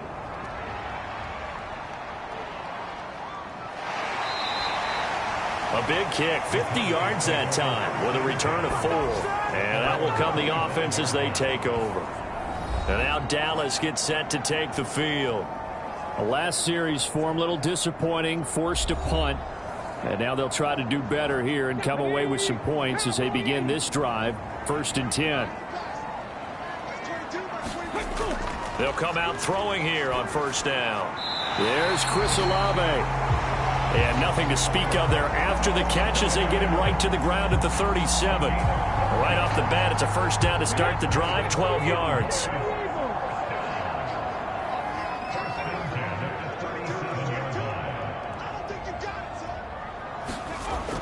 They'll look to throw here. That's taken in by Watson. And he gets this to the other side of midfield across the 45 before going out. That one good for 20 on the catch and run.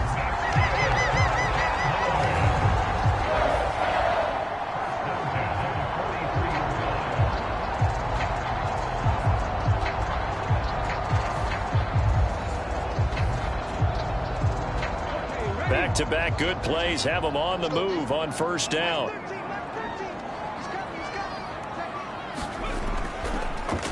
One back in the backfield, he'll get the carry. 5 yards is the tally on 1st down. That brings up 2nd and 5.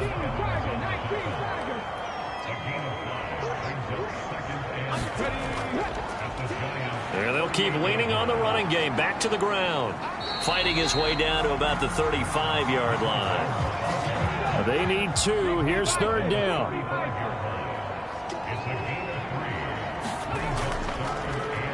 Here's a handoff out of the gun. And, boy, he is very close to a 1st down, but from where they're spotting that football, he's going to be a foot or so short.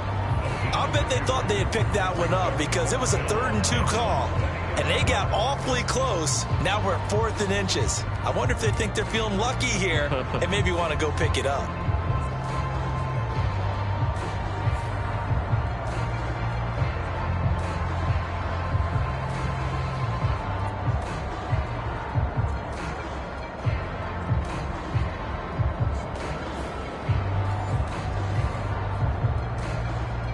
So So they'll say no to the 50-yard field goal try. Instead, the offense out there, they're going for it. Here's Vaughn. They'll run for it. And he's able to get it to the 31, and that's enough for the first. They only needed a few inches, and they didn't get much more than that, but by about the width of a shoelace, they convert on 4th down. Line of scrimmage, the 31 now on 1st and 10. Now they'll switch it up here and look to throw. Escaping the pressure right. Dances by him. And this will leave him a yard short. Nice pickup of 9 yards on 1st down. 2nd down and a little more than a yard here. They're going to look to throw. He's got his pass-catching tight end. That's Pitts. And they just keep marching right along. 1st down on a pickup of 8 there. I got a kick out of that one, partner.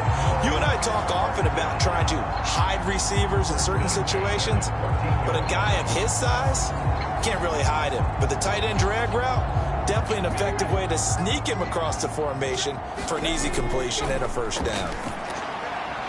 And a quick throw here, that's complete. And the Cowboys are going to be set up with a 1st and goal on a pass play that moves them all the way down to the 1. Now hold everything here. We're going to get a timeout by the offense, as the clock's going to stop with 47 seconds to go in half number 1.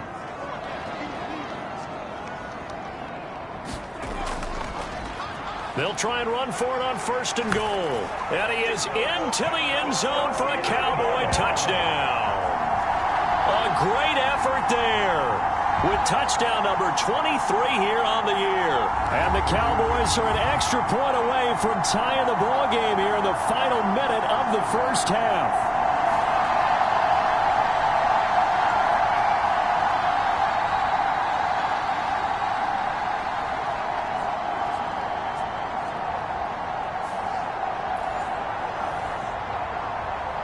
Matt Gay on for the extra point.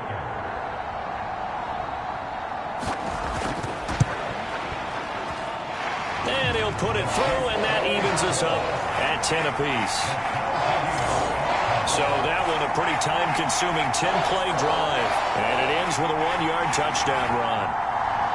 All level now at 10 apiece as the kick's away.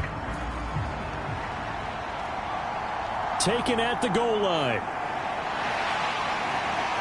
And he takes this near the 25. Just a little pass there. Call it the 26. The Giants now going to take over late in this 1st half. And they've got a little over 40 seconds to work with if they want to try to put something together.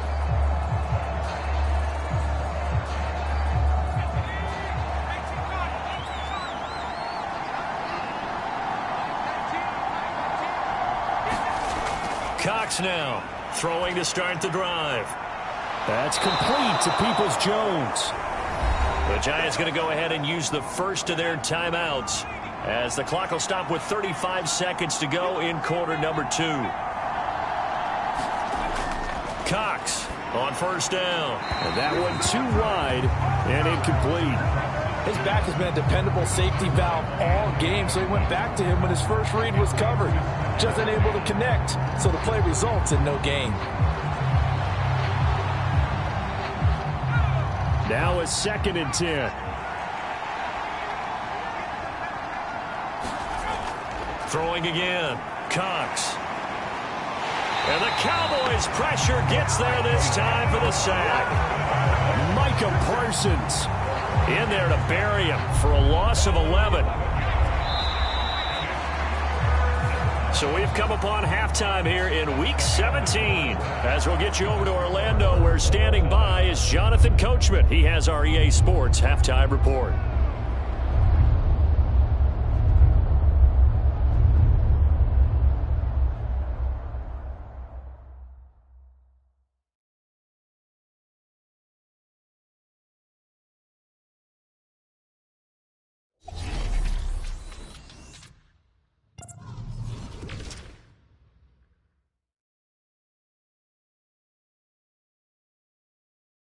We'll begin with a couple of the classic franchises in the NFL.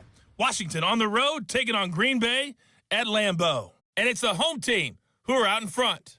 We'll stay in the NFC North as we head over to Minneapolis to check on the Vikings at home in U.S. Bank Stadium. And you can see, currently they trail in that ball game. Romeo Doubs, a touchdown reception. Lastly, let's get you to Charlotte, North Carolina. Check on the Panthers at home at Bank of America Stadium. And that one all tied against the visiting Saints.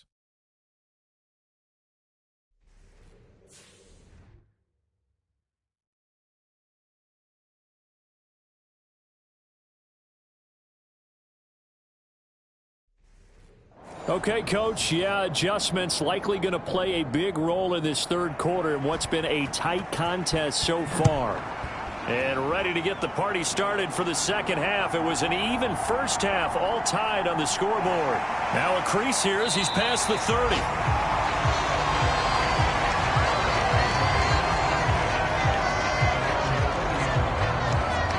Out come the Cowboys now as they'll go on offense first here in this third quarter.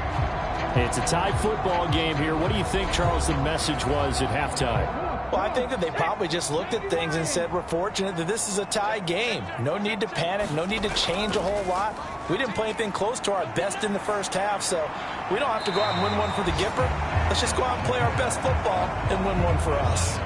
A good job in coverage there. They took away his top read on the play, so he went through his progressions and ended up settling on his running back who scored on their last possession, but the coverage held. It goes incomplete. The throw over the middle taken in. That'll leave them with a 3rd and 2 coming up. They got 8 yards there.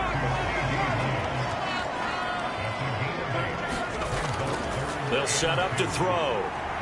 That is caught. And he'll go out of bounds. It appears right at the 45. They'll stick with the passing game as he looks to throw. And complete once again to Watson.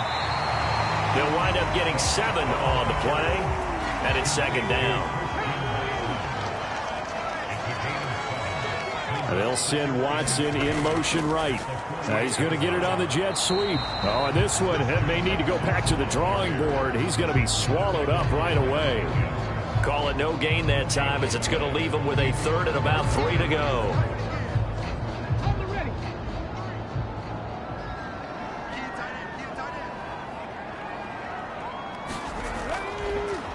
One back in the backfield, he'll get the carry. And he's taken down at the 43, but not before picking up the first. They get 5 out of that one, and it moves the chains. They had yet to run the ball at all on this drive, but 3rd and short, definitely was a great time to dial one up.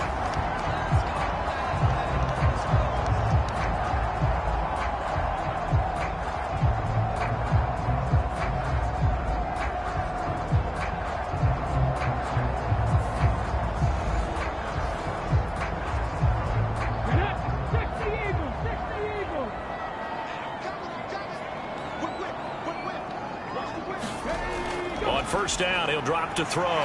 Short throw caught by Pitts. That was play number 7 on this drive, and it got him 7 yards. Ball on the 36 now. Here's 2nd and 3. Looking to throw. And he will slide to a stop. He does have the first down. It's a gain of 12, and the Cowboys pick up the first. Facing 2nd and short, that gives you a chance to go for a bigger play through the air. But I think he said to himself, why not just handle this one? Got all the yards he needed and then some, and made that snap a huge success.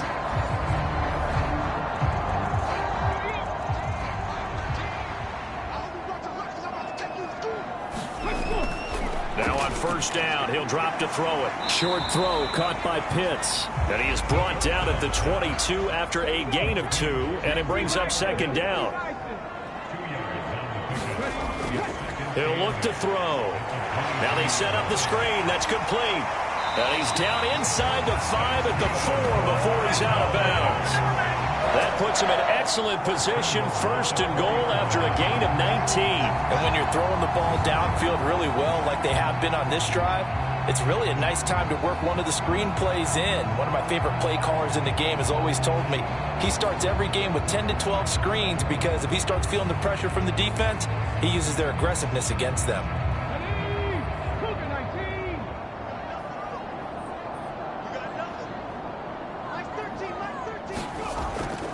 Now a play fake here on first down. Able to under pressure now, and he's going to go down just inside the 5-yard line. Finally hauled down for the first time this game. Multiple defenders in there to drop him. Like the footwork back there, I thought he did a pretty good job of evading that first wave of players.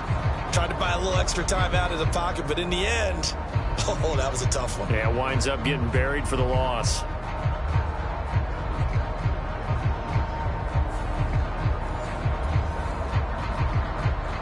Line of scrimmage, again the 4-yard line, 2nd and goal. Let's go, D. Tighten up. One back in the backfield, he'll get the carry. And he'll get in. Touchdown, Cowboys. A great play there with his 2nd touchdown of the afternoon. And the Cowboys have taken the lead as they go right down the field and score on the opening drive of the second half.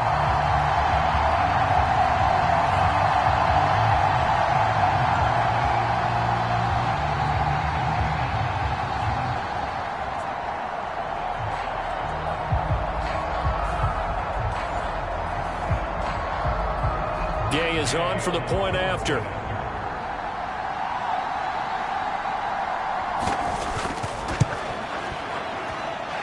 He's got it as they go up by a total of 17-10.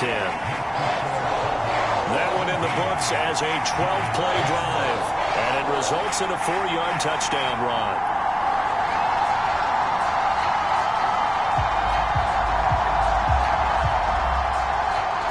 The kickoff unit as they run up and send this one away.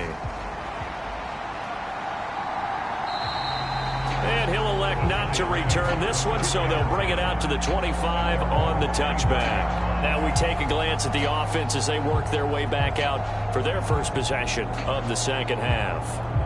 And this game was all square at halftime, but now they find themselves down 7 following the opening drive touchdown here in the 3rd quarter. And they need to take a good, relaxing, deep breath, don't you think? Because right now they might start to feel like they've got to play catch-up here and start matching them point for point. But it's still too early to get there. They can still run their offense. Plenty of time to get back in this game.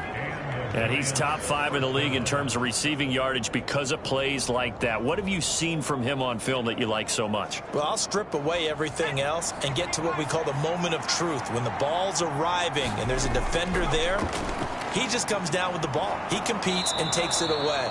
Great hands, great ability to finish the catch. From the 43, it's 2nd and 3.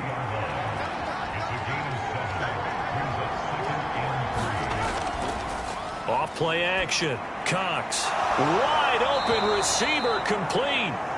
And he's going to have another first down here as the tackle's made at the Cowboys 42. It's a pickup of 15 and a fresh set of downs.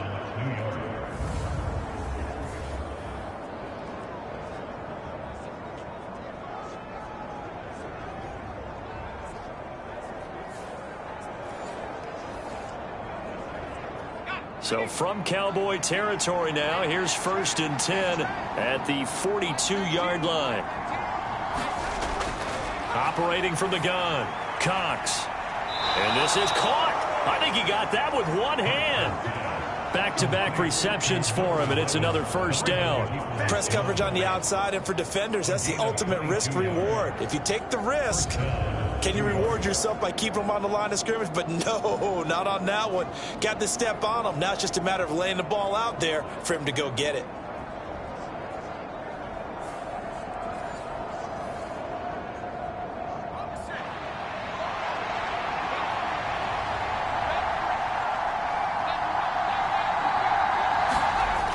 To throw is Cox on 1st and 10. Now a quick throw there, but it's going to be incomplete.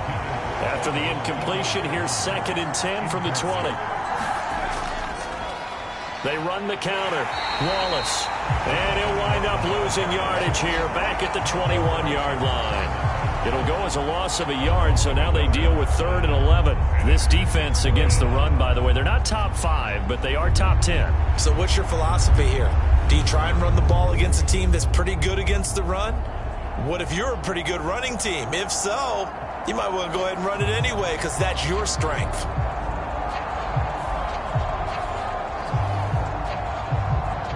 Seventh play of this drive coming up, but a long way to go on third down. Looking to throw. Cox. Got his man complete over the middle. That's Wallace. And he'll only get this to the 17, well shy of what he needed. He did his best to just get 4 out of that, but not enough. And now fourth down.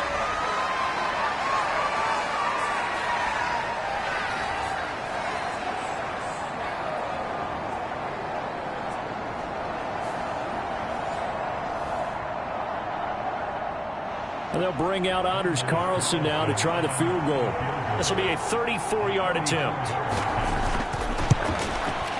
And his kick is good. And that will cut this lead back down to 4 now. It's 17-13.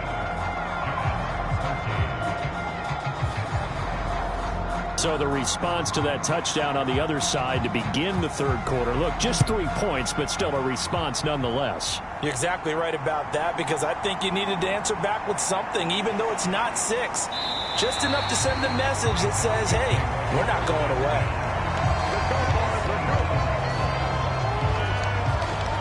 Dallas offense set for this next drive. This drive here beginning probably with a pair of motivated groups. Remember, the offense scored a touchdown on their last time out. Looking to repeat that in Charles's defense. They were very frustrated after giving up 6 the last time on the field. And frankly, it's just a battle of wills in a lot of ways, because you know they're both motivated. They both game plan for this drive, and they both have specific outcomes in mind. To me, it just comes down to who can execute better and which side can step up and assert its will over the other.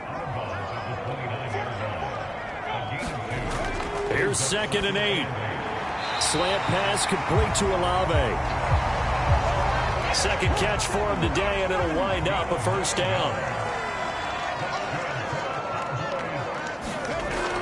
Back to throw. That's into the hands of Pitts, the tight end. From the 46, here's 2nd and 3. They'll bring a receiver in motion left. Here's a fake on the jet sweep, and they'll look to throw it off play action. And he can't get away from the pressure. The Giants get there. They bring a man off the corner that time, and he gets home for a loss of 6. Chalk that one up to bad acting, I guess, because they certainly failed to sell the handoff, and the pressure stayed keyed in on the quarterback. No Oscar awards for this offense, just a loss of yardage.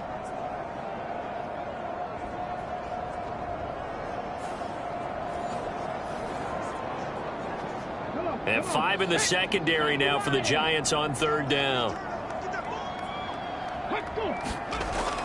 Now back to throw. And that is incomplete. Here's Ryan Stonehouse now as he's on to punt for Dallas.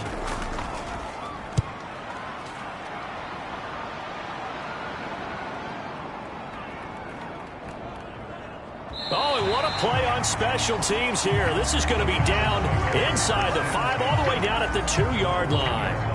And he's got to be fired up about that effort. I don't think he could have walked out and placed it any better than where he ended up putting the football. That was excellent.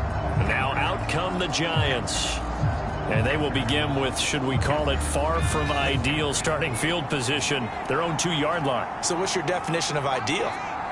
The 1-yard line on the other side of the field. Yes, exactly right. So, yes, your definition is apropos in this case. And he'll get this only up to about the 3-yard line.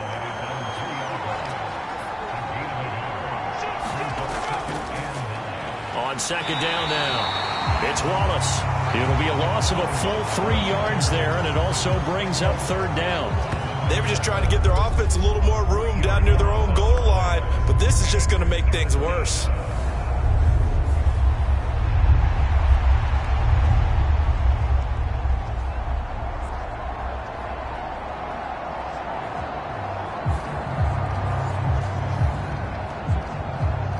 Facing the prospect of a punt from their own end zone, they need some cushion. Let's see what they can do on third down. They'll keep it on the ground. Wallace fighting to get back to the goal line. I don't think he got there. He did not get back there. It's a safety. So troubles here offensively. I tell you, the noise in this dome, that has got to make it harder for these guys to hear. Sometimes I find myself shouting up here. But you're right. If you can't communicate well or get off the snap count properly, it can cause big problems, and this qualifies as a big problem. After the safety, remember, they also need to give up the football, and here's the free kick. Fielded at about the 28.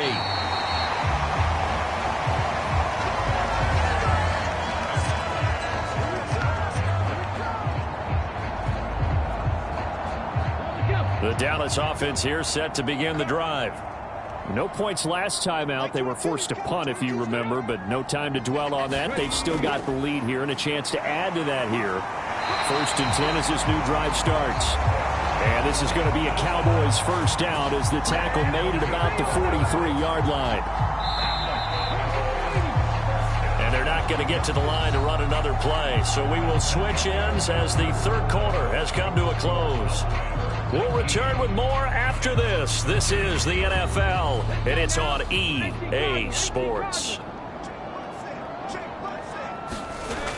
They'll look to throw here on first down. That's going to be caught by Pitts. And he's going to get this down to the 35-yard line.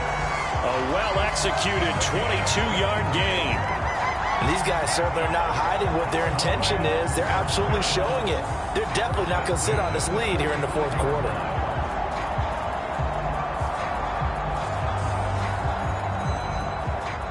So the drive takes them into Giants territory now. 1st and 10 at the 35-yard line. And the slot man goes in motion left. And they'll get it forward to him on the touch pass. And he'll work his way inside the 30 now to the 28.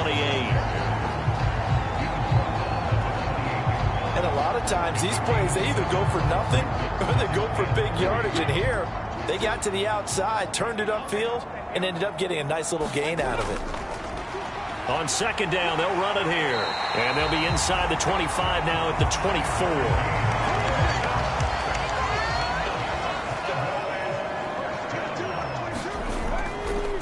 Right back to him on first down. And he's going to get a solid gain of 9 before being brought down. 2nd and right at a yard.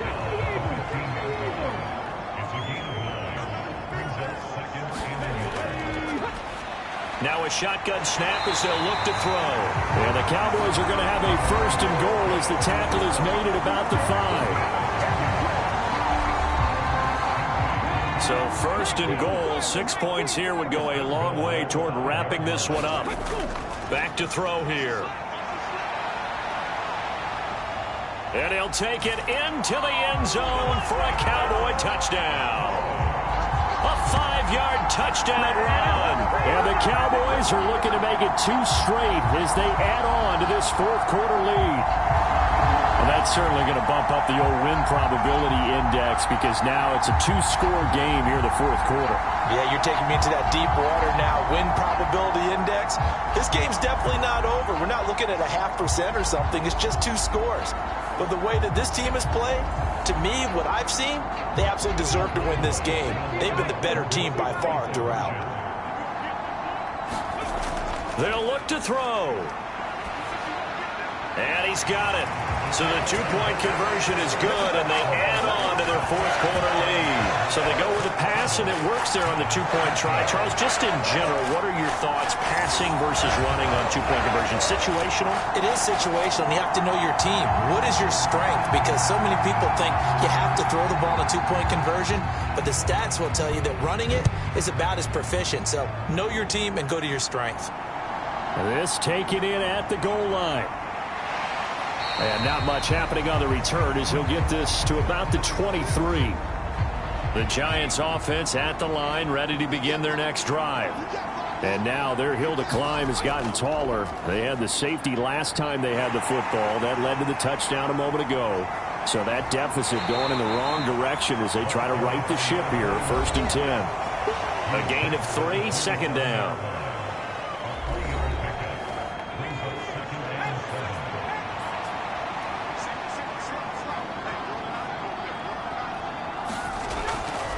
operating from the gun. Cox. A gain of 3 last play. This time they double it and pick up 6. You got the big lead defensively. Willing to give them that underneath stuff, right? And this is why you work on your tackling. Tackle them after the catch, inbounds, keep the clock running. Just go ahead and bleed the game out that way. The offense on 3rd down tonight, they've struggled to the tune of 2 for 8 so far. They're looking at 3rd in the nose of the football. They'll try the left side. It's Wallace. And not only will he not get the few inches he needs, he's going to go backwards. Losing 2 yards that time, and now it's 4th down. They have 3 tight ends in that formation. That's almost a universal sign that they're planning to run the football. But how about the defense there? They met force with force and caused a stack up behind the line of scrimmage and threw it for a loss. And the Giants send out their punter now as he's on here to punt it away. Averaging over 50 yards a punt so far as this one's away. Fielded at the 20. That'll go as a 46-yard punt with a return of 7. And it will be 1st and 10 as they take over. And now Dallas gets set to take the field.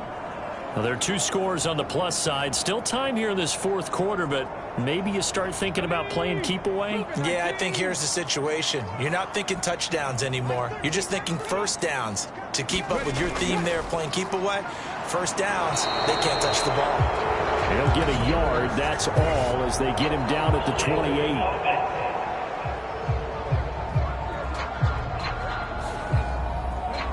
All right, so they got that one, Charles, against the center. And let's remember how difficult it is for the center, because remember, he's got to snap the ball to put the play in motion, and sometimes you got that big guy on your nose. You got sometimes where he's coming at you at an angle. It's a difficult job for him to snap the ball and then execute his block. 2nd and 14. Short throw caught by Pitts. So give him 5 yards there on the pitch and catch. And 3rd and 8 now.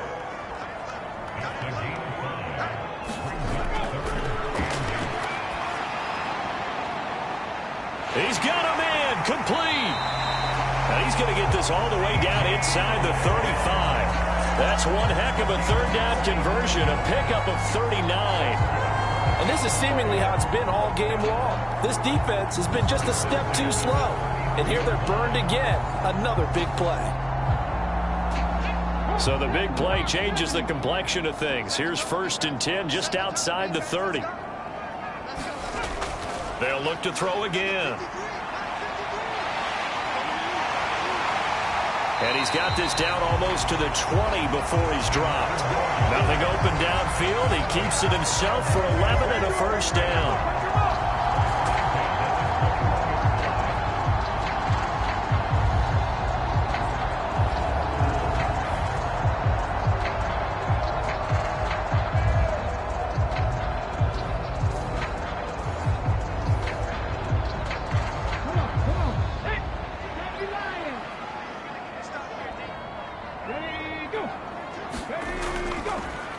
One back in the backfield, he'll get the carry.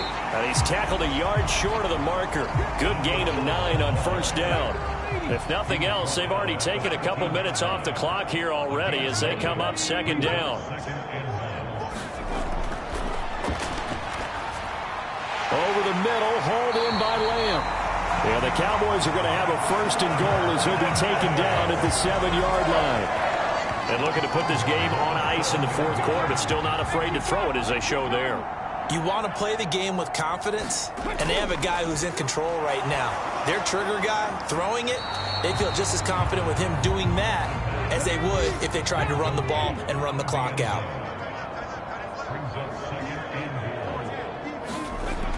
Here's a 2nd and 7. Toward the pylon, caught. Touchdown, Cowboys. Kyle Pitts, his 4th touchdown on the year. And the Cowboys are closing in on win number 10 as they extend this 4th quarter lead. I've heard you use the term put-away drive, and that right there seemed like the definition of a put-away drive. Yeah, it certainly just pops right up out of the book, doesn't it? Because up 2 scores already, just wanted to possess the football, keep converting and picking up 1st downs. And if the drive ends in 3 points, that's terrific. If it ends in a touchdown, fantastic. Extra point by Gay is up and good. And the lead now to 3 touchdowns at 21.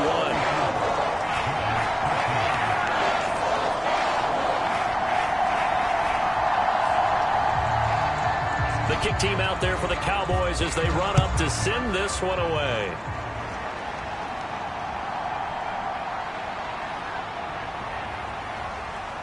And a decent return out to the 27-yard line.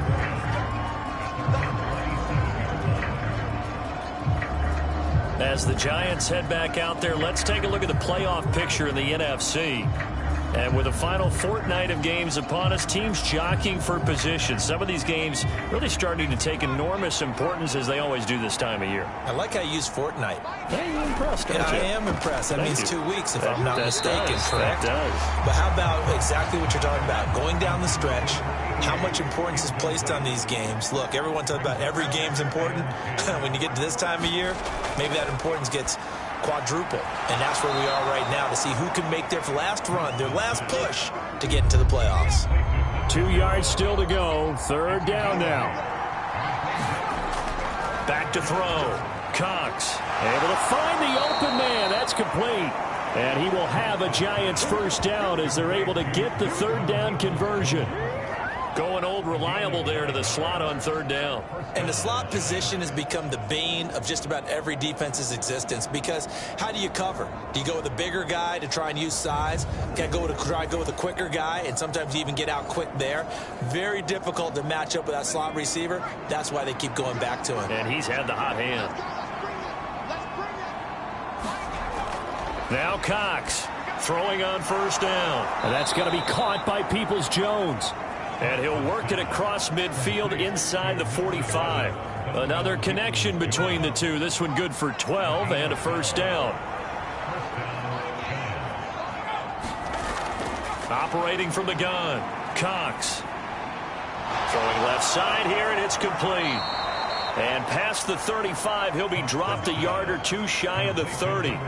Another nice gain, 13 yards that time, and another first down. A 3-score game here late. You can probably rule out the comeback, but certainly some kind of a moral victory to be had if they can get a few more points to close things out. And to that end, a nice pass play there to push things downfield. Yeah, and we know when this... Oh, that's into double coverage and intercepted. Picked off by Greg Newsom. And he takes this one back into the end zone, and the Cowboy defense has a touchdown.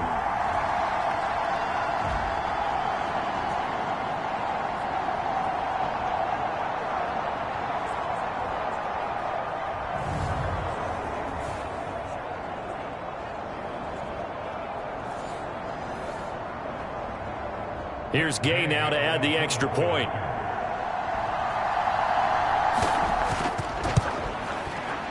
And that'll increase their lead to 28. So the defense creating some points, not only getting the interception, but then returning it to the end zone for the pick six. So they'll get another shot on offense following that pick six, and now the kick is away.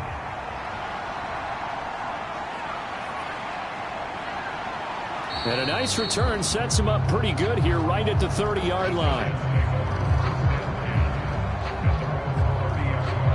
And the Giants ready to come out now. Well, CD, it's all window dressing at this point. I mean, the best they can do is end the game with a nice drive to maybe build some momentum to move forward into their next contest. Yeah, and with how lopsided this game has been, even one score might not do a lot of cosmetic good on the scoreboard, partner, because it's just about looking forward at this point. Get a touchdown here, give yourself some positive momentum and reps to focus on when you get back to practice in the next couple of days. On first down, Wallace. It was Osa Odighizuwa on the tackle. And we're at the 41, 2nd and 9. Operating from the gun. Cox over the middle, it's complete. And he'll be taken down, but not before he gets into enemy territory. Here's Cox on first down. That's into the hands of Wallace over the middle. And this will leave him a yard short. Nice pickup of 9 yards on first down. Now before this second down play, we'll get whistles and a timeout as they stop it with 22 ticks to go in the fourth. Cox now looking to throw on second down to Mixon on the check down. And they will only muster a yard here to the 38. One final shot. They'll look to throw. Pass taken in by his big tight end. And they'll have it in the red zone before he crosses over out of bounds. And as this defense walks off the field, they can do so with their heads held high. What a performance. Well, by the offense, too. I mean, really, Charles, just complete domination on both sides of the football here in this one. Certainly was, and I think both sides compete against each other all the time. You go at each other in practice, obviously your training camps, your off-season. But on game day, you both want to show your best. And I think that's what we saw from both the offense and the defense, a complete team victory. So for the Cowboys, they get an all-important 10th win to move them to 10-6 with 1 week to go. So that'll do it for my partner, Charles Davis, and the best darn crew in the industry. I'm Brandon Gaudin. This has been a presentation of the NFL on EA Sports. It's a win for the Cowboys as we sign off and say so long from Arlington.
today. From Hard Rock Stadium in Miami, Florida, it's Week 17 of the NFL on EA Sports.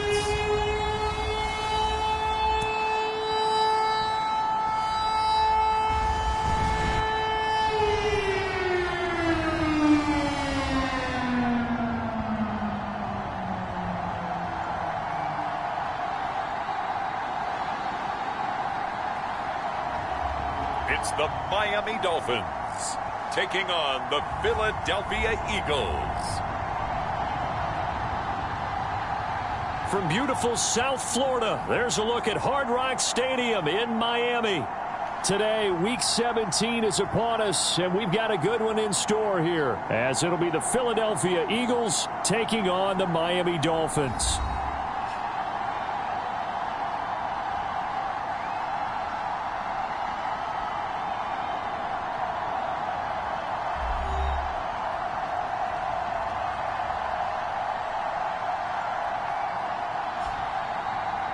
Hi, everyone. Brandon Gaudin, Charles Davis. Charles, you look at the Dolphins as they enter play in this one. They've been as hot as anyone. The win last week makes it 9 out of 10. The results are hard to argue. If there's a team better suited for the postseason right now, I don't know who they are. Meanwhile, for our visitors, the Eagles, they're hot as can be. Winners of 8 of their last 9 games. I don't know if you'd call this start a surprise exactly, but they've proven that they're going to be able to stand toe-to-toe with anybody.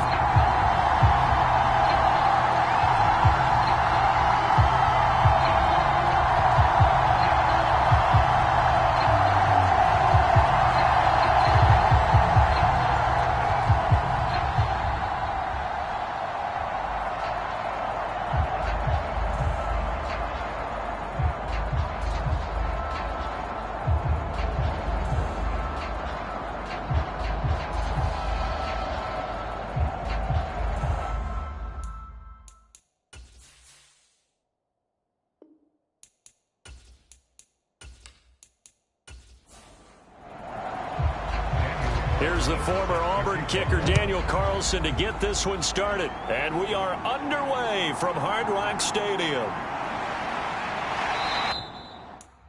And he'll be dropped at the 21-yard line. So bringing it out of the end zone proves not a good decision. Loses him about 4 yards.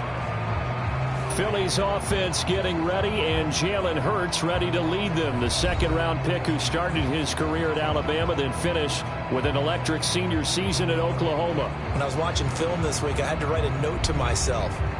3 touchdown passes in an NFL game deserves respect, not ho-hum just because they throw it around all the time, and he got his respect. NFC Offensive Player of the Week. Yeah, it's the ultimate vote of confidence from a week ago.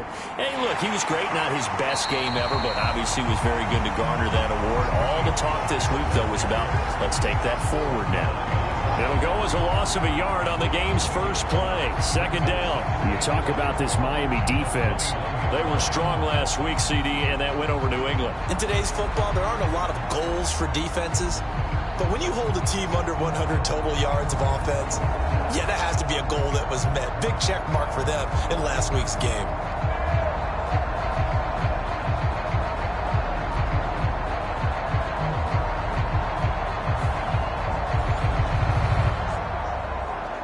A loss of a yard there to start out. That leads to a 2nd and 11.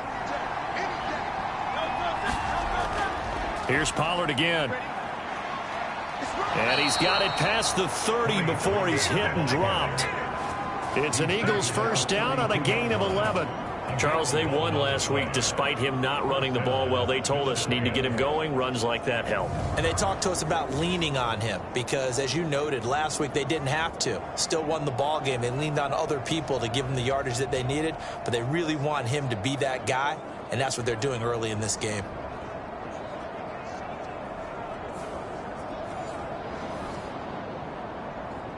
From the 32 now, here's 1st and 10. Pollard, he'll take it up the gut. And nothing much materializing there on the first down run. He'll get a couple, and that's it. From the 34-yard line, here's 2nd down and 8. Here's Hurts to throw. This short throw caught by Goddard. And he'll be taken down, but not before he works it past the 50. 17 yards and a first down for Philly. You don't always expect tight ends to be big in terms of run after the catch, but after that play, he joins a growing band of players that's putting that stereotype right on its ear.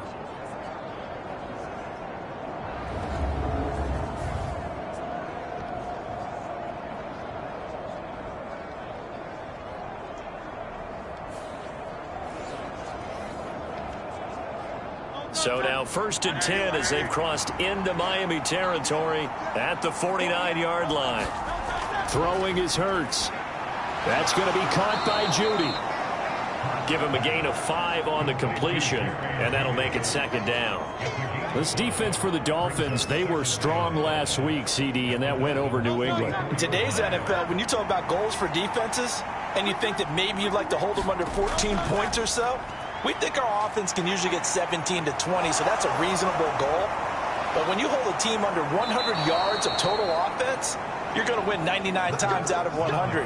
And the one game you lose, you'll know who to blame. Big yardage there on the scramble. It gets him a first down. This guy's proven himself to be one of the best in the NFL. He brings an added dimension to their offense with his ability to read defenses and know when he's able to pull it down and take off and go.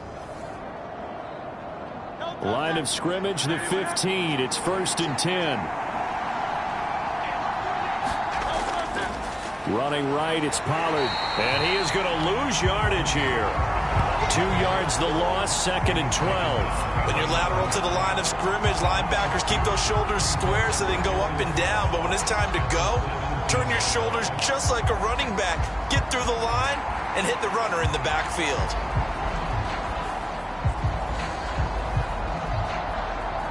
A rare misstep on that last play because the drive has been strong, but now it's 2nd and 12. They'll bring a receiver in motion right. Here's a fake on the jet sweep, and instead a give up the middle. And he is going to be stopped cold behind the line of scrimmage. They'll wind up losing 3, and now it's 3rd down. But they're certainly not neglecting their run duties as well as they ate up the blockers in front and allowed the secondary to get home.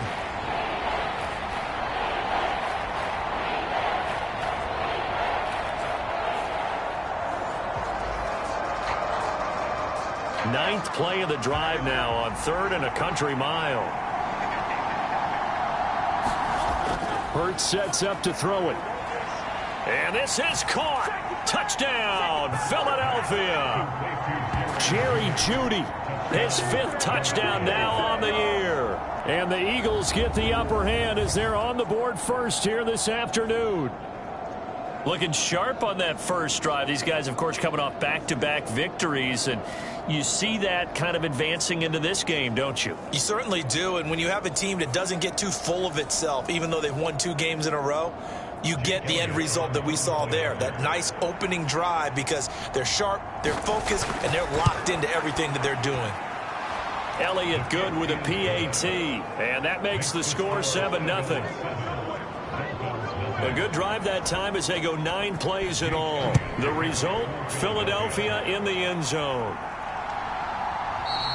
And no effort to bring this one out. It's a touchback. So here come the Dolphins now as they get set to take over on offense. And leading them out there, we get a look at their 6'3" quarterback. And he's had a great season so far throwing the football. Very likely could go over 4,000 yards with a good performance here. And even in an age of passing first, that is no small accomplishment.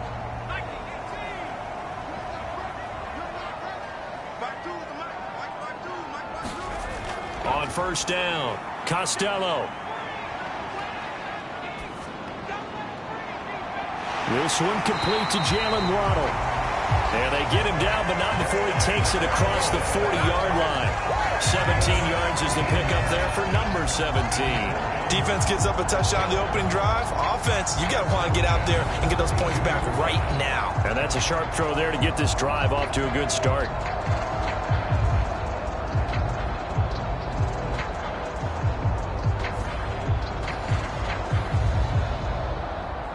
One play has him up past the 40 already, and another 1st and 10.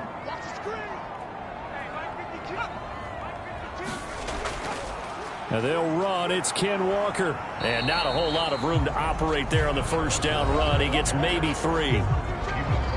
The numbers for Walker last week. 2 trips to the end zone and well past 100 yards. And going back and watching the film, we saw every kind of run from him, didn't we? We saw some power. We saw finesse. We saw speed. And what I love the most, he finished each and every run. Now left side, a completion to his tight end. He's going to go out of bounds, but he takes this one down just shy of the 20.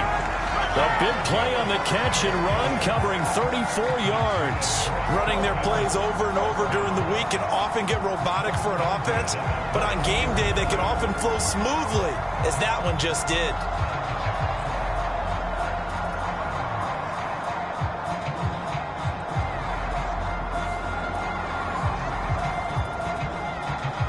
So the big play gets him all the way down to the outskirts of the red zone here for 1st and 10. Up the middle they run. It's Walker. And he's going to take this ahead for right around 3 yards, but no more than that. 2nd down.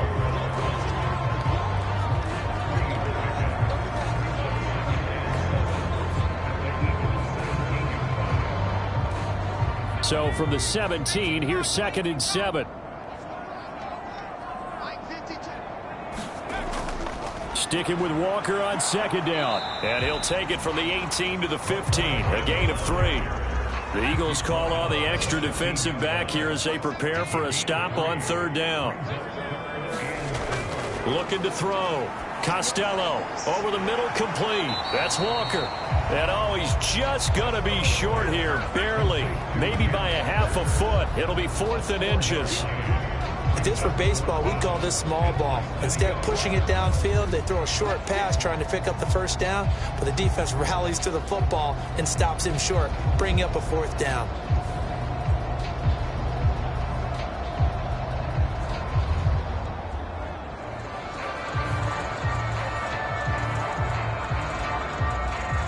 Now to try the field goal, and here's Daniel Carlson. From the left hash, a chip shot here. The kick by Carlson is good. And they are on the board, but still trailing. It's 7-3.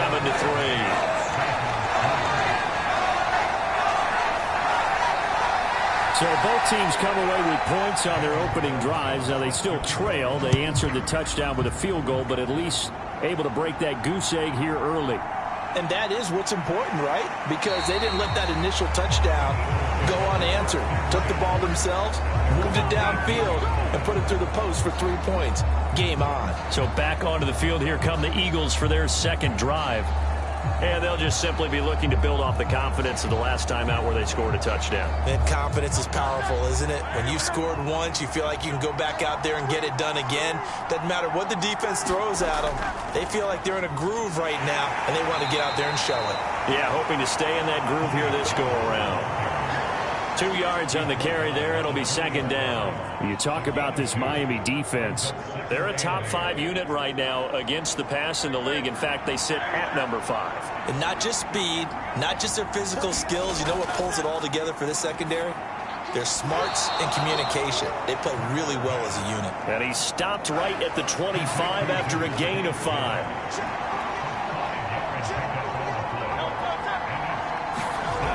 Hurts. Oh, he tried to fit it in on the slant, and it's intercepted. Picked off by Pat Surtain. But he will bring it back. It's a pick-6 and a Dolphins touchdown. Making back-to-back weeks now with a pick-6 for him. He had one a week ago. Talk about being in the groove, and what are the odds of what we're seeing right here? You don't see it happen very often. Listen, if you get a pick-6 in a season, it's been a big year, let alone back-to-back weeks. I'll tell you this, I would play cards against this guy in the locker room.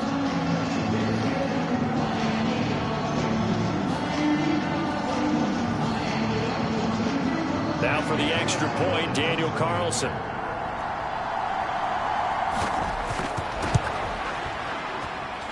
And it's through, and that makes the lead 10-7.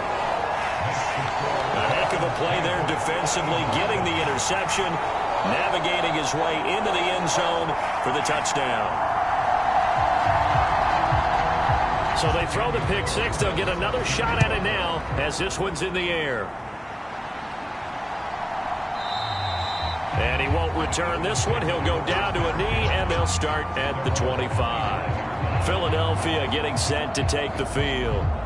Now remember, they were just out here a moment ago through the pick six, so we'll see if they can take better care of the football this go-around. And sometimes, partner, I think it's almost better that you just throw the pick six and you come right back out on the field. You're not over on the sidelines dwelling for it for very long. You're not hearing everyone say, oh, hey, you'll get them next time. Hey, don't worry about it. All that stuff just goes right out the window. You're right back out on the field with a chance to atone. Ball on the 30. They'll come up with a 2nd and 5. Out of the gun. They'll look to throw. Being chased out left. Now he's free at the 35, and he'll be forced out of bounds all the way down inside the 20. Big yardage there on the scramble. It gets him a first down. I think he had eyes on that run the whole time. Good anticipation, because it seemed to me he waited for the coverage to get drawn away and then had the easy scamper out of bounds to get the short yardage first down. A real field flipper there, as all of a sudden they've got a first down in the red zone. Pollard gets it off the option. And he's going to push his way down to about the 12. Now 2nd and 3. Throwing from the gun, it's Hurts. Oh, and his early struggles continue. Here's another one intercepted. Chauncey Gardner-Johnson with a pick. And he will bring it back. It's a pick six and a Dolphins touchdown. They were in a very good position to come up with a go-ahead score there. A really good drive. Instead, it turns into 6 points going the other way. Psychologically, I don't know what that's going to do to them. So as a coach, you're looking at that as at least a 10-point swing, right? Because they had the field goal in their back pocket. They certainly did, and you're right. At least a 10-point swing, maybe more. Carlson now to add the extra point.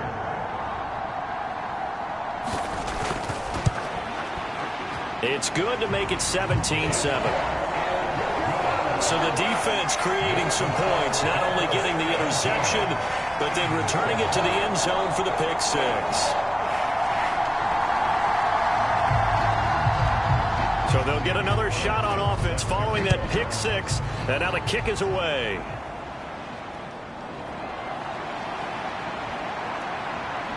A solid return, pretty good field position. They'll start at the 32.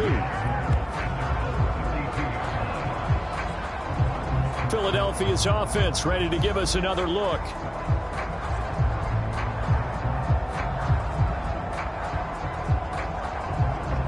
Hurts and the Eagles come up here 1st and 10 at about the 32. After the pick six, they go right back to the air. And that's going to be incomplete. Too tough to hold on to that one. It's 2nd down.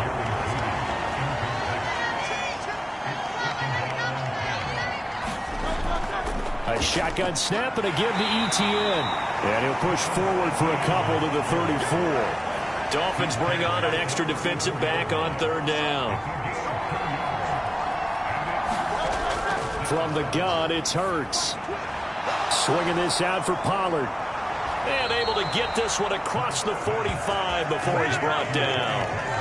14 yards there and an Eagle first down.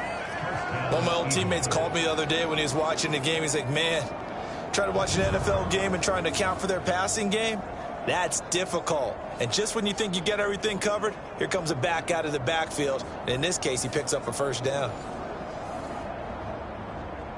Under a minute to go, clock running at a back-and-forth first quarter of play. They'll throw on 1st down with Hurts. Flush to his, and he's going to have to eat this one as down he goes. It looks like a 12-yard loss there on the first down sack. I was waiting for them to get there first because the momentum they carry from last week, unbelievable. They had a a snowman, 8 sacks. You were surprised that it took this long, and this isn't that long, truthfully. But here's the thing.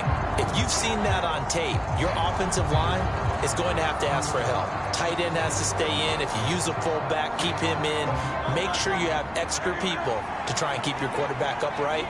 Didn't work on that play. Second down. Here's Hurts. He finds his man, Pollard. That'll go for a gain of 7. And they're going to face an uphill battle here on 3rd and long. After 1, 17-7 the score on EA Sports. The Eagles on 3rd down. They've been okay, 2 for 3 thus far. This will be 3rd and 15. They'll set up a throw. He's got his target. That's complete. Down the right sideline. And he is into the end zone. Touchdown, Philadelphia. Jerry Jeudy with his 2nd touchdown here in this first half. And the Eagles have got it back to within a score in the second quarter, and already his 2nd touchdown reception. Absolutely the definition of a difference maker here in this first half. Clearly one of his quarterback's favorite targets in this game, and I figure he's going to draw a little more attention and coverage moving forward. Elliott now to add the extra point.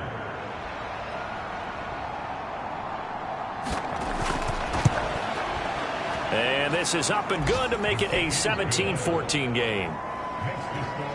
A drive that time of 6 plays. And it was capped off by an Eagles touchdown. Now after the touchdown, here's Elliott on to kick it away. And this will not be brought out. It's a touchback. So Miami coming out for their 2nd drive. Their drive last time, it stalled out. They were forced to take the short field goal. And the key phrase, you nailed it. Forced to, because you know coaches look at these short field goals as a last resort, right? To them, that's not how drives are supposed to end. You're supposed to put 6 on the board. That's a consolation prize. Like going to the county fair, you don't get the big stuffed animal on that one, do you? No, you don't go top shelf. That's bottom shelf material. And just 3 yards on the catch there. He couldn't get away. And that will bring up 2nd down. Good throw, good catch, but I really like the route. The drag and being able to run away from defenders. Hard to stick with them for that long. Yeah, better against man than zone, or? Better against man, because now you're running away from someone and you're not running into a defensive player in another zone. On 2nd down, it's Walker. And only able to get 2 here. Stopped at the 30. 3rd and 5.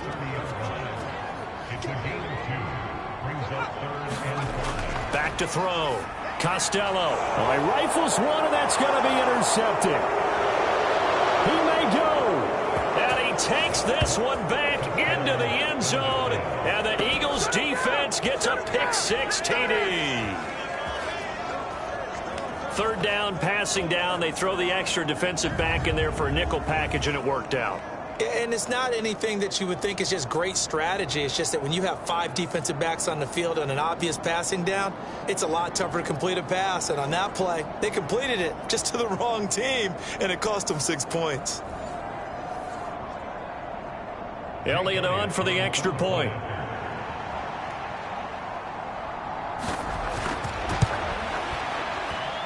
It's up and good to make it 21-17. A heck of a play there defensively, getting the interception, navigating his way into the end zone for the touchdown. So they throw the pick-6. They'll get another shot at it now as this one's in the air.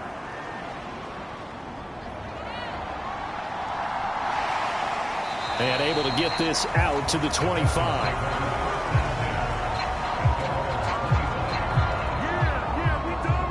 Miami set to take over.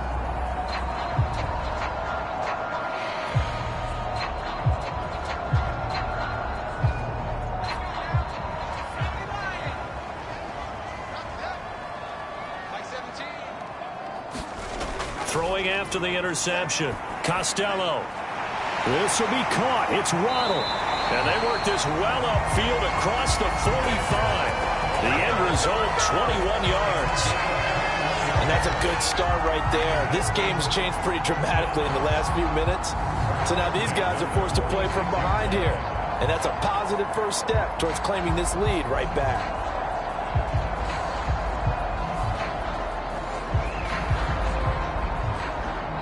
A big hitter to start the drive has him up near midfield here for 1st and 10. Looking to throw. Costello. He's going to air one out. It's incomplete. Took a shot, couldn't connect. 2nd and 10. Out of the gun, Walker with it. And the running lane's non-existent in this first half as they'll stop him behind the line. It'll go as a loss of a yard, so now they deal with 3rd and 11. Partner, you mind if I take off this headset and put on a coaching headset? You want to get this running game going? I want to get this running game going. I'm going down there and saying, gentlemen, we have got to run the football. We've got to get it going right now. Yeah, to this point in the second quarter, it has been a struggle.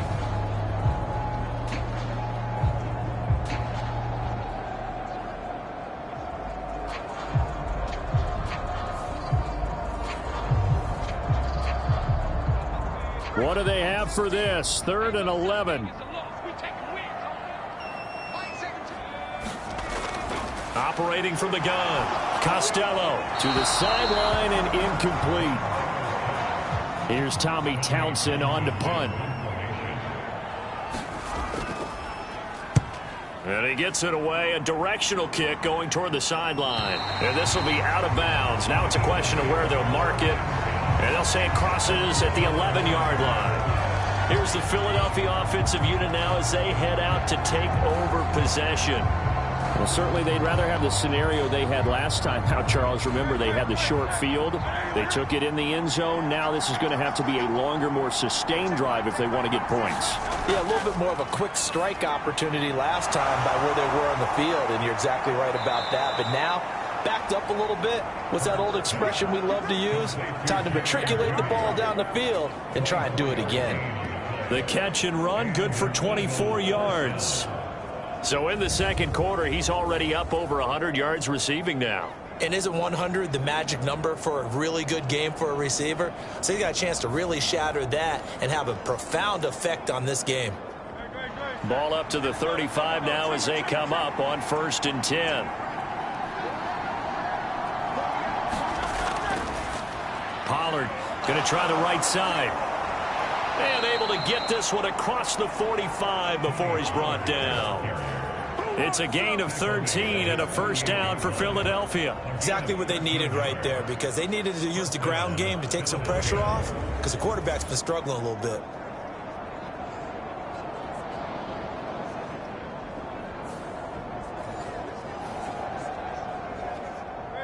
Back-to-back good plays have them on the move on first down.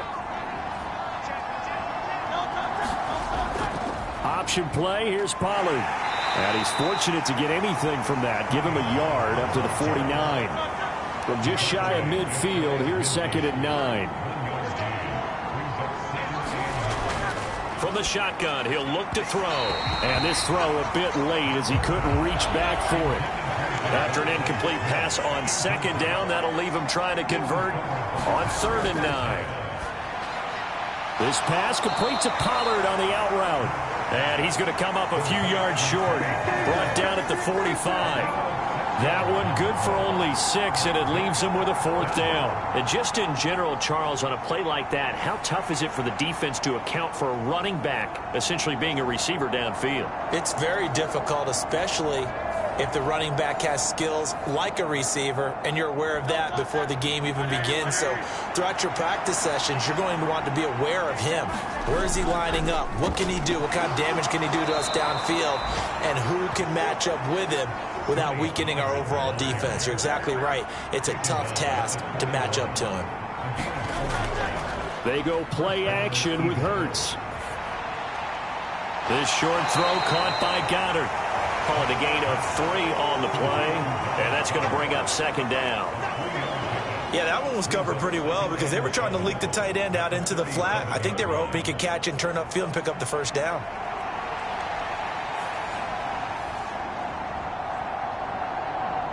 Here's a 2nd down and 7 from the 37.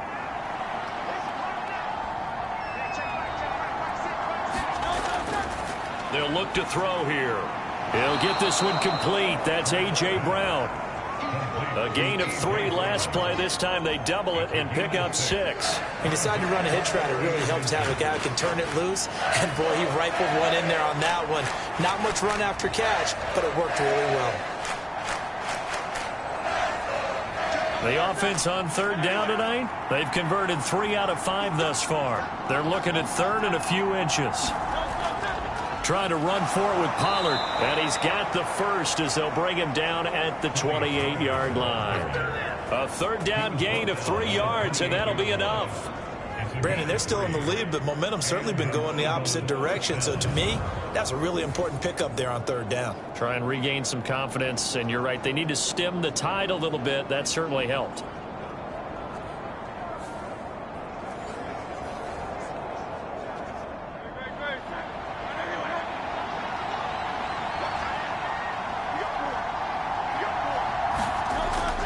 First down, and it's Pollard again. And he can only manage to get a couple. 2nd and 8 coming up.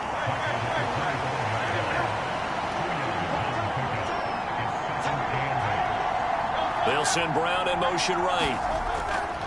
And now a fake there on the jet sweep as they'll give to Pollard. And he's going to take this one down to about the 23-yard line. Out of the gun now on 3rd down. This short throw caught by Goddard. And out of bounds right around the 20. So just 3 yards on the completion there. And it'll be 4th down. Well, the coverage was tight that time. They allowed the pass underneath to him, but they rallied to him pretty fast, too. Converged on him and got him down. That'll bring up 4th down.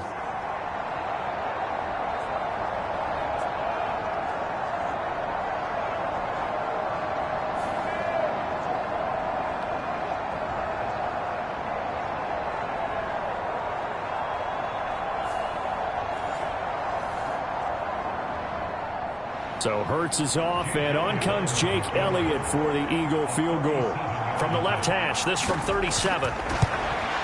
The kick by Elliott is good, and they will open their lead up to a touchdown at 24-17.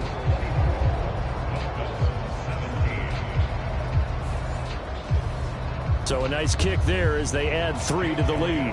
And from what I've seen so far, Brandon, I think they've been the better of the 2 teams here in the first half. So even though you want the touchdown, I think that's a nice job there to put 3 points on the board. And he'll go down as this drive will start at the 25-yard line. Out comes the Miami offensive unit now. They get set to take over. As we eke closer and closer to intermission, Charles, remember last time out they punted. They would love to get points here, especially if this is going to be their final possession of the first half. Yeah, and this is what close games feel like because the pressure is on both sides, but sometimes the pressure is a little bit higher on the team with the slight edge because they're trying to hold on to that, trying to increase it. Let's see how this one continues. I have a feeling they'll stay committed to running the football, especially on the early downs. They just haven't had a whole lot of success just yet.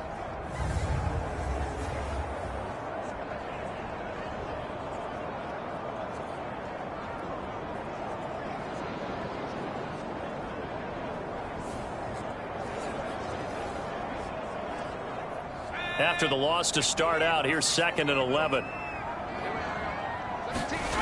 Operating from the gun, Costello.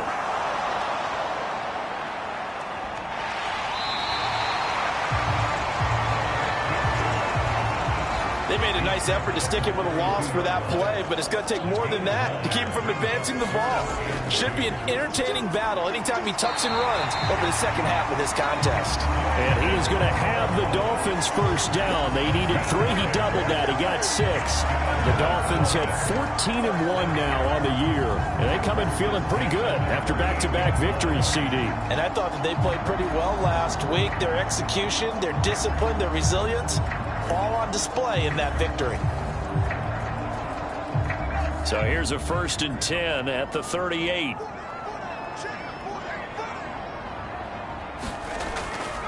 Up the middle, here's Walker. And he sneaks his way forward only for a couple here. 2nd down. 2 yards on the pickup there. It'll be 2nd and 8. And we've hit the 2-minute mark in this first half of action. This is 2nd and 8.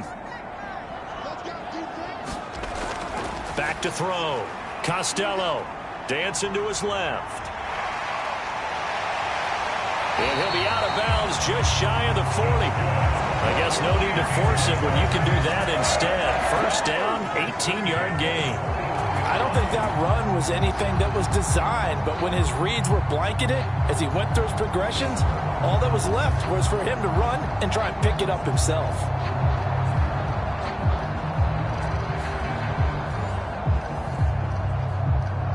So the ball moves from their own 41 to the other 41 here for 1st and 10. Operating from the gun. Costello Over the middle and complete to Waddle. busting through contact. Just wasn't a huge hole there for him to operate. Stopped just inside the 35-yard line.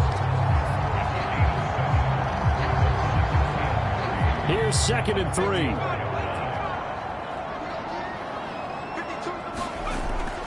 Looking to throw. Costello. And that'll be incomplete. Took a pretty good shot as he tried to pull that one in. Couldn't hang on. 3rd down. They'll try for the first with Walker. And he works it to the 30-yard line here, right at the 30. Call it a gain of 5 as they move the sticks. With that last carry, he's now over 8,000 career rushing yards. All right, big applause. Lots of clapping for this one, right? Think about it this way. Along the way, he has passed Hall of Famer Terrell Davis, and now he's starting to approach another Hall of Famer in Larry Zonka.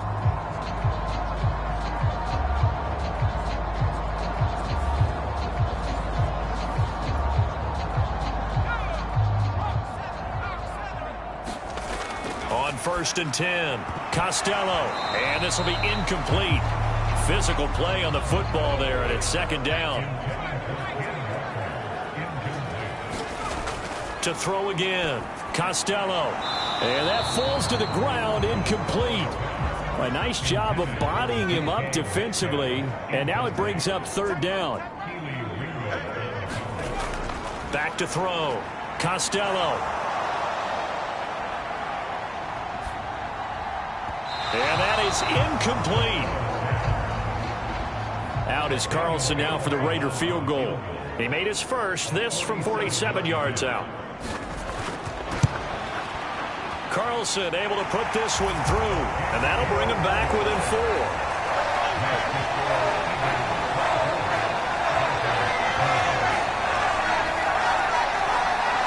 So a dozen plays on that drive, CD, but in the end, it yields just the 3 points. Well, they were able to keep the defense on the field for a long time, but let's be honest about it. That was about as unsatisfying. And all deep in his own territory, he coughs up the football. And this is brought all the way back. A fumble recovery and taken to the house for a Miami touchdown. So problems here on special teams, and it results in the scoop and the score. They talk all the time on special teams about keeping your head on a swivel, trying to see the whole field. Hard to do when things are going that fast, bodies all over the place. You're just trying to find the right guy to align yourself with. On that play, wow.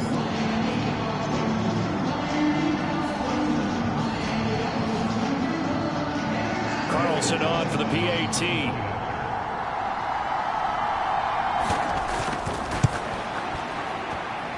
And that one gives them a 3-point lead. So not only the cough up, but then the pickup on the other side, the scoop, and the score the other way, the fumble return for a touchdown. And you can bet they're preaching 2 hands on the ball here as the kick's away following that fumble return. From a yard or 2 deep, here comes a return. And the decision to come out of the end zone is going to cost him 5 yards as he's taken down right at the 20. The Eagles offense going to take over late in this first half. And with them trailing, there is still enough time to try to string a few plays together and maybe get into field goal range.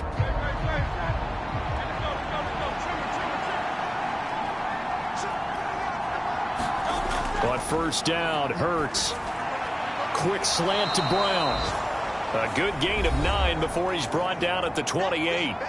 The Eagles going to take the first of their timeouts, as it'll come with 36 ticks to go in half number 1. Hurts throw here taken in as he's able to find Goddard. Now the Eagles will use the second of their timeouts, as they'll stop him with a little over 30 seconds to go in the first half of play. On 1st and 10, it's Hurts. Open man, he completes it to Judy. And he slips up past the 45 before being tackled. The Eagles will take their third and final timeout. And with halftime on the horizon, they'll be out of timeouts from here forward. Back to throw again. And that is caught on the right sideline, but out of bounds, says the line judge. The throw took him a little too far. It's second down. They'll stick with the passing game as he looks to throw. Incomplete, and we're down to 8 seconds now. So back-to-back incompletions, and that has him staring at a 3rd and 10. Again, he'll drop to throw. This short throw caught by Goddard, and he's able to take it across midfield before going out of bounds.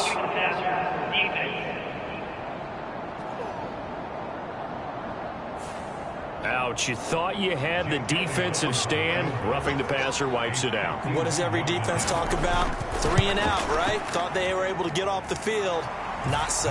The kick by Elliott is good, and that will do it for this first half. So we've come upon halftime here in Week 17 as we send you up to Orlando to check in with Jonathan Coachman at our EA Sports Halftime Report.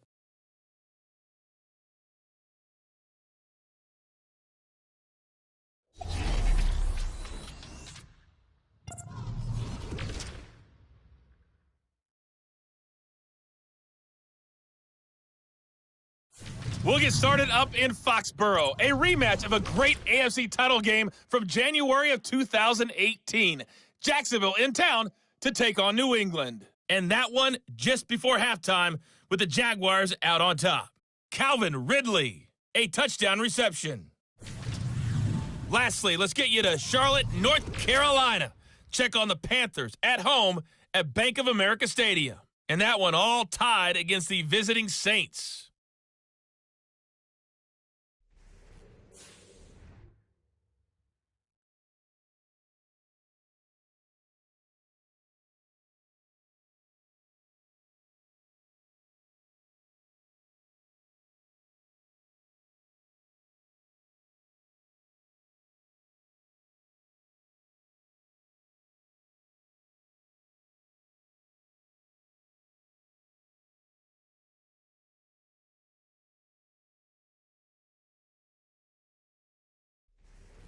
All right, Coach, thanks. Yeah, both teams likely to make some changes in what's been a closely fought battle to this point.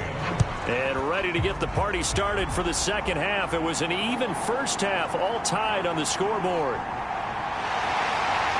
And no alley to be found. The coverage was solid, and he's dropped at the 18. Out comes the Dolphins now. They'll go on offense first here in this third quarter. This offense ready for the first drive of the third quarter. Well, quarters number 1 and 2 entertaining. We saw some good offense points put up, Charles, and all tied on the scoreboard. And it sets us up for what could be a really fun second half because we've seen both sides score almost at will here in the first half.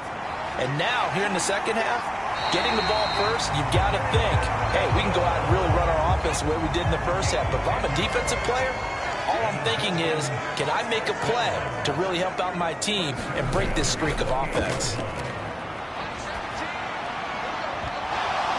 Oh, the turnover fest continues. Here's another interception.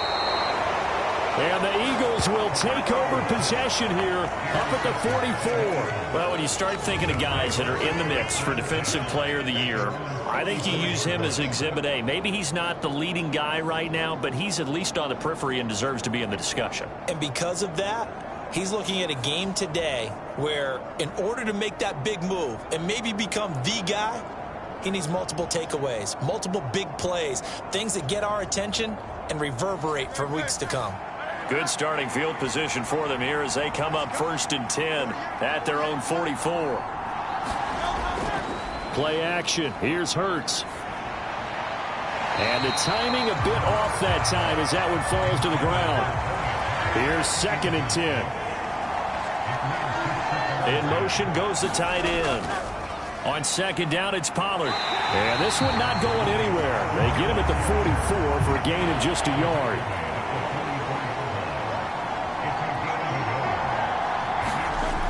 On 3rd down, he'll drop to throw. And Hurts is intercepted, his 3rd of the game. Picked off by Pat Surtain. And the Dolphins are going to take over at their own 28-yard line. One side gets an interception, but their defense comes on the field and picks them right back up by getting a pick of their own. And I think you saw the same thing that I did, Brandon. As he ran off the field after making that play, we saw his quarterback seek him out and offer a personal thank you to bail him out a little bit as the offense takes the field again.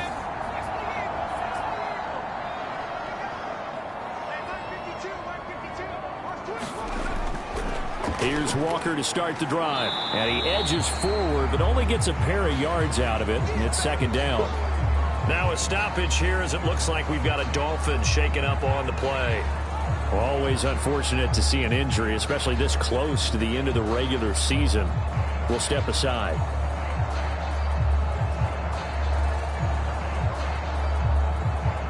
Here's a 2nd and 8.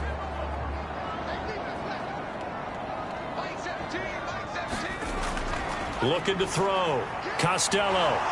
Pressure comes, and down he goes. The Eagles get there for the sack. Hassan Reddick in there for the sack, and that is now 21 for him on the year. Wow, what a season. Tell you what, he did not have much time there to scan the field before he was ducking and covering. Did it appear to you, as it did to me, that the defensive front won their play really quickly, meaning the guys in front of them had almost no chance to block them? They were on him in a hurry. And not an easy spot here. They'll be in search of 13 yards to try to pick up the first. Now on 3rd and long, they'll look to throw. Open man is Waddle, complete. And they'll get him down at the 34, and he's going to be short of the first by a few yards. So the completion results there in 9 yards. And that's going to bring up a 4th down. One of the money routes for any offense, the drag route. So tough to defend because the receiver can stop at any point and make himself available to the quarterback and get a completion. But I love the communication we saw there. All the defenders pointing out the receiver where he was going, and then they're able to rally to the ball after the catch and stop him short of a 1st down. A 41-yard punt there with no return. And it will be Eagles football, 1st and 10. Philadelphia getting set to take the field. So now, Charles, this drive maybe a touch more important, trying to erase the memory of that interception they had the last time out. Yeah, and everyone goes through this because even the best in the game, you're going to have games where it just doesn't go right for you and interceptions result. So, frankly, to me, it's all about how you respond, not just the types of plays that you call, but how you carry yourself, how you show your team that you're still with it, and how you continue to lead. So the completion good for just 3. And it's 2nd down. All defenses worry that whenever anyone catches the ball and has a head of steam come out of the backfield, it could turn into a big play with missed tackles or he runs through people. But they were right there waiting, and they stopped him for a minimal gain. Now a shotgun handoff to Pollard. And this will be a gain of 5 as he gets it to the 30.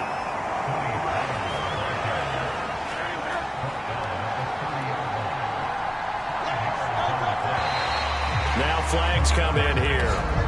Looked like one of the Eagles might have moved. And they'll accept that penalty.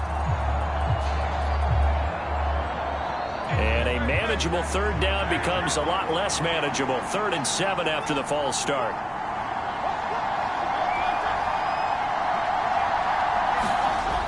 They'll drop to throw. He's got Smith here. And he is going to have an Eagles 1st down as they're able to get the 3rd down conversion. And if they're throwing on 3rd down, it's a good bet. They're going to look his way. He's the most reliable of their receivers, and he comes through there with a nice grab for the 1st down.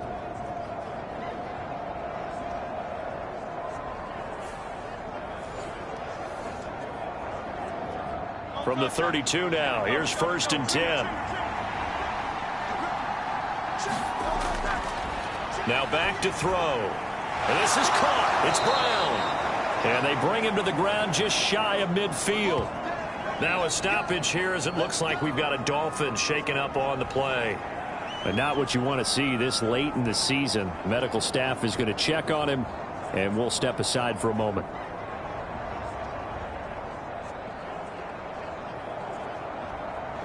Two first downs have him up near midfield now on 1st and 10.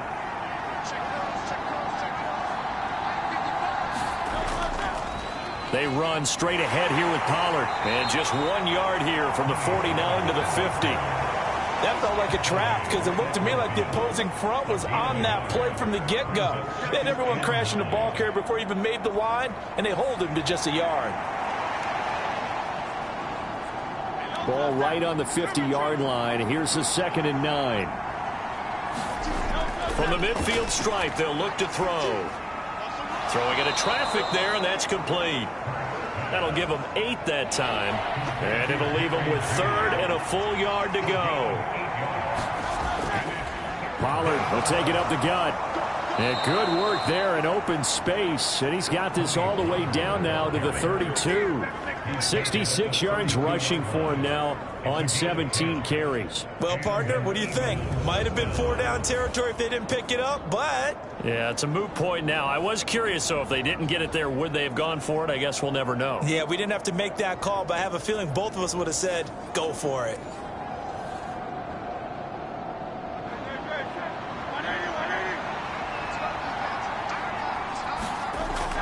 Off the play fake, here's Hurts. And he takes a shot on the release as this will be incomplete. Here's 2nd and 10 now from about the 32. Back to throw. Here's a screen now for Pollard. And he'll go down at the 28. The 22 is the line to gain here on 3rd down. He'll look to throw. Pollard here once again, back-to-back catches. And he is going to have an Eagles first down as they're able to get the 3rd down conversion. Another catch for him there on this drive, Brandon, and it looks like they're going to utilize him out of the backfield any way they can. And that time they pick up a first down. So now on defense, do you assign a man to him and try and cover him before he gets going?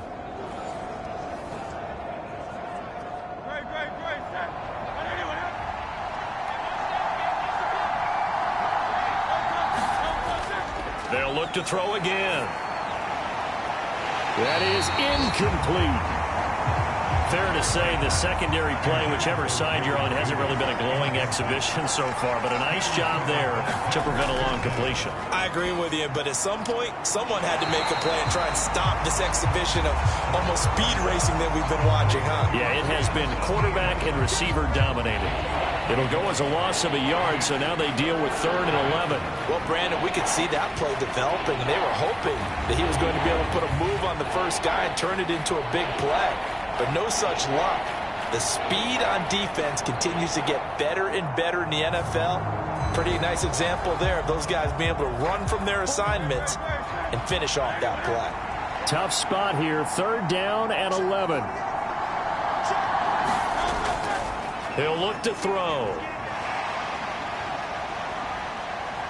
Eluding the pressure right. And he'll protect himself at the end here as he winds up getting pretty decent yardage.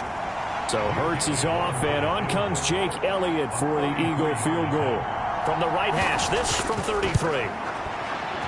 The kick by Elliott is good, and they have regained the lead.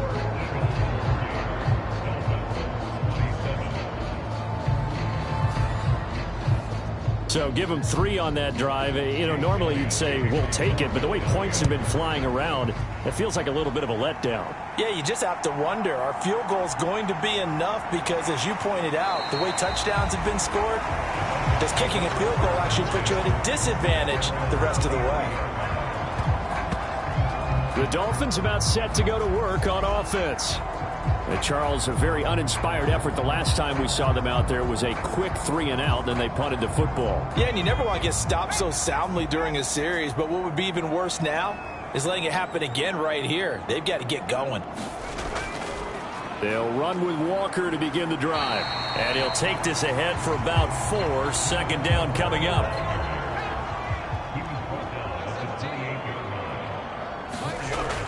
Back to throw. Costello. And this throw incomplete. Well, the defender all over him that time, and it's going to lead to third down.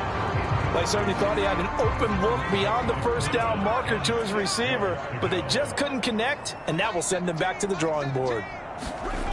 On third down, Costello. Work in the middle of the field, and he's got a man complete. And he is going to have the Dolphins first down as they're able to get the third down conversion.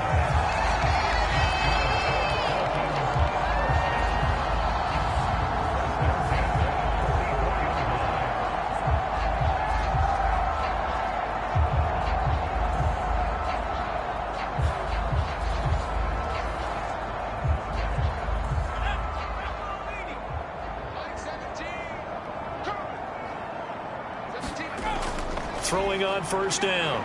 Costello going for Metcalf on the deep ball. And he knocks the ball away, and it falls incomplete. A good action to this point in the third quarter. Just a 3-point game. 2nd and 10. Running right, here's Walker. And he'll only get a yard, maybe 2, up to the 46. 3rd and 8.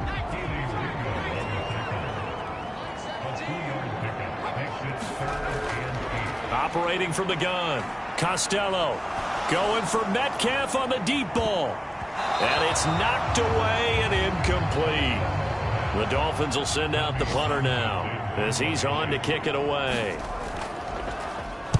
This is away, but boy, headed straight for the sidelines. And the punt over the side in the air, and the spot will be inside the 35. Here comes Eagle offense now as they get set to take over here. And a methodical drive last time, but they couldn't get that knockout blow. They had to settle for 3. But you got to like what they've been doing along the way, right? It's almost like the body blows, the setup punch. As you said, they didn't get the knockout blow here, but that doesn't mean it can't come later in the game on another possession. And the defense on the other side, maybe a little gas, yeah, right? A little tired. And if nothing else, they just feel relieved getting upfield, only giving up 3. They don't exactly feel like they've handled the offense. 80 yards on the ground here for Pollard. This is a first down. Veteran running back like him, we've seen a lot of those chunk carries in his career. And that's why you don't just look at his birth certificate and decide when a guy is done, right? Because you know as well as I do, in this league, as soon as you hit 30, they're looking to let you go if you're a running back. Sometimes there's a little tread left on the tires.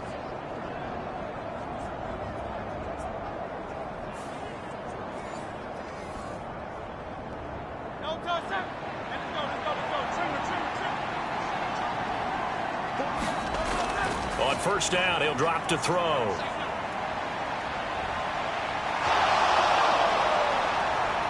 And he's going to get this down to the 35-yard line. That one a broken play, but it ends up being a good play. The scramble goes for 20. And this is a rarity in the NFL, a 100-yard game on the ground for a quarterback. Even as those passers get more athletic and mobile, we only see about 5 of these a season. It takes a special set of circumstances for it to happen, and of course, a special player. Back-to-back good plays have them on the move on first down. Here's Hurts to throw. Throwing quickly there, but it's incomplete. Third quarter from Miami. This is 2nd and 10. Throwing is Hurts. This will be caught by Brown.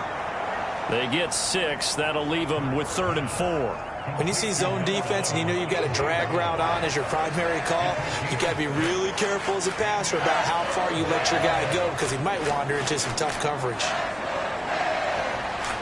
This now a 3rd and 4.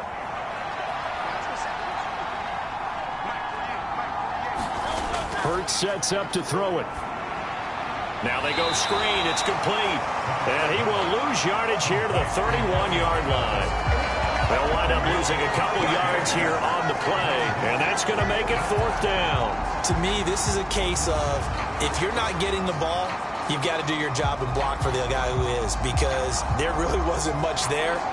And, boy, the defense took advantage with that loss. And the defense, they were just locked in there on third. They had more guys than they could block.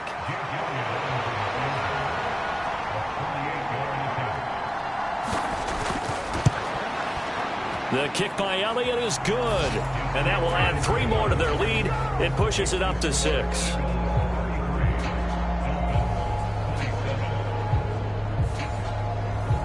So his second field goal now here in this third quarter. The first one got him the lead, and this one adds to it, but by no means is this one locked down. This is very much anyone's game. The return man down to a knee, and this will come out to the 25-yard line. First down Miami as they get set to start the drive. Over on the sideline, hoping to hit that reset button between possessions. Last time out, they had to punt it away. This time hoping to finish this thing off. And he's going to be intercepted for the third time thus far. Isaiah Simmons picking it off. And the Eagles are going to get the football here at their own 40-yard line. Boy, that one was in the air for an agonizingly long time. Just begging to be picked off, wasn't it? It's one thing if you're throwing a ball like that, trying to throw someone open or lead them into an area. But that ball needed to be thrown with a lot more conviction. As a result, it's an easy interception.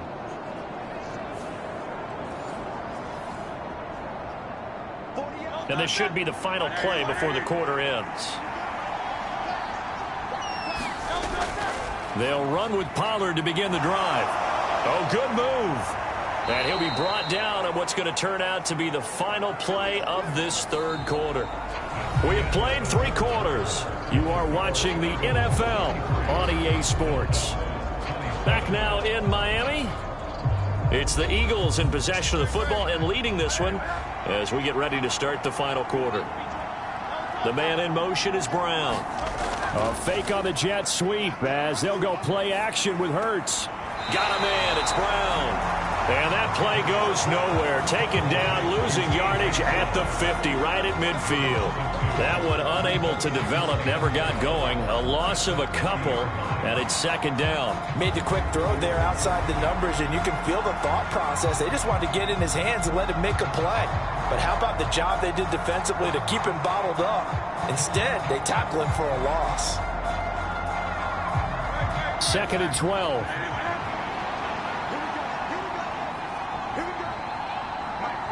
Hurts going to run it himself. He'll wind up getting 3 on the keeper there, but it leads to a third down.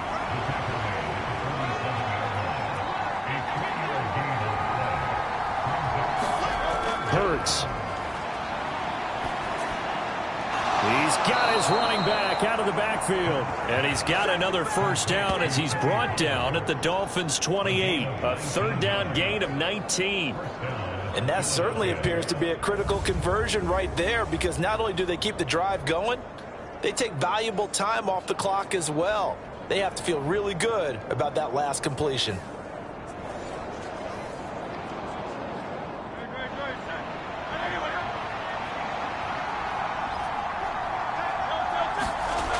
They'll look to throw here on first down. Looking for the end zone. And look at this. They get the turnover they needed. It's intercepted. And the Dolphins are right back in this football game. Boy, the coverage there, airtight as he comes away with the interception. Love that observation there, because they were taking a shot at the end zone, but you're right about the coverage. Absolutely tremendous. And this they could clip for a training tape. Staying with him down the field, locates the football in the air, and comes away with the interception. The Dolphins at the line ready for their next drive. The interception sets them up with an opportunity to erase this fourth quarter deficit. Now, this series could very well determine our outcome. And he'll go down at the 26 following a gain of 6. From the 26, they'll line up on 2nd and 4. Looking to throw. Costello. That's complete to his tight end Freiermuth. And he takes us up to the 40-yard line before being corralled. Second catch for him today, and it'll wind up a first down. Well, this offense hasn't been at their best here. They've made some mistakes. They've been frustrated. They've been largely shut down. But then you look up and say, wait a second, this is a one-score game. So they're still very much in this, and they're on the move here with a first down.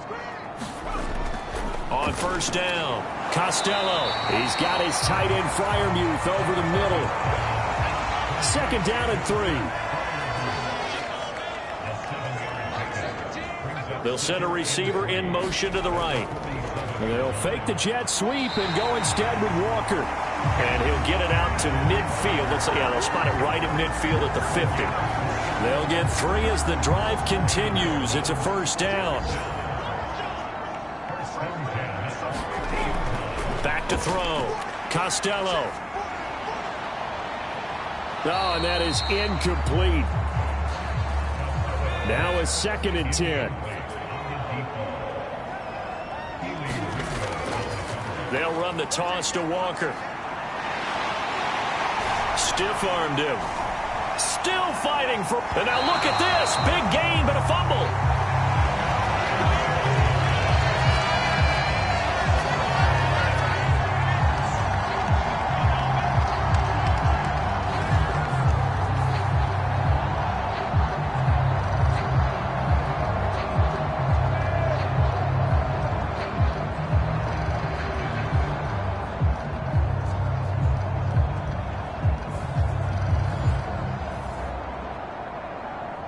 So how about this for field position after the big play? Inside the 15 now as they come up on 1st and 10.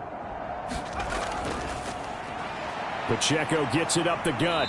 And he'll get this one down to about the 10-yard line. 7 yards left for 2nd down. Ball at the 10. Again, it's Pacheco. And a short pickup there down to about the 9. A minimal gain there on the 8th play of the drive. But keep in mind, if you're thinking of staying on the ground, this is a top 5 rush defense. Yeah, but I don't think you shy away totally with the run. At least show them the hint of a run before you decide to throw the football.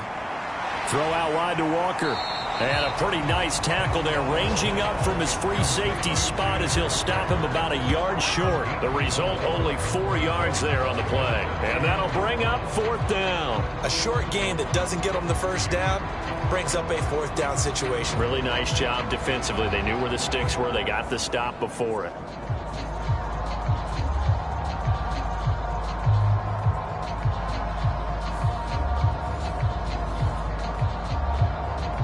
One score down. Here we go. They're going to go for it here on 4th down. Needing the tough yards, they run it with their fullback. And he will have the first down before he's brought down at the 3. They only got a couple, but a couple's all that they needed as they convert on 4th. They come up on a 1st and goal, and most likely 4-down territory as they need a touchdown and the PAT for the lead. And that's to the left sideline and incomplete. Throwing the football, he's not as sharp as he was last week when he was over 70%. Right now, he's under 50%. Well, that comes from extra game film, extra time. You know those guys watched him all week. And he'll take this into the end zone for a Dolphins touchdown. Ken Walker, his 16th rushing touchdown on the year. And the Dolphins are an extra point away from taking the lead here in the 4th. And he was excellent on that drive. He deserved to be the one to get across the chalk. Oh, I agree with you totally. A workhorse on the drive. And how about that last decisive run to punch it in?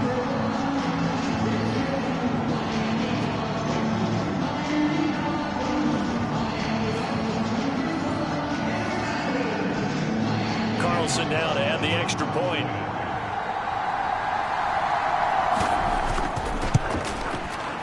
And they have taken the lead here in this 4th quarter. So that drive, 12 plays in length. And it was Ken Walker finishing things off with a touchdown run. Following the touchdown, ready to kick it away is Carlson.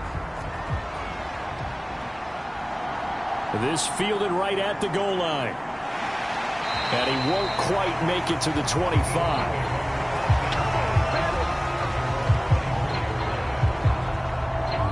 Now Philadelphia ready to get going on offense again. And they will be looking to answer the touchdown their defense just surrendered. Still a good chunk of time remaining here in the 4th quarter and a chance to regain the lead in a tight one. They'll start by running the option to the right.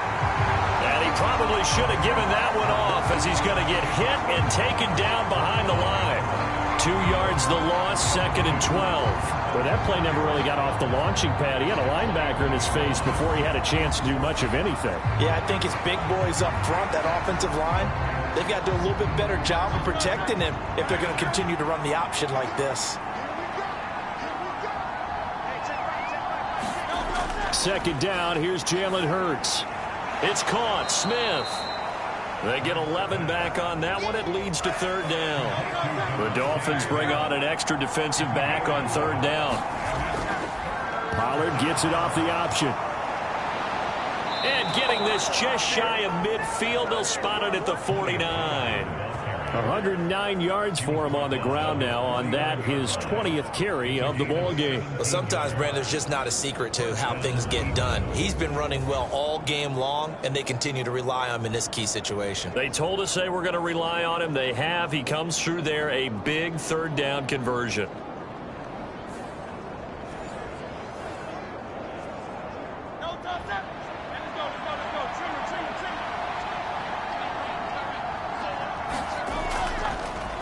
On 1st and 10, it's Etienne on a determined run there as he's going to take this all the way down near the 40. They get 10 more there, and I believe that'll be enough for another 1st down. It will. Well, CD a lot of times like to separate speed and quickness, and they've got a back that's both. We know that he's fast in the open field, but, man, his first step is so quick, too. It is something, isn't it? Because you think of that type of speed getting to the perimeter and turning upfield, but also when you run those inside runs, he can get into the secondary so fast the linebackers don't have a chance to react. And they'll let the quarterback keep it here on 1st and 10. Only a yard on the keeper, and it'll be 2nd down.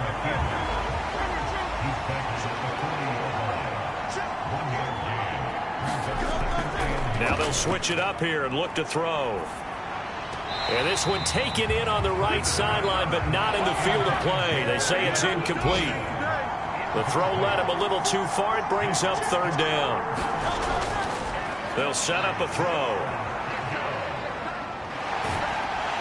Flushed out right. And he'll get nothing out of that one. So no sack. He gets back to the line of scrimmage, but it'll still bring up a 4th down. Late in the game, he's certainly doing everything in his power to buy time for his guys to make a play, but in this case, he's surrounded, and all he has room to do is to get back to the line of scrimmage.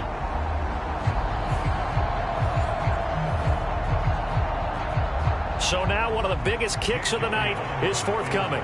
This for a 4th quarter lead. And this is good from 57 yards out. That was bombs away right there. And they have taken the lead here in the 4th quarter. So it's another field goal here. He may need to ice his leg after this one. That's now 5 field goals converted in this game alone. Yeah, get the trainer. They're going to need this guy. And they've needed every single one of the field goals he's made, too. If they're going to get out of here with a win, I say he gets a game ball. The Dolphins offense now ready to go back out onto the field. And now they find themselves trailing following the field goal. Still a good amount of time in this 4th quarter, but this drive very well could determine the outcome of this ball game. Throwing to start the drive. Costello.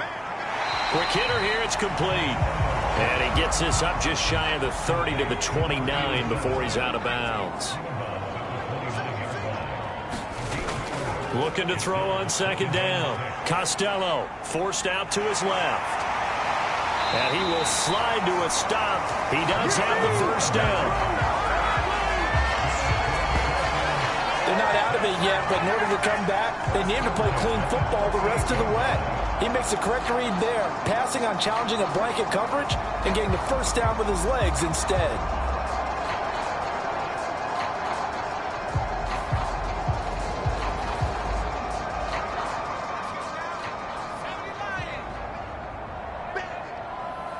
Two minutes remain, and that's our score differential as well. 2 points here in the 4th quarter. So the Dolphins have it as we welcome you back in. Plenty of time. All 3 timeouts still remain. Here's 1st and 10 now. This is caught by Waddle. And he'll be taken down, but not before he gets into enemy territory. He completes this to Walker. And he's going to get out of bounds with the first down, so that's going to double their pleasure for sure. They get the first and save a timeout. That's what they need right now. Get the first down, get out of bounds, stop the clock. Just playing smart football, understanding the situation, making the plays necessary, and making sure that clock stops at every opportunity. They'll come up 1st and 10 here. Straight ahead, Walker. And he is going to lose yardage here. The Eagles going to take the first of their timeouts as they'll talk things over prior to this upcoming second down play. Sticking with Walker on second down. Now the Eagles will use the second of their timeouts as they'll head to the sideline and talk over what to do next. Back to throw. This one goes underneath to Walker. And he has another first down as they'll get the ball down to the Eagles' 19. The Eagles will take their third and final timeout. And they'll be disappointed to have to burn one there after giving up the first down. Up the middle they run. It's Walker. And he gets it inside the 10 to the 9. Here's 1st and goal. Back to throw. And he's got it. The Dolphins moving with a sense of urgency here. He'll look to throw. And that'll fall incomplete. He was hit just as he let that go. And now it's 3rd down.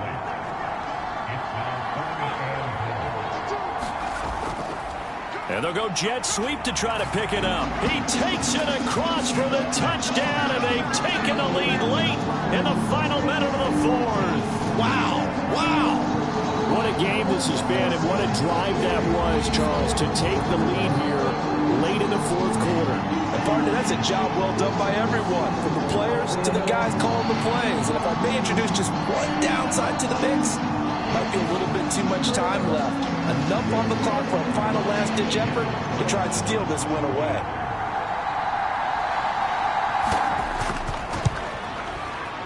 Extra point by Carlson, up and good. And the lead is up to 5. A pretty long drive that time. 11 plays all told. And it's capped off by the late touchdown that puts him out in front here in the final minute of the contest. Taken at the goal line. And he'll be tackled just shy of the 25.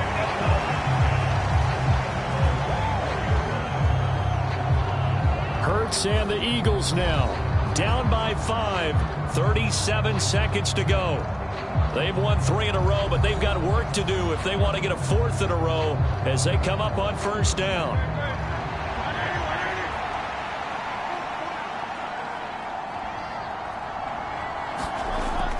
He's back to throw. Hurts fumbles it. And this is picked up by the Dolphins.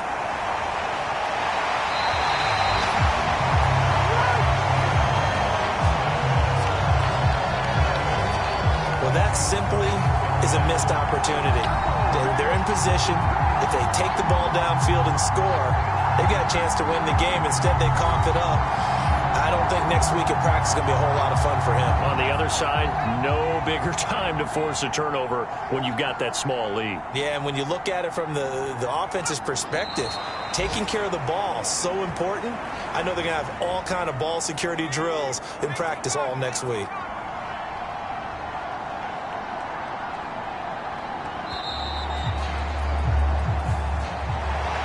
Charles, normally when you see a group score this many points, it's a complete blowout. But instead, they needed every single one of those in this close, high-scoring affair. And, Brandon, I'm still on the edge of my seat after that one because when you have that much scoring and it still comes down to a one-possession game at the end, that's not something we see very often. And in this case, these offenses, they brought it. The defenses, they're going to need some work going forward. So for the Dolphins, they continue their winning ways as they run their mark to 15-1 on the year. So that'll just about do it for Charles Davis. I'm Brandon Gaudin. You've been watching the NFL on EA Sports. For more, log on to easports.com. The Dolphins are winners here as we say so long from South Florida.